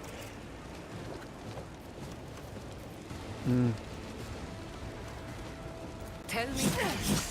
Stabbed in the back. Oh, wait. Oh, Unsurprising. sorry. Wait, I think I might have done that wrong. Hold on. Reload it really quick. I mean, honestly, can't we just go to like a nice event and not have it ruined by heretics? Like once, just once. That's all I'm asking for. Guys, if you haven't already, be sure to like and follow and subscribe on YouTube and Twitch because it does help me out, and I would appreciate it. Scratch and sniff the like button and the follow button. Tell me what they smell like in the comments below.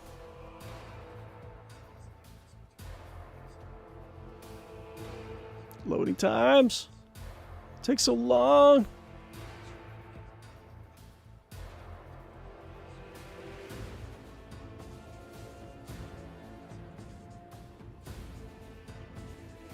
Kind of want to switch over. We'll read some lore. It won't be that long. We'll read a couple more paragraphs of the 𝕽𝖶𝖌𝖚 lore. Well, it'd be loading. 𝕽𝖶𝖌𝖚ans believe that the revelation of and we're talking about 𝕽𝖶𝖌𝖚ans. So 𝕽𝖶𝖌𝖚ans, just a recap if you're guys are joining the stream a little bit later or you just missed it. We're looking for ideas for a future character in Dark Heresy, the upcoming 40k game, right? So I'm thinking about doing an 𝕽𝖶𝖌𝖚an Inquisitor, right? So 𝕽𝖶𝖌𝖚ans believe that revelations and wonder follow in the wake of mayhem they create. It's not just the strength that results from the disaster and conflict. They point out many of the Imperium's greatest achievements that resulted from extraordinary and violent events. In times of the greatest strife and bloodshed, the Imperium took its greatest steps forward in all areas of achievement. A favorite example, often used by 𝕽𝖶𝖌𝖚an polemics, is the coming of Sebastian Thor and his reformation of the ecclesiarchy. Interesting.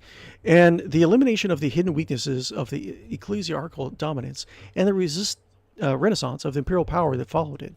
All of these were made only possible in 𝕽𝖶𝖌𝖚an eyes because of the bloodshed and tyranny of the age of apostasy that came before it. Interesting. Others point out that the general's genesis of the Imperium itself and those who defended the Space Marine legions to the Adeptus Mechanicus were born out of the Emperor's Great War of Unification. To the 𝕽𝖶𝖌𝖚an, the truth is clear for those unafraid to grasp it. These moments that make mankind in which mankind makes for a great leap forward are ever made possible in the face of annihilation, the willingness to sacrifice of blood in revolutionary experience of imminent destruction. Many go further and state that the more terrible the danger and the greater price of failure, the greater heights that the Imperium will send to in order to overcome it. Therefore, they reason, if humanity is ever to truly dominate the stars, it must pass through an ever greater and more terrible conflicts than before. The Isthmians believe that it is the Inquisition's role to aid and manage the process for betterment of all. The gifts to Imperium are conditions of blood and sorrow from which it may be reborn. Interesting. Go back. It's got to be done by now, right? Okay. I can do. I don't want to go here. And then here.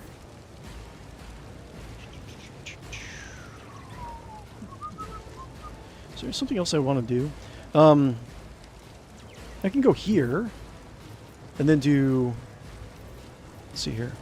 That's captive audience immobilized. This battlefield air is good for my lungs. Try to kill this guy.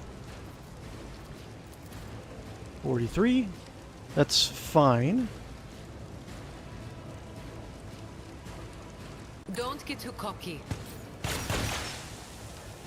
Just block. Okay. Whatever's.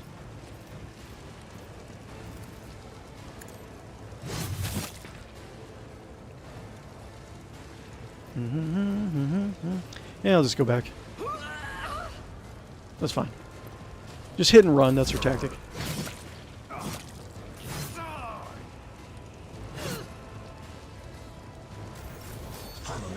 Okay. Oh, we have an ultimate already. Okay, what do we have? Until the end of combat, the obstructed enemy's attacks are in the direction of the Cyber Eagle. The hit or critical hits. I don't think we need to use it just yet, but interesting. Let's see here. We can do Cyber Eagle over here. I mean, look at all this. Kind of would like to just do blind soaring, like just do a bunch of Cyber Eagle attacks on this guy. Oh man, I need to get closer. Can I get move here and here? Let's see how they respond to this. Yes, and then do strafe also. Let's do blinding strike, and I want to hit. I can hit all the three of these guys. I want to actually make this guy pop. All too easy. Okay. And I can do strafe to here. Do there. That's fine. Already done.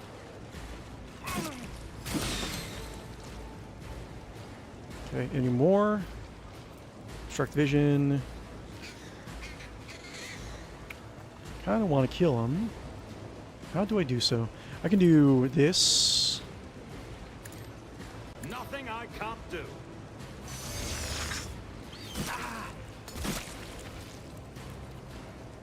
Okay. And can I do... Can I hit this guy? Suits my purpose. There's nowhere to hide. Almost.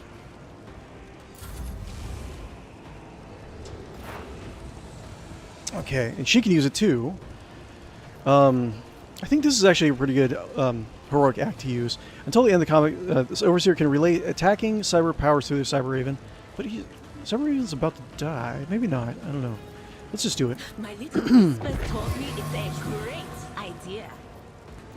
Okay, and Glado's about to die. Okay. Okay, so we can do attacking cyber powers through these guys, which is, I think it's pretty good. It's a lot of range bonus. Let's do...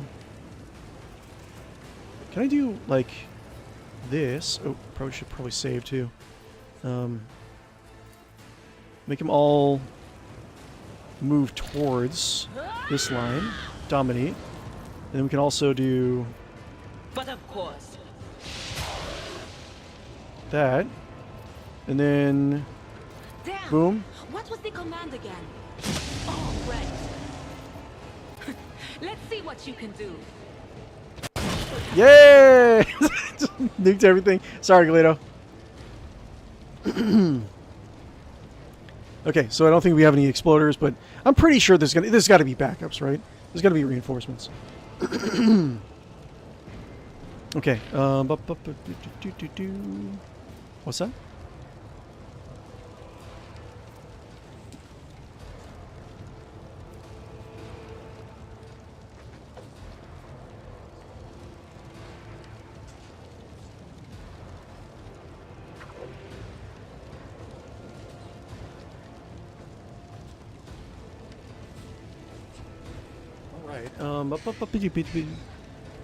Okay. Oh, you can check the fridge. Let's see. Can I attack at all? I don't think I'm good. I think I am good.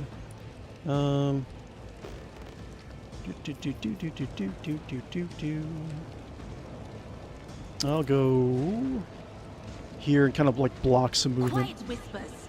It's my toy, and I'm gonna control it myself. Yeah, nothing much more that I can do. Blind, I guess. Or yeah, do that. Anything else? Pain and hardship. That's fine. Prove our devotion. All right. We got doop doop doo. All of them are spread out. I don't like that. Sullen mutant. I want to shoot up a thing. Shoot up a guy.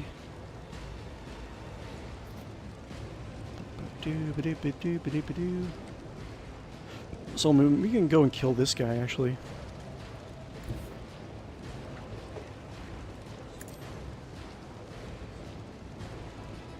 Okay, and we can do doop-a-doop. And boop-a-doop. If it serves your cause. And boop-a-doop, ba-doop. Alright, and then we can do boop-a-doo.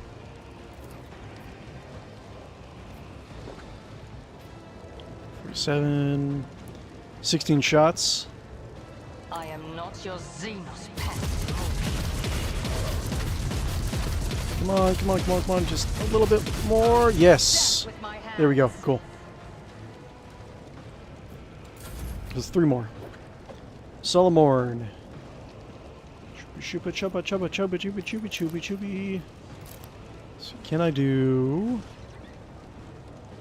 Do do do do do do do do do do do do.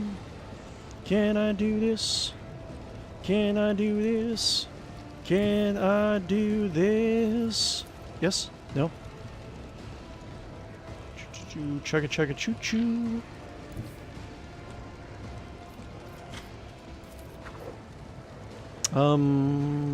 Yes. Moving into position. That's going in my personal file. Alright. Boop. And then block. Start with defense on this guy. Cool.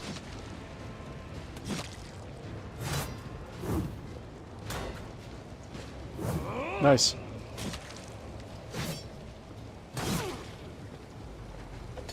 Assuming there's not more reinforcements, I got this. Ow. What an asshole. This guy's almost dead. Oh, there's more guys over here. I thought there was less than that. Sullen mutant, trembling mutant. Let's try and do the thing that we want to do. Do do do do do do do. Actions will speak louder than words. We shot. Yes. And so shall it be done. You have been judged Okay. and found wanting.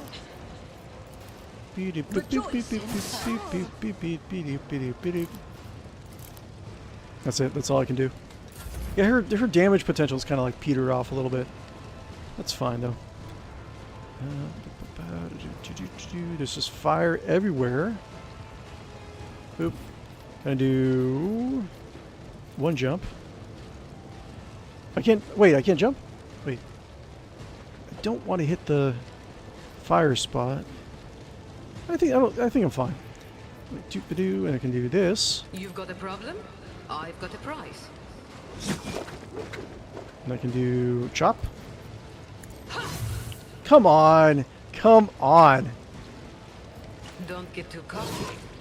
Ow! Am I getting paid for this? Do. Oh, that's okay. Going Cool. somewhere? And yeah, I get another charge. And then we can do... That's fine. Whatever.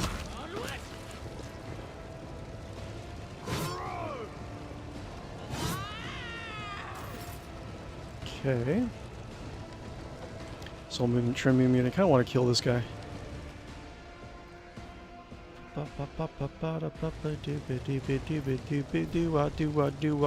Do up. How can I go? Guppo Teawhistle. And I do... Okay, that's fine. We'll do this. Her. I shall not fear. And then we do... soaring. Flying strike, that's fine.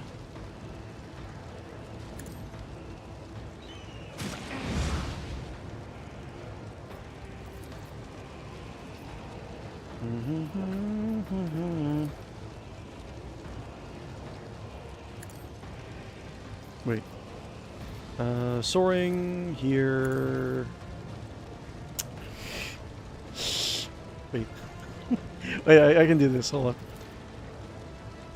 on. Let's see. I don't want to hit my guy. That's fine. I'm good. That, and then, yeah, I'm good. Nothing I can't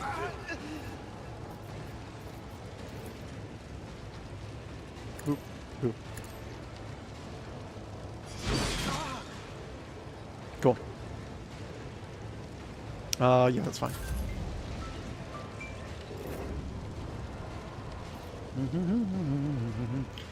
Better save because she's probably gonna. She's probably gonna perils. Jumping mutant. Where is Vesper? Is all good. Wait, so if I do this, doesn't really matter.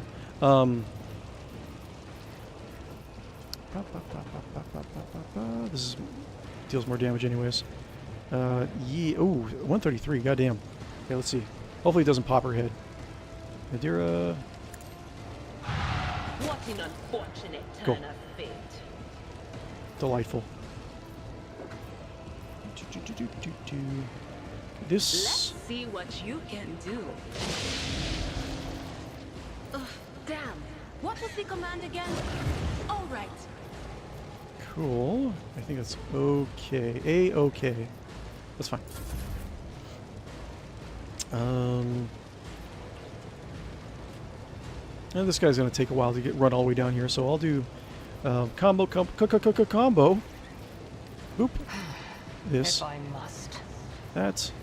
This. I am not your Xenos pet monkey. Multiple shots. I understand your intent. And then we do fervor, deal tactical. Yeah, we get tactical resolve. This tedium is Tyler Templin, thank you very much for the sub over on YouTube. I really do appreciate it. You wonderful person, amazing person. Okay, now we have 30 stacks, so we can do boop 3. Okay, 47, but 16 shots. Here we go. I'm sure this will be fine. Here we go. I am not your Xenos pet monkey. No weakness is hidden from my sight. Come on. Oh, man. Almost. That's fine. Okay. 𝕿𝖗𝖆𝖉𝖊. Wait. Oh, yeah. Right. I almost forgot about 𝕿𝖗𝖆. Can I do... That's... Revive 𝕿𝖗𝖆? Yes.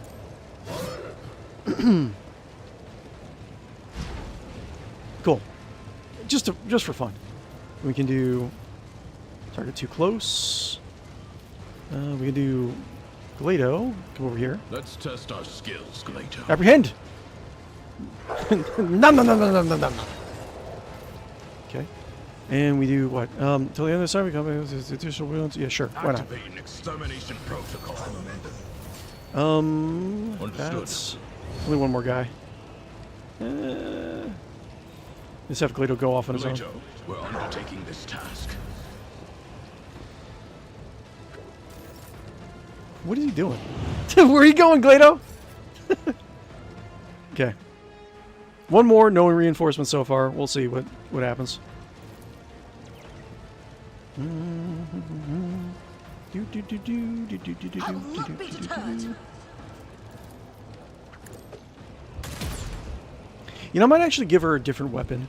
Like, have her sniper as her, like, backup weapon. Not really sure what to do for her, but, like, just having, like, a sniper rifle is kind of, like, not doing as much damage as it used to in, like, early game. So do... I could just, like, run through the flames at this point. Doesn't really matter. I can do that. And then, With boop. the right incentive. Boop. You've got a problem, I've got And a we can prize. do... here, and then we can do multi-shots. Tell me, and it is done.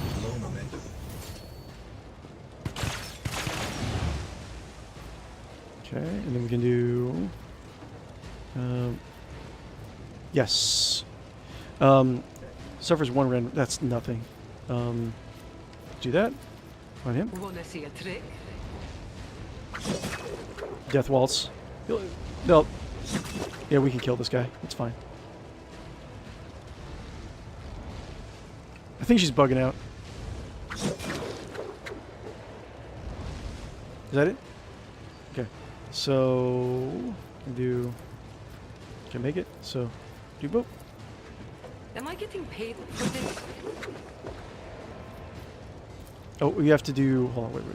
I want to save the last tick for the, this thing. So 4 more jumps. There's no way... very unlikely this guy's I going to can do survive. that with the right incentive. Use I'd all his like jumps. to, but I can't. Boop.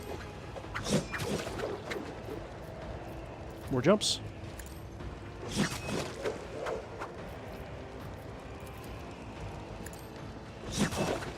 Okay, now we run time. Don't get too cocky. Here we go. Come on. There's no way he's gonna survive. Come on. Jai Hidari. Remember the name. Never fight fair.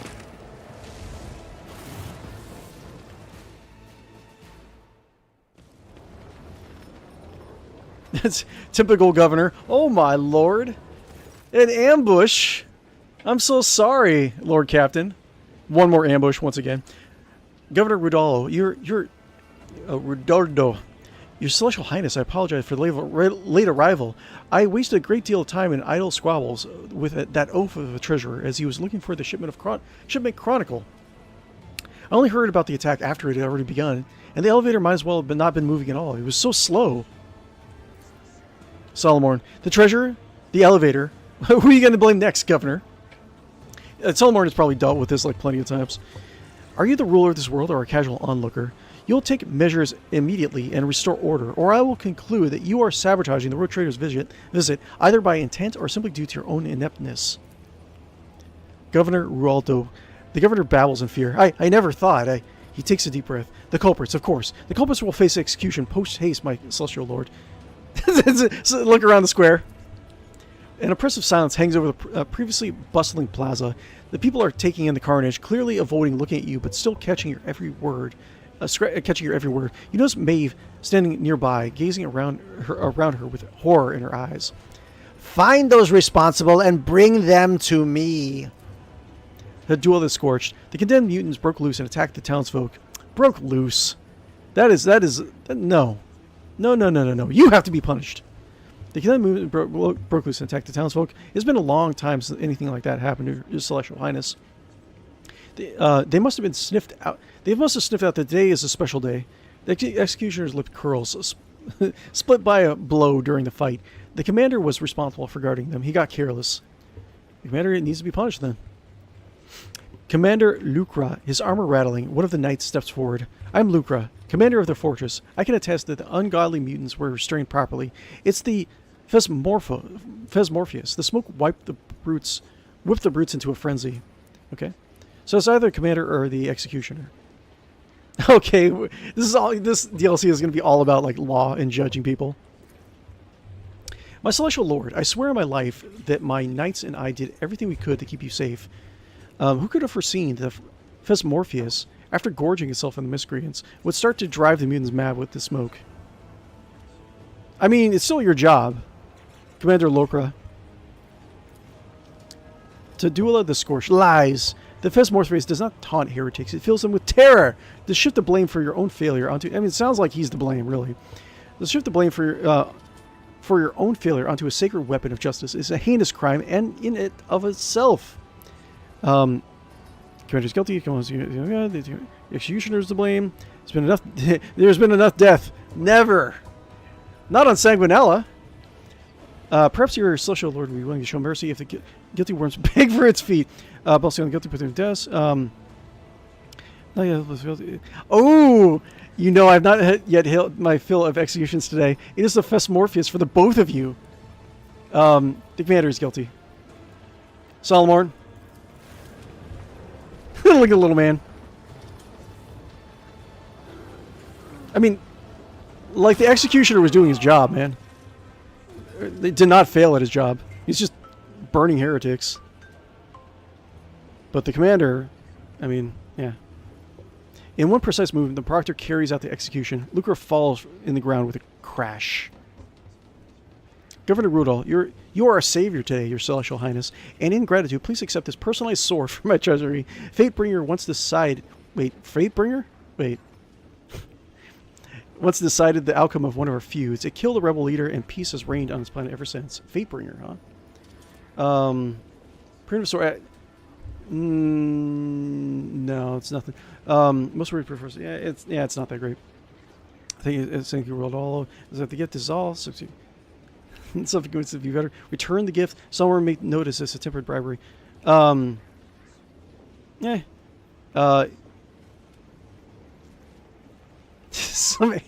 kind of need to be an asshole for Captain Guppo, though. This is all? Some antiquated sword? I expect subsequent gifts to be better. The governor bows at your feet. Look at Maeve. Having dusted herself off and reassumed a proper bearing, Maeve stares off into space. Despite the shock, her lips are pressed together firmly, and her back is impeccably straight. It appears your celebration is over, Governor. Governor Udalo, not in the least. I will not let some beast ruin everything we have worked so hard to prepare. I suggest we distance ourselves from this place and return to your corner of revelry and peace. By your leave, I'll be waiting for you at the head table. Oh God, Emperor, give me strength. Swallowing noisily, the governor hurriedly departs the scene of slaughter. Solomon, it amazes me that idiot just underpaid the tithe and did not somehow lose the whole planet as well. Solomon pauses, pensively watching the governor leave. Fine, a feast it is. I'm sick of this stench of burnt meat. Let's try it for a change of scenery. Maeve. Her face pale, Maeve raises a hand. My celestial lord, it is only a few steps away. The noble lords have already lifted their glasses in the Savior's honor, awaiting your arrival. Shall we proceed? Yes. Let's find a spot. Let's wrap up. Okay. Still within safe?